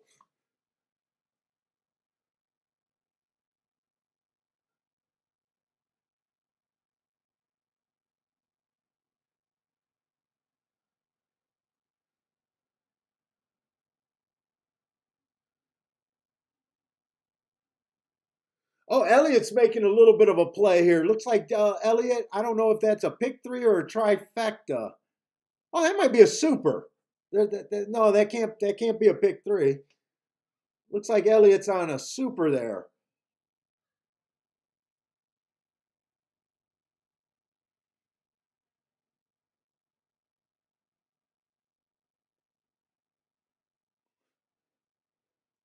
And they're off at Gulfstream, so I got no bet here. Gregory's on his another code exact of 510. Who is this 5 you guys are like? I think a few of you guys are liking this 5. I think if he goes to the lead, he's the loser. I think if he rates, he can win.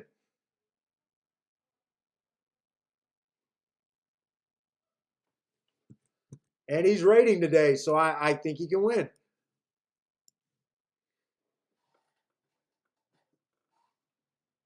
24, this is actually the fastest pace on the Tapeta today. 24 at the first call is the fastest of the races today. And I did not expect this 10 to be so close to the pace. That this might be a little overly aggressive.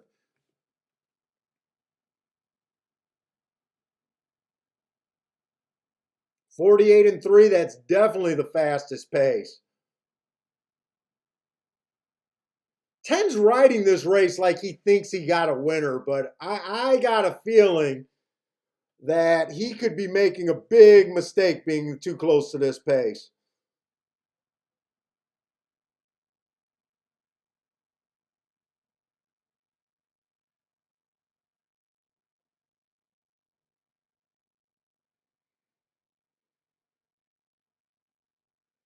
Did anyone think this 3-horse was going to win? I had no fear that he was never going to win that race. This is why this race is so dangerous. The 10 ran the best of the horses that I thought I could handicap. 6-horse came completely off the pace, kind of for the first time. And the 8's a first time start. I got no, you know what? It was outside. It came off the pace. That's the best I could have did. That's kind of what I was cheering for. But there's no way I could have really played that race. That's going to be a sweet exacta though. With this 6 getting second at 18-1. I thought for a second that the 6 might have even caught the 8, but he wasn't capable. But yeah, this is just like the last race where I got no problem with the result.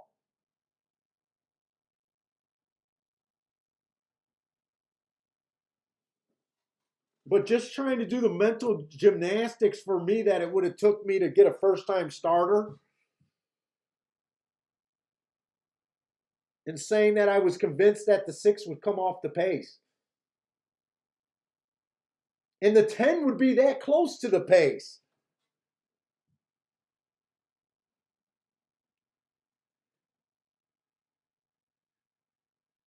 Oh, Bender, you like the 8 horse.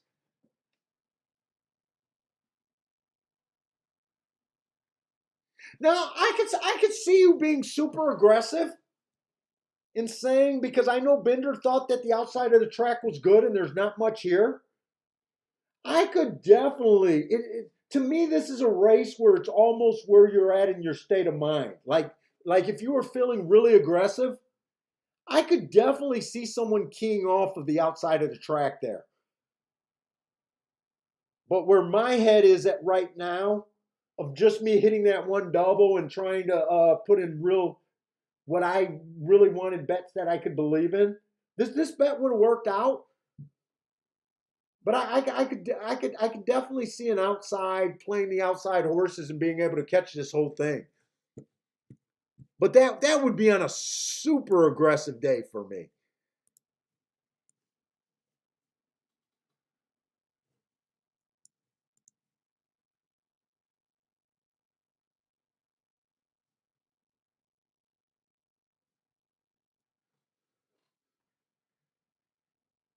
Bender, did you start doubles or could you have hit that exacta? I got a feeling Bender probably started doubles.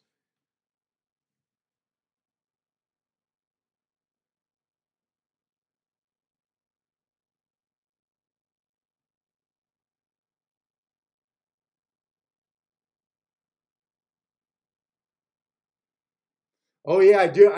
Your comment got lost in all your moving comments and talking about Vegas.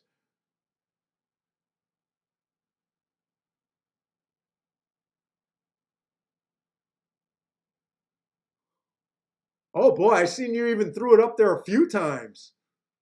You really did like that 8 horse.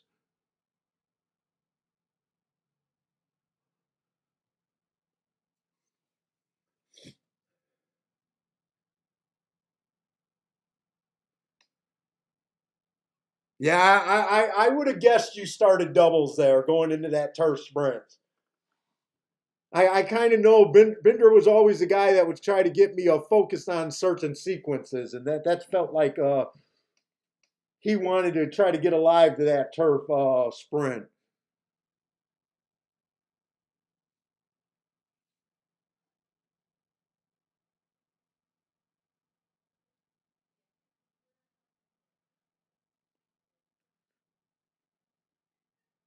The best I could have did there is just played the outside, and that would have been like a $5 exacta box, and that would have been on a very very loose sort of day.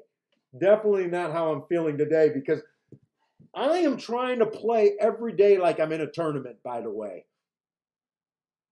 I said something earlier in the show. I since I've been practicing for the tournaments about the last 3 weeks, I'm really liking the result. I had 5 days of $3,000 hits. I love that. I'm not liking that I had 3 days. I never have $3,000 losing days in a single month. I try to have less than 10 a year. So that is high, but when you do the math, 15,000 minus 3, I think I'm getting a little bump out of my tournament thinking head.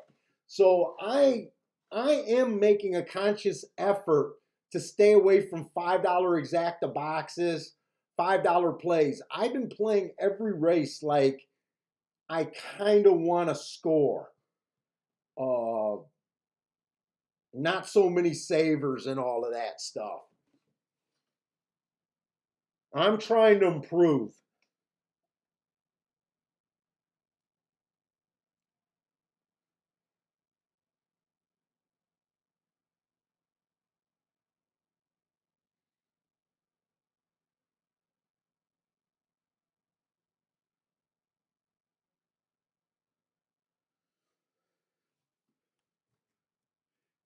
Yeah, I definitely like your 4 horse. I'm a little worried about the 3 horse. I don't. I'm not sure if this race is so cut and dry. This next race, I definitely like your 8,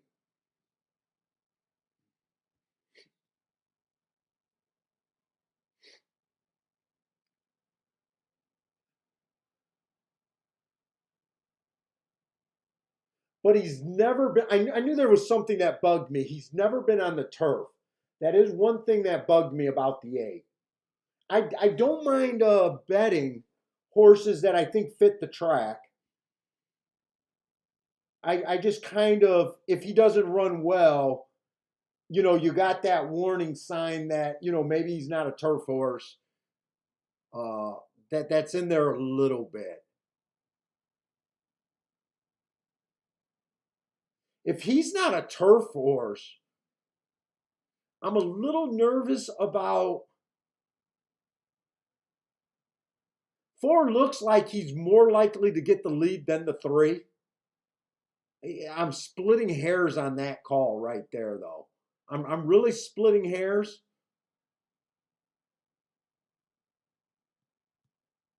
But I can also see if the 8 doesn't like the turf,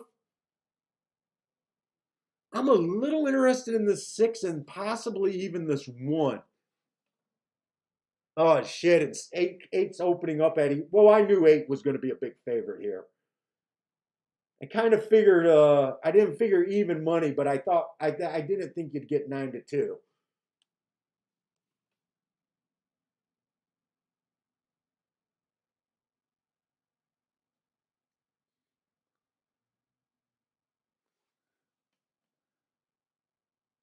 Oh shit! I got to find Ryan's comment because Ryan's saying something horse racing doesn't do well.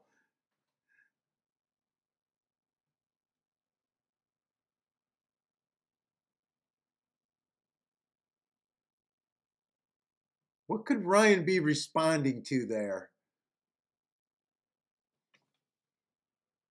Well, I'm not even sure what he's responding to there.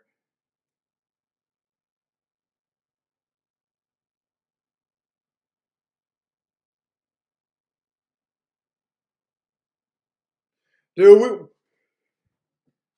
adapt to the dude. I was just ready to say. I think everyone in the chat room has a long list of things that horse racing does not do well.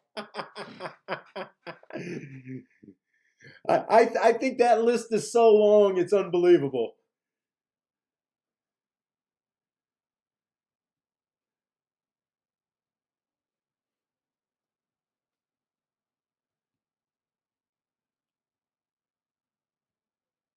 Dude, all the things that horse racing does wrong, I still think it's the best gambling game out there.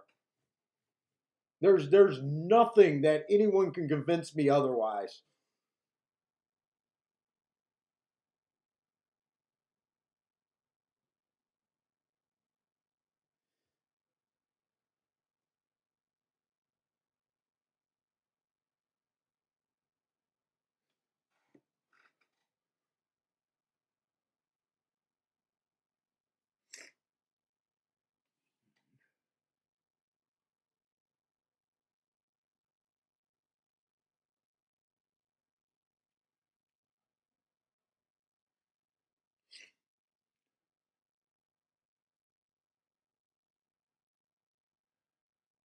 I really wish they would stop acting like it's a sport and it's just a gambling game. I think if they came with that approach, they'd do a lot better.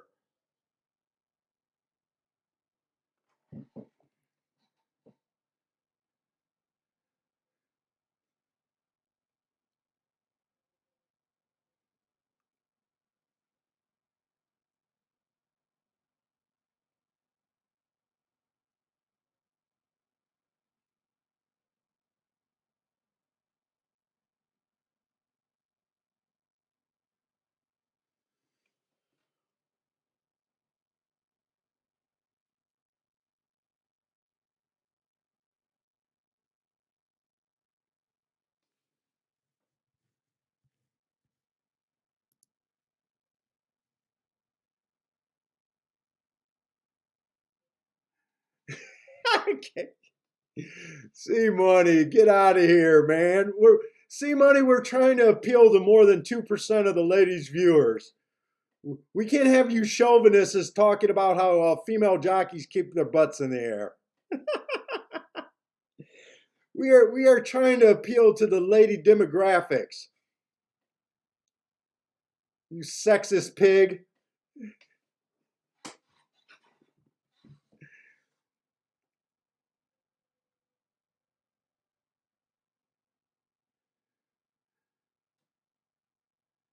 Is that Mr. Zad? What's up, Mr. Zad? I hope I'm saying that name right.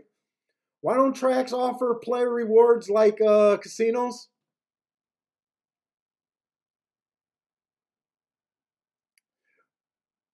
Probably because they're stuck in a time warp. Probably because the operating cost of a racetrack is way more than a casino. Part of it is they probably look at sports games and want to act like it's a sport, where they want to charge $18 for the beer, just like they do at a football game, even though they don't have the attendance that a football game has. You know, think about all the land and all the logistic that horse racing that a track has to do just to house these horses. I'd be really interested to see how profitable they are, if they are at all. All I know is the last couple days when I was watching Churchill's last couple days of racing, and I found it unbelievable that some of those horses were running for $100,000 purse. Horses that I thought had no right running for $100,000 in some claiming races. Like, why aren't they cutting takeout? Why are we funding that? If they can give $25,000 claimers $100,000 purses to run at, why are we funding that when we're taking the abuse?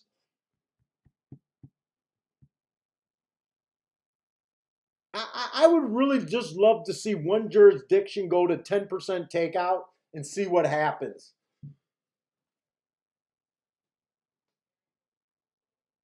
But it's almost like, why can't they well, why is Baffert a star? Like, why do they feel like they can't kick Baffert out of the game? I've never seen someone wear a Baffert shirt, like a Baffert fan. There's no merchandise. You think Baffert brings people to the game? And why can't they give Irad more days off when he tries to kill people? Like, does Irad bring people to the track?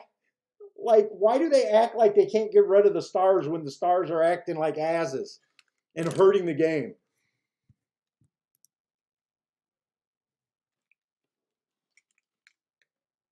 Like, it's not like banning Michael Vick when Michael Vick was doing the football dog fighting. At least Michael Vick had fans that bought his jerseys, and he was an all-star at the time. When football kicked his ass, they did bring him back, but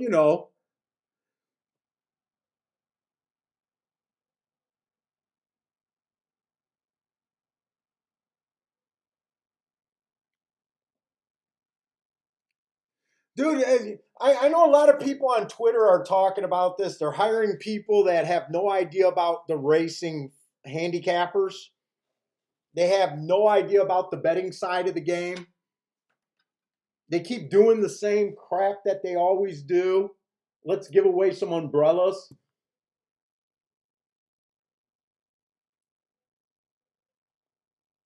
I was listening to Hammering Hank, I think is his name. He hates the computer betters.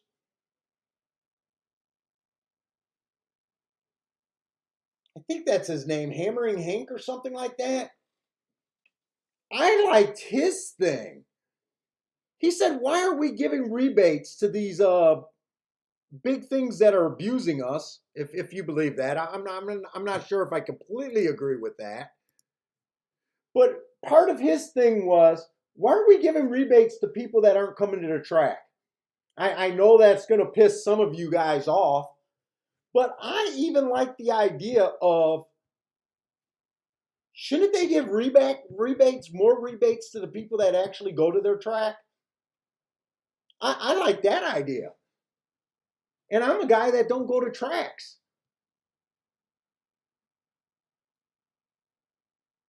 Yeah, see, money. That's the only shirt that you see of people wearing Baffert. I haven't seen a Baffert. You remember when Friends started and all the chicks at the bar was getting the who's that chick with the hot girl on Friends? All the chicks were getting her hair cut like Jennifer Aniston. Those are fans.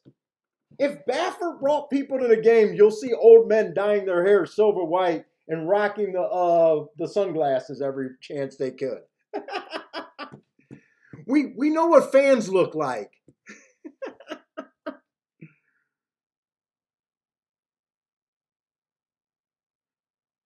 I didn't get into this habit because of a jockey or a trainer. Dude, I don't know if there's someone that could be more obsessed with racing. I still don't wear t-shirts of ponies on my chest.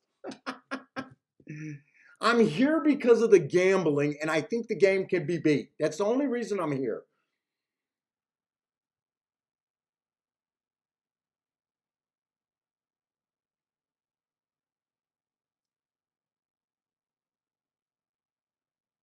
And you know what? I'll defend Baffert until they can actually test them. The problem with Baffert is no one believes the autopsy. No one believes these drug tests. No one believes that they think it's corrupt. It's almost getting to the stage of a conspiracy theory.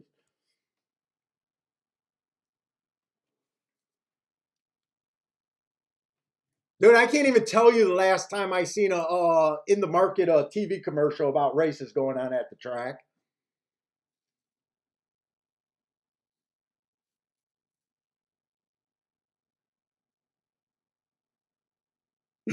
In said he didn't know that I was anti-umbrella. Oh yeah, everyone remembers the umbrella swag. Come to the track and get our umbrella.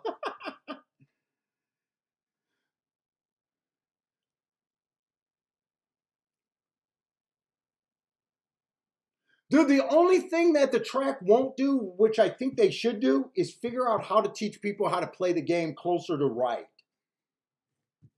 If they can convert people into handicapping, they don't have to worry about anything else. They'll be able to lower takeout. They'll never do it because it's hard.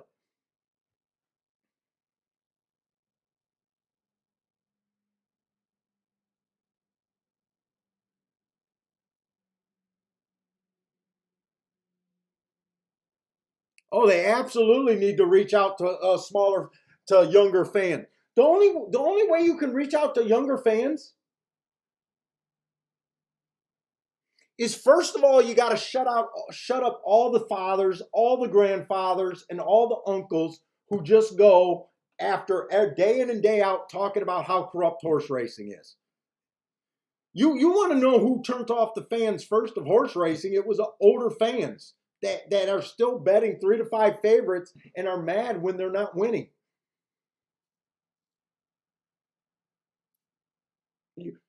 Ask yourself, who is the worst ambassador for racing?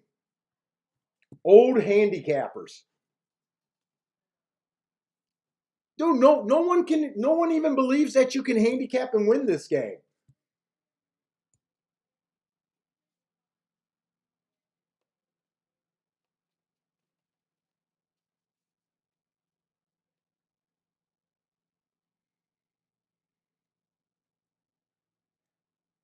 Dude, Case G, I remember seeing tracks of my local track in the 70s, and the field, the stands were full in the 70s.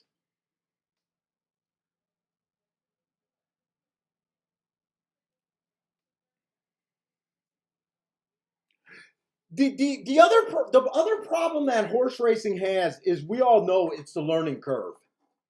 And I think part of the learning curve, and I don't do a good enough job saying it on my show,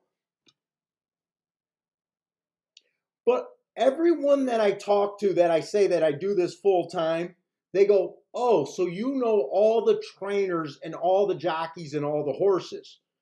So when people think that, they think that the learning curve is a lot farther than what it needs to be. And when I tell them it's the track profile and you don't need to know the horses' names, you don't need to know the trainers, and you don't need to know the jockeys, I just watch their eyes roll in the back of their head. But it's getting past that initial learning curve. But no one's going to try to learn this game if they don't think people actually win at this game. And track should actually advertise, hey, we're going to steal 25% of your money, but we are returning $800,000 a day that's up for grabs.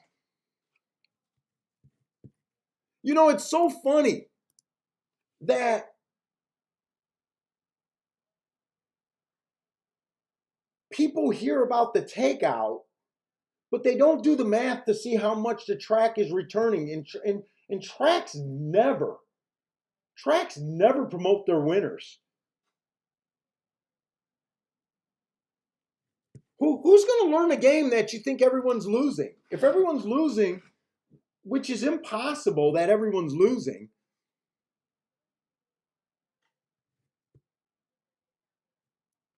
But you guys got to remember, no one played Hold'em poker until television made Hold'em poker a thing. Dude, I used to play poker. Everything was wild. You can only play your poker game at your degenerate aunt's house years ago. No one played fucking Hold'em like they do now. And that's only because the young kids seen the hole cards and was like, oh, I know the hands. I can do that. And you could tell your dad to fuck off. That moneymaker just won $10 million and you can too. And it's so funny. The other thought that I had, and I got to get to this race.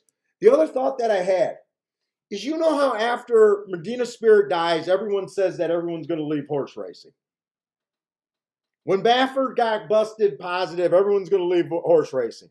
When the Breeders' Cup canceled that one horse that won, everyone's going to leave horse racing. They don't understand gamblers. My cousin, who I won't say their name, and I won't say how far related of a cousin they are, was playing online poker when online poker had the biggest scandal that those poker rooms were cheating, and she still played. Online casinos. Who trusts online casinos? And people are playing.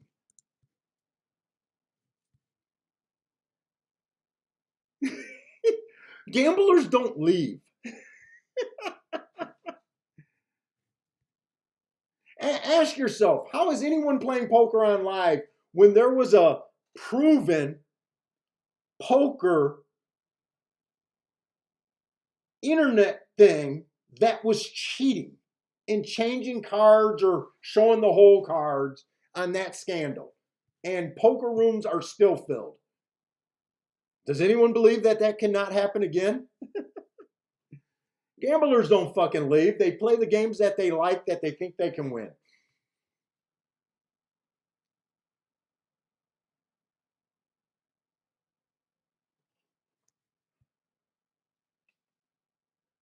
All right, I got to look at the last race because I wasted way too much freaking time.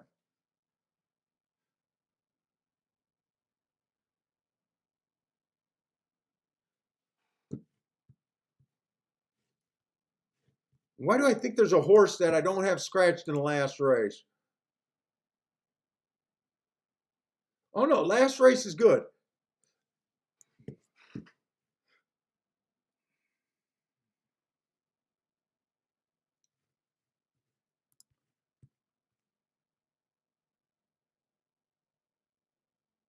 And going to a sports handicapping website, they bitch about the same thing that horse players bitch about.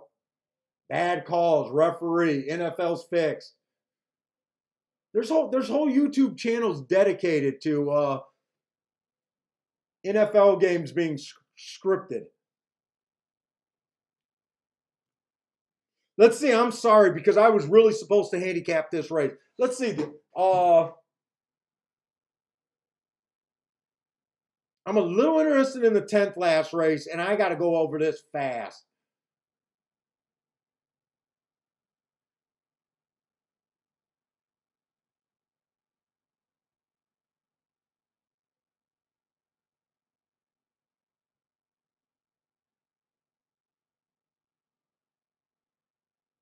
Fuck, I wish that 3 wasn't in the race next race. He's the horse that I'm not sure what to do with.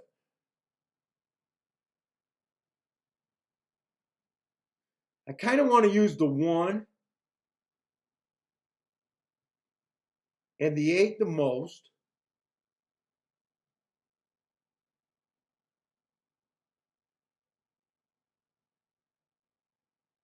And the 10. Fuck.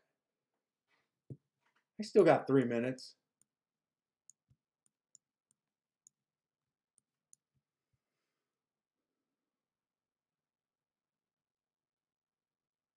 Now, speed can win on the Tapeta a little bit more for sprints than they can for routes.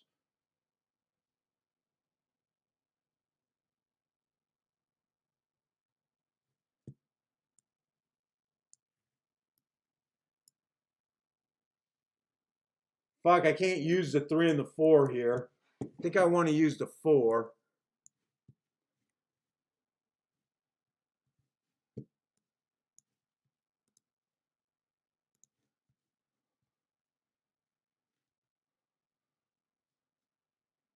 Eight to the 1 is paying $20.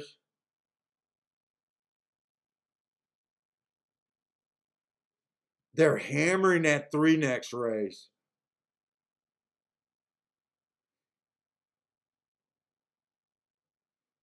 8 to the 8 is paying 40. 8 to the 9 is paying 20. Dude, I think I'm gonna go there, but I think I'm gonna do that double.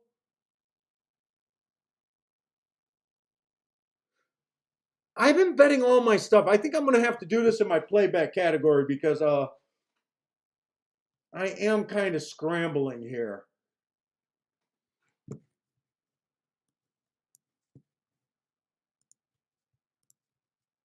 I think this is the first race that I am betting on that lower side.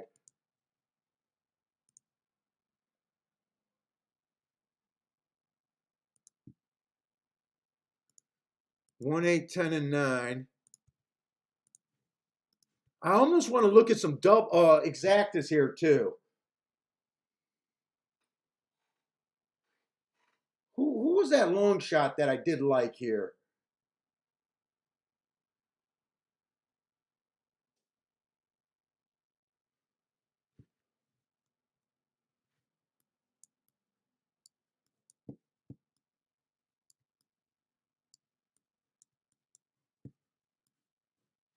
I'm going to wheel the 6 first and second.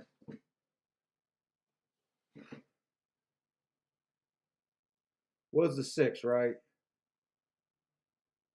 Yeah, it is the 6. 22 to 1. I'd probably rather hit the exacta than the double.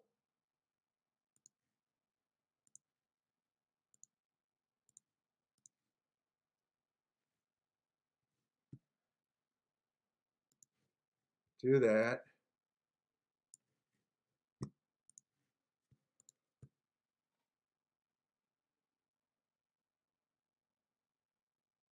Yeah, Lloyd, Baffert has too many Derby winners. Now, to ban him, I think you got to prove it. To ban him, I think you got to prove it. Because right now, if you proved Baffert was crooked with from what I've seen so far, it's like you couldn't convict anyone in a freaking trial of that kind of deal. And no one trusts horse racing is actually really investigating. That's where the problem is. No one really trusts horse racing. They think they just keep cleaning his slate on purpose. But who says you can't ban him? I've never once heard someone say, a casual person say, I'm watching the Derby because of Baffert. I don't think he brings fans to the game.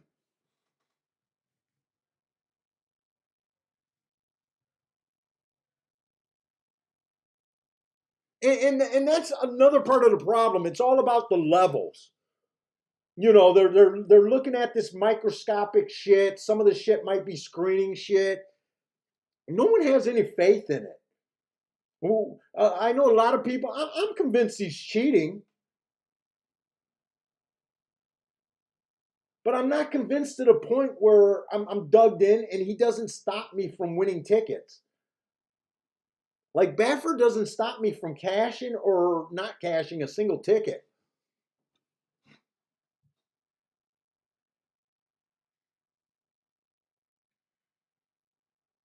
But I don't see how you can't throw him out of the game if you get the proof. The problem is I think biggest problem is no one trusts the proof.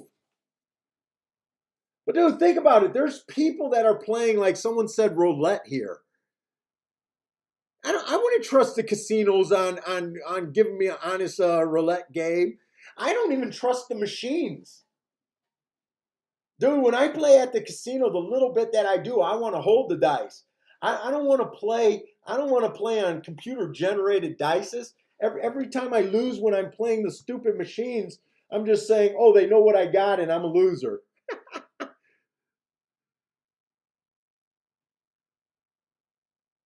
Oh, I was hoping the three would not get the lead over the four. At least the four's in position, but come on, I need the six to get first or second. Come on, six. Don't fall back here. Just keep running with this six.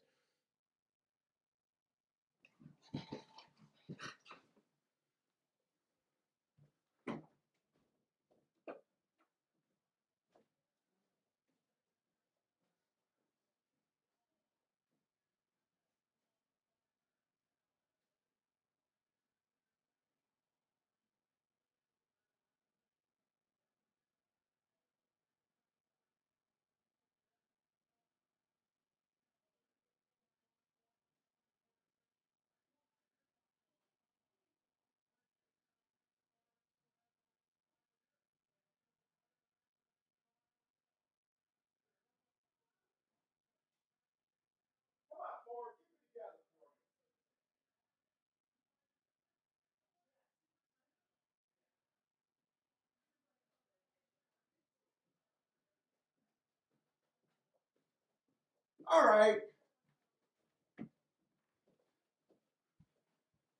All right. I'm kind of happy with that result. I thought the four would outbreak the three.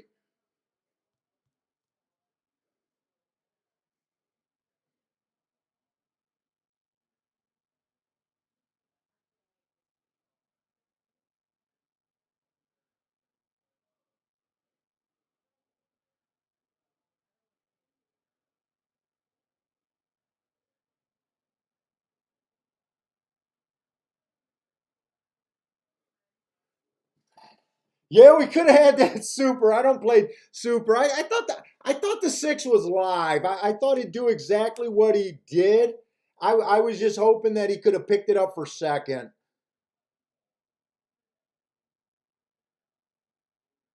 Maybe I could have bet that better.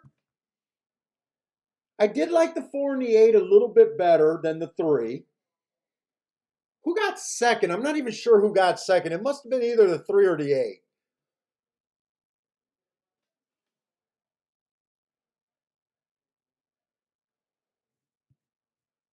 Eight, like I said, was trying turf for the first time. Him not getting the lead is not the biggest injustice.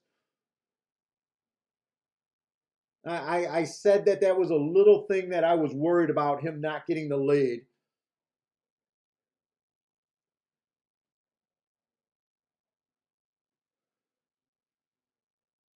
Right, Bender? You're so happy that they're running on the turf sprints again. You and me both, brother.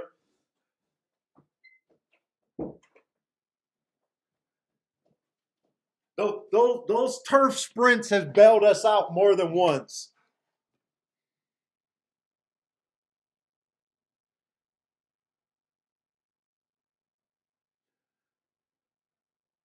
Let's see. The best I could have done, if I would have decided to really play exactas, the best I could have done was just wheel the four first and second. And with it coming in 4-1 over to 7-5, I just don't think. I could have boxed my first three horses. I just don't think there was enough fat on that bone.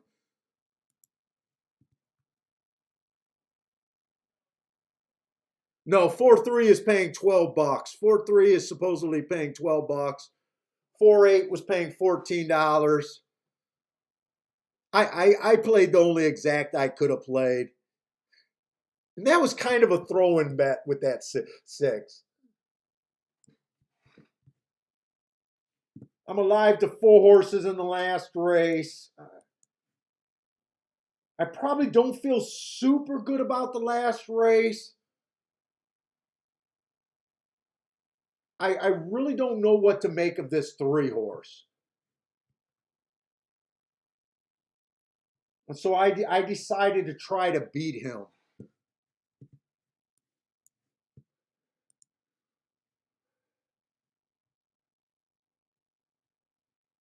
4-3 is paying $17 according to this. Well, wait a minute. I'll get the official will pays in a minute.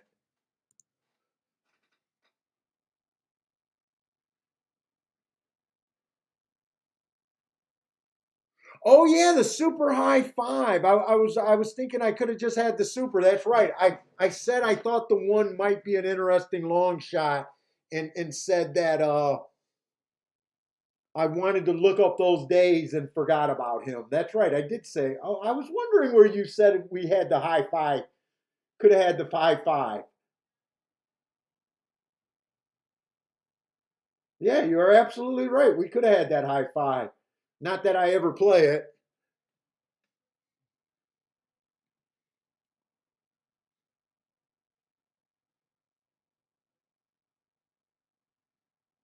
Yeah, racing is. It seems like they're never going to just get all the jurisdiction on the single page, where the rules are the same no matter where you go.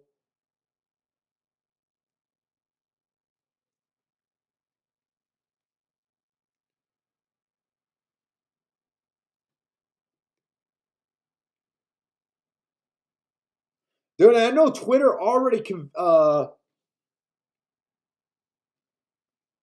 I know Twitter already came out with the torches on Baffert. But in the grand scheme of big numbers, there are young athletes that die in their 3-year-old season without breaking down with heart attack. Probably drugs. Probably drugs.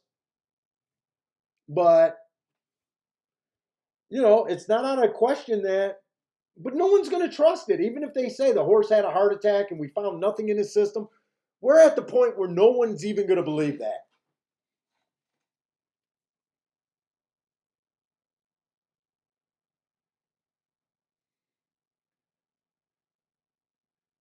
They've been enabled too long.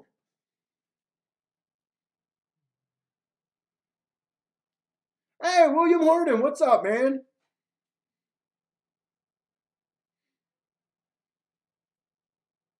But dude, I wish they would just market this game to the gamblers. The people that are funding the game, the owners and the gamblers, are the only people that come out of their pocket in this game.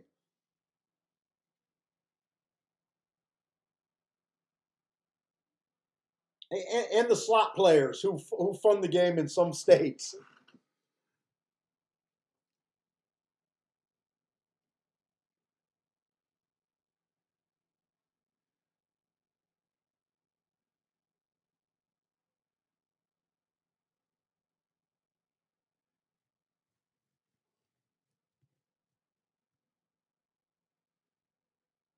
Yeah, Justified had problems too.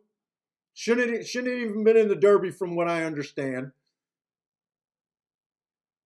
But none of this stuff is causing me to stop cashing tickets. In fact, I thought that I thought that Medina Spirit was a playable horse in the Derby. He improved his speed figure by 3 freaking points.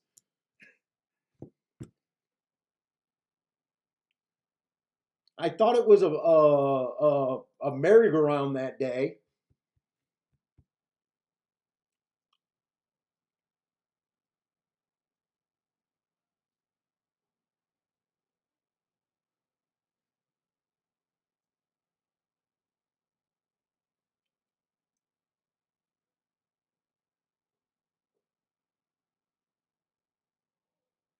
Let's see, Case Churchill would love to ban Baffert. Look how they acted so thirsty to get him. Yeah, they did. They did try to act pretty quick. Are you going to disqualify a dead horse? Where's that lawsuit going to go? Are they going to are they going to act like they can't disqualify him because of his image? Maybe the conspiracy theories would say they killed that horse so they didn't have to disqualify him from the Derby. It's a sick way to look at things, but none of us trust anything that they do.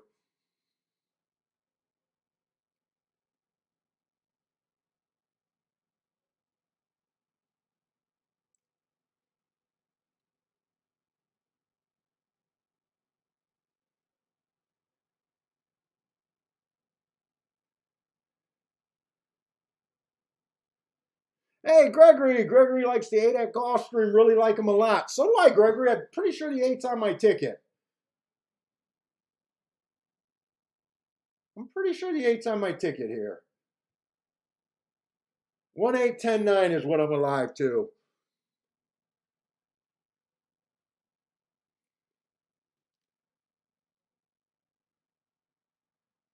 Hey, what's up, Jay? Churchill is afraid of his high price. Well, everyone's afraid of lawyers.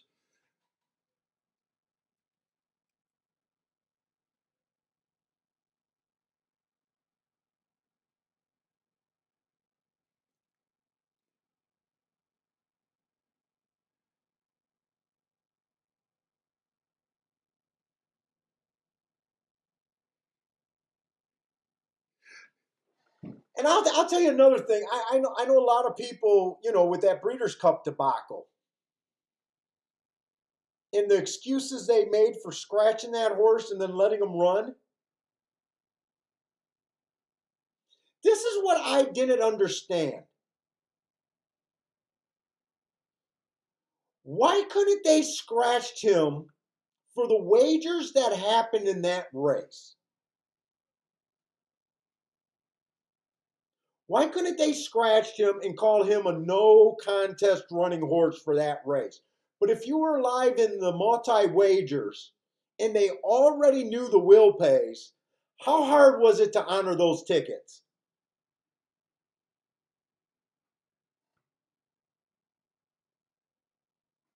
Instead of just effing everybody. They already showed the replay. It's almost like when you guys ever go to McDonald's now? Remember how back in the day they used to ring up the register and actually use numbers and not pictures and stuff?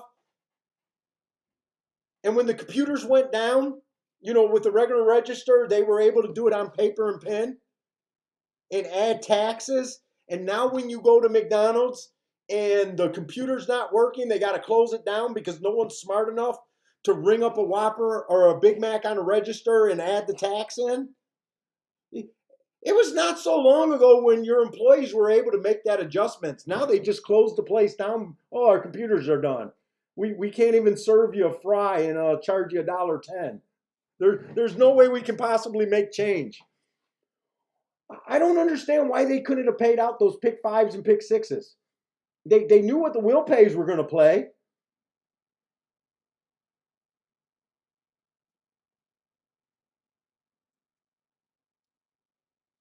Why punish the guys that were on real hits?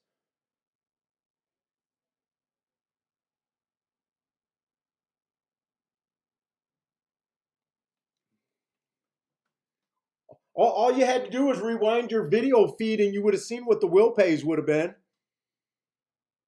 Yeah, see, money. I'm from a public school. I went to Detroit and Redford public schools. Trust me, I'm not a smart guy.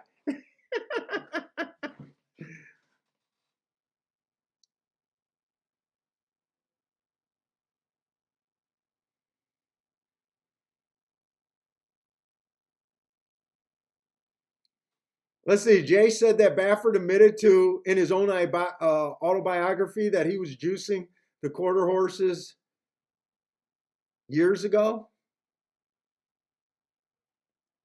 I wouldn't doubt it. I'm honestly, other than the horse's health, I don't care about juicing. I'm more worried about horse jockeys holding horses and not giving real rides to horses. That's been my fear more than anything.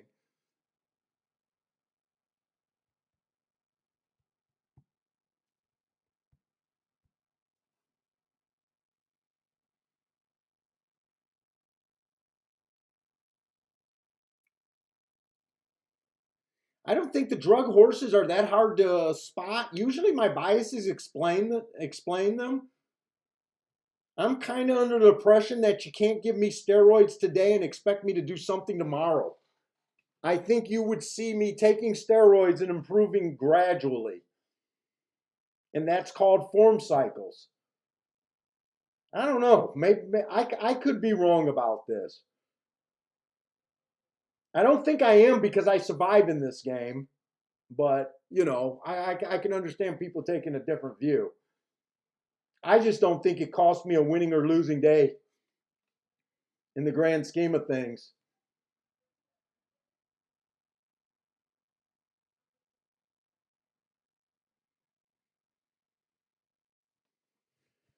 I got to see what these doubles are alive to. I think I need this double to have a decent day. I think I made four bets today. I finally hit one, but that double didn't pay enough to put me over the top today.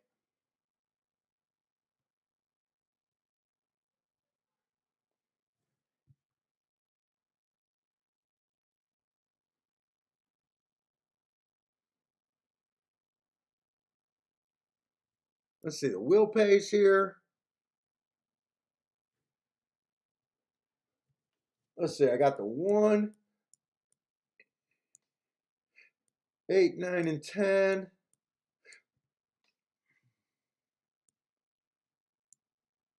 see, 30 to 1 on him.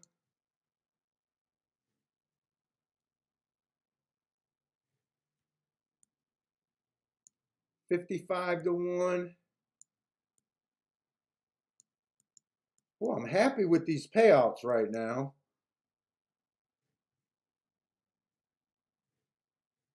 47. Oh, I can have a good day if I just close this double out.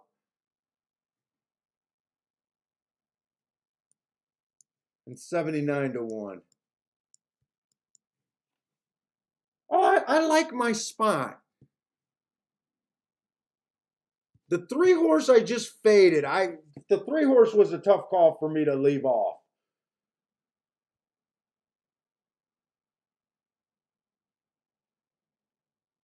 If I have to lose this race, I myself I hope it's going to be either the 3 or the first time starter. I can live with that. I don't think I'm going to bet any more into this race. This is our first Tapeta race of the day.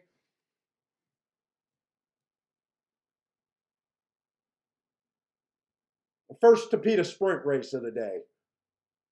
So I'm not sure if it's going to be inside outside. I definitely thought it was outside for the routes. Let's see. 4 went wire to what? Yeah, 4 went wire to wire on the turn. Oh shit. This is a turf sprint. I'm going to call that the poly route.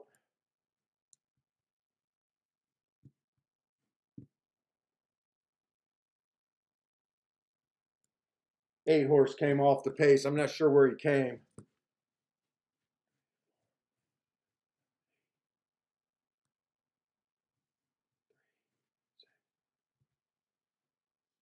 I'm missing one race on here.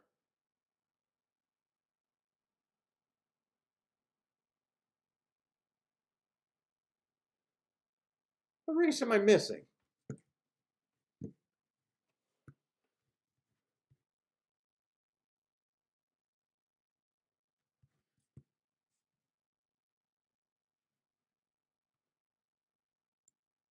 I'm missing that 6 horse that beat that 7 horse, right? Is that who I'm missing? He came off the pace. I'm not sure where he came from.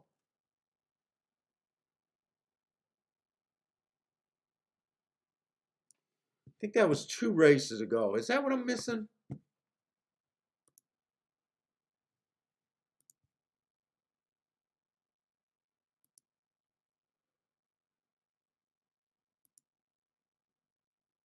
Yeah, that's the one I'm missing, the 6 horse. That was on the Tapeta, right?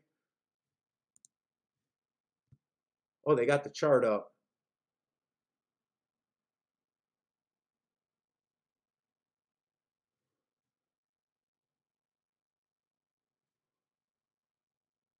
Oh no, that was a sprint race that he won.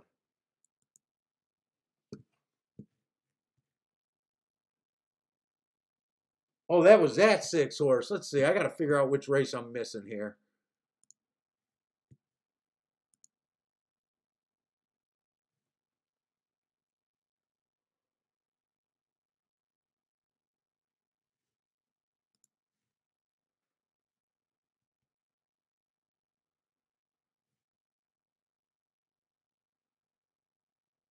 The 5 horse. It was a 5 horse that paid $4. He almost wired, but he stalked. That would have been the 6th race.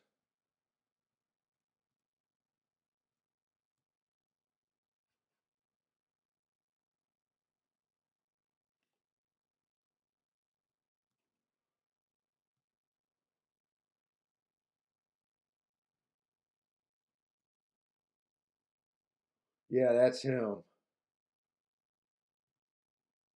Oh, that was the horse I hit the double with.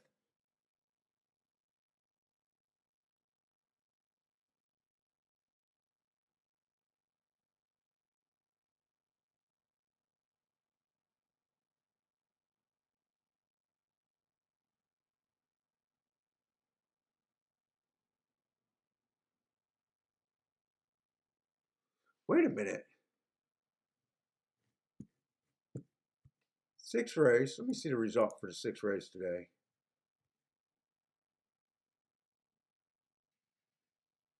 Yeah, double paid $13.50. So I had that for a good amount of time, but I am down a bit today. Just a little bit.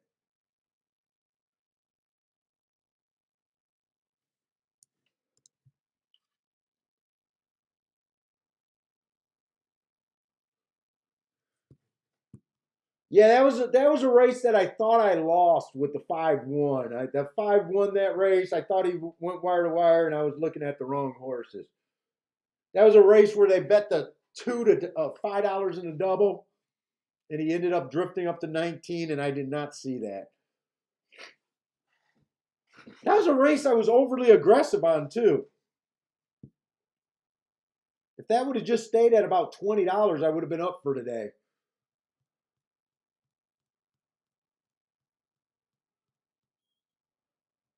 So I'm alive to 4 horses. Right now, like I said, I don't think I'm doing anything else here. I guess I'll go through the horses. Might as well just go through the horses. Maybe I got something to say that might be good. I don't know. Let's see. We got maiden claiming 16,000. It's going to be our first sprint race on the Tapeta. It's 5 furlongs. You know, I keep saying that the Tapeta for the routes have been outside and off the pace. So they may run like that. They may not. I think for the meet, let's see what they've been doing on the meet in the sprint.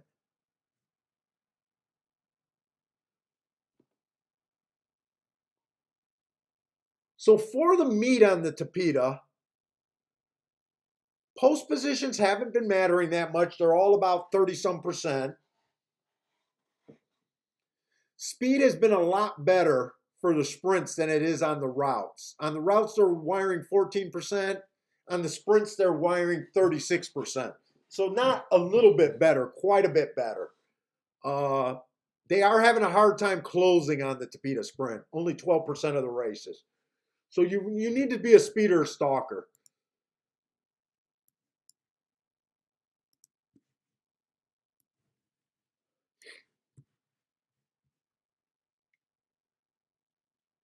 So I did like the one, and I'll be honest, I went fast this race.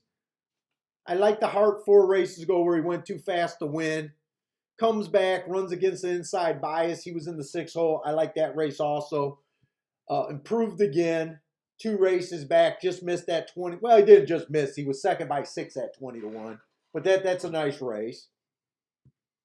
And then last race, just missed 5-1. 1 race sample, kind of hard for me to judge him. But overall, I like the marks he's been getting. And the race that I can't judge,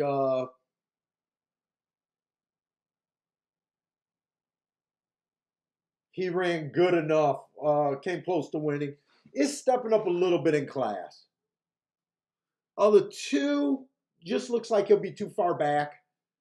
So I wasn't that interested in the 2. He's also stepping up from 12.5. The 3 was the horse I couldn't get a read on. I might regret. I didn't know what to do with him. I don't think I'm going to regret him. His double's only paying 17-1, I think it was. He is dropping to the easiest field yet.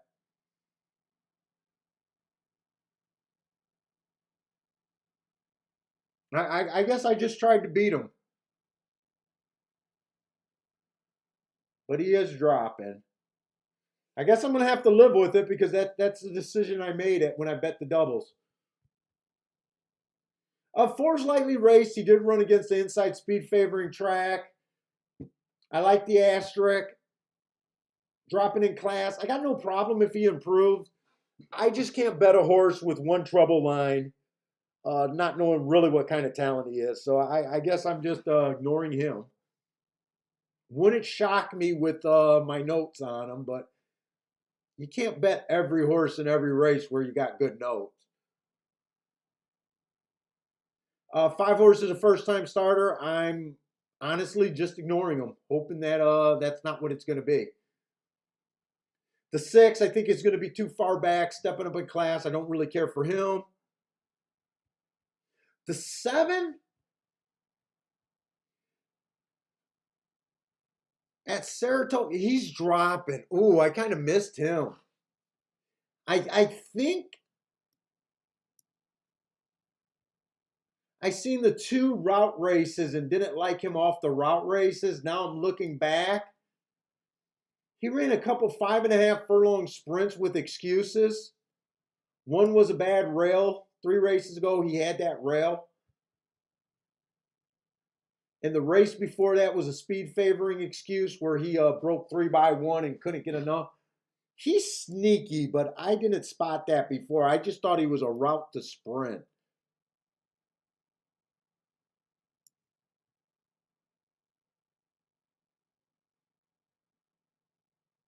8 stepping up. I do like the Hart 3 races ago, but usually I expect to see a speed figure spike. And I didn't get him in his last 2, so I didn't use him. I do have the 9. I think the 9 can give me a nice stalking trip on the outside. He's stepping up in class. Boy, I'm betting all the horses stepping up.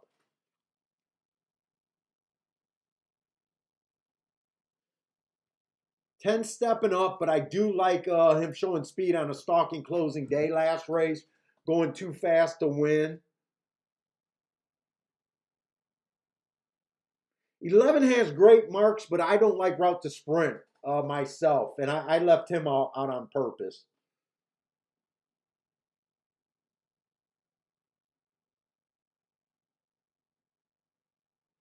And the 12, I don't know. The 12 kind of slipped, didn't really notice him that he was in the race. I don't like his first race out. He was just average, slow, slow. I don't get why they raised him to maiden special weight off of that race, but they did.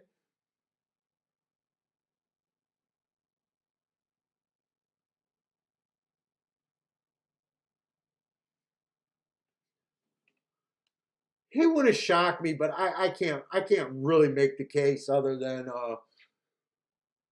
ran against a bit of a bias at a higher level last race. I don't know. I'm not feeling that comfortable with this bet right now. Although I like the prices on all the horses I get. I think the 10 and the 1 are my first two choices in this race.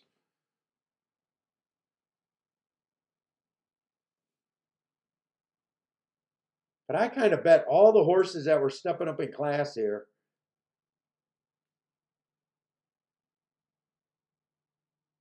Oh, Larry likes my 10. Come on, Larry, let's get this 10 home.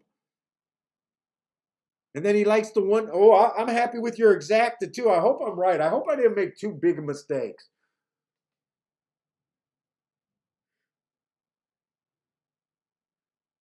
I'm mostly scared of the 3 and the 7 here. Three, I did see the danger in the 3, but the 7, I missed that.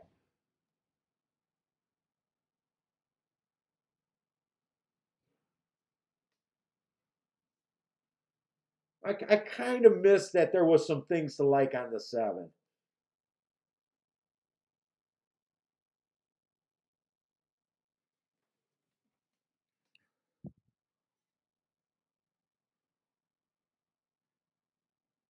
Hey, what's up, Timothy? I think that's a new name here.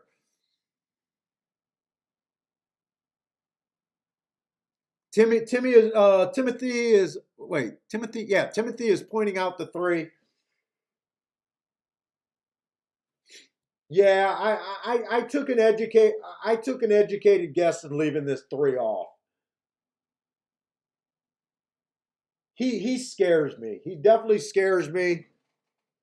But at 8 to 5, there's nothing really I can do to protect myself here. I'm not down that much money today. If I hit the doubles that I got, one of the 4 horses that I got, I actually will have a pretty good day.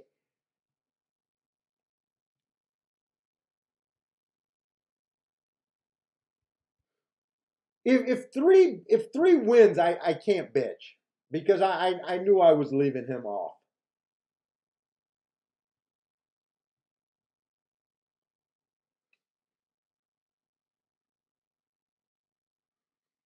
And I definitely try to play. My overall philosophy is I try to play for the bigger hits. So I definitely did that here. I'm a little concerned that I bet 4 horses and they're all stepping up in class, even though I'm not the biggest class player.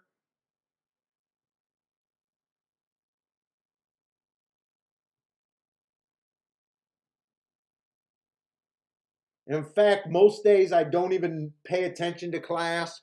But they're getting ready to load, so I'll know in a minute how big of a mistake this was. Hey, what's up, on break? Another chat room guy that's saying the 3s. So it seems like the chat room is thinking I made a pretty big mistake here.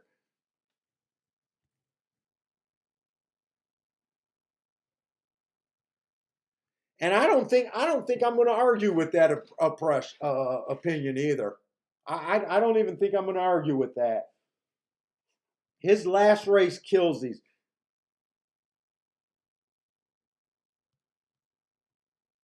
His last race should be good enough to beat these horses.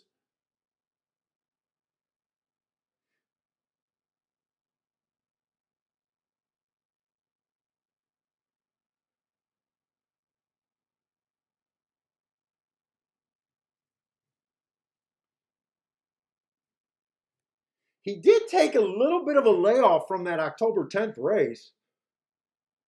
I guess it's not too bad.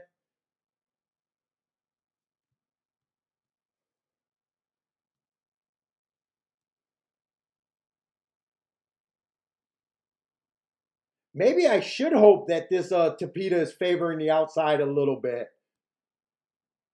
It'll hurt the chances on the 1, but hopefully that can hurt the chances on the 3 also.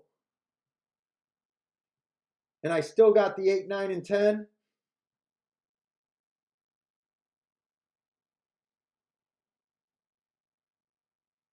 All right, they're off. Looks like 3's going to lead, but the 1's right there, and the 1 looks a little bit quicker. All right, I got to do my nervous walk. Did you take Bentley out to the bathroom all day? Oh, okay. Oh, yeah, we're going to go play right after this race. I'm done after this race.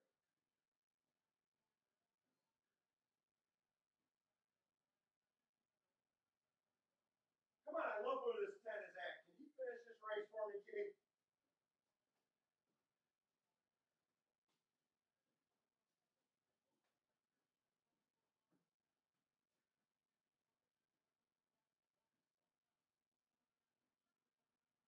Shit, the 5's loaded. First time starter. If the 5 wins, he just beats me.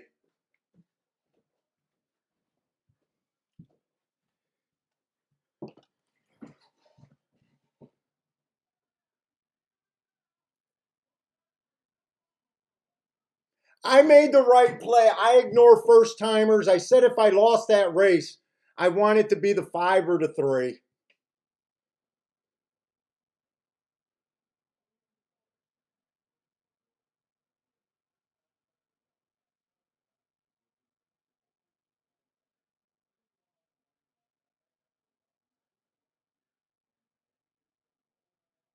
I had no shot. I thought the 10 had a shot. He had no shot. 11 picked up third, but he beat a tired 10.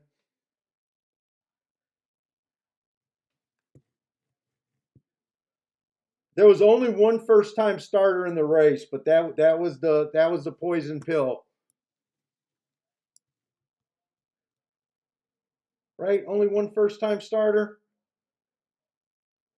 So 7 didn't hurt me. If the 5 wasn't in the race, you guys were right. The 3 was going to beat me.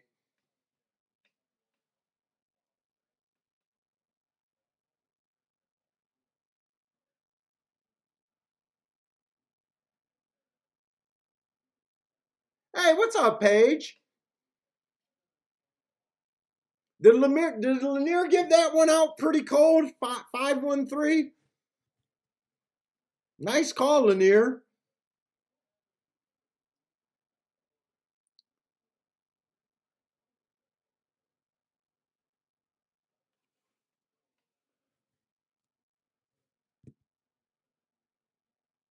Yeah, 5 was a 30-1 morning line, but that doesn't do anything for me. That just looks like bad morning line. I don't know how these guys make morning line with first time starters.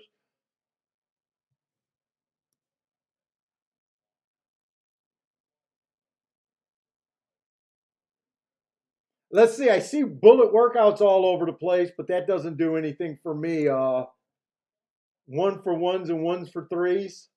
1 out of 3.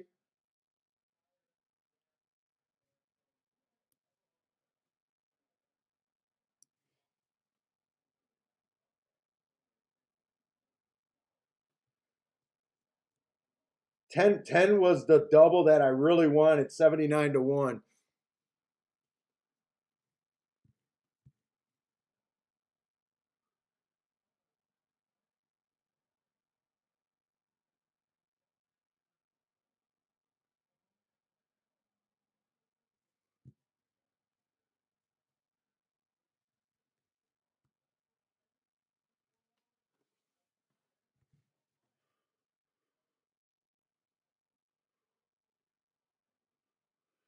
Kind of thought I was a little bit of trouble with so many horses stepping up in class. But in my mind, there's not. In my mind, there's nothing else I could have did different. If I would have spotted that, if I would have spotted what I was doing before the race, I probably would have included the 3, and maybe not one of the 12-5 horses stepping up. But there's no way I would have bet the 5. So I can definitely take that loss there. But it is what it is. Is that Brother Man? That is Brother Man's favorite jockey.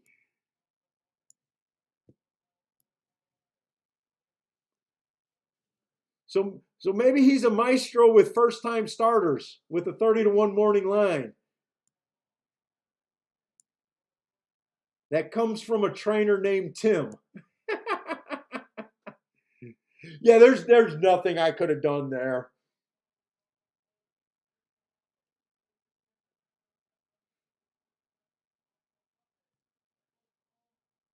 I really needed my double earlier not to get bet down. The only thing I could have did different was play the 4 to win, but I wasn't feeling that last race. I definitely wanted to play doubles.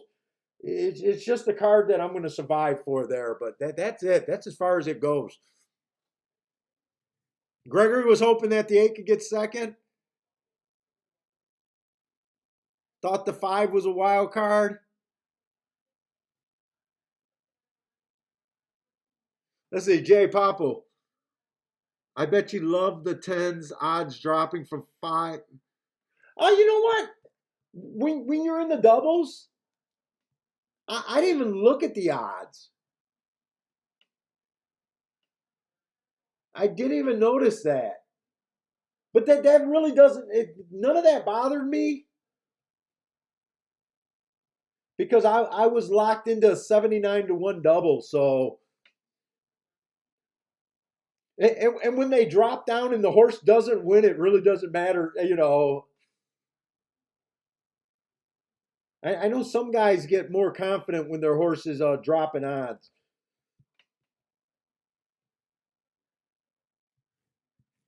But anyway, guys, that's it for me today. Not that bad of a day, but a little losing day today.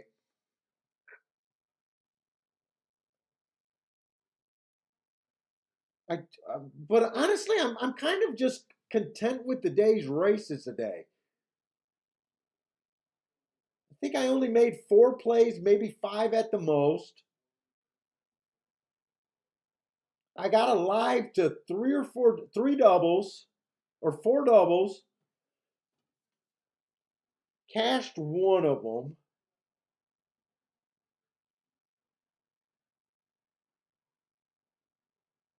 So I don't think I'm gonna I don't think I'm gonna assess that over this card too much, really.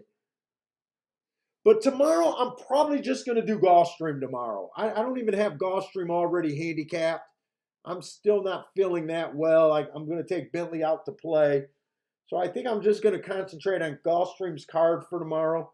I do like how the races ran pretty much all day at Gulfstream today. So nothing was that strange. Even this race. Where did that 5 come from? I just want to get the running style on that 5. He closed. So they even closed for a sprint race today.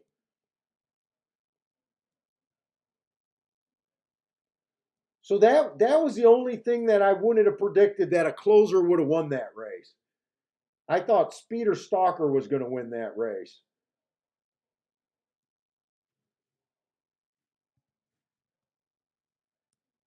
Five closed on the Tapeta.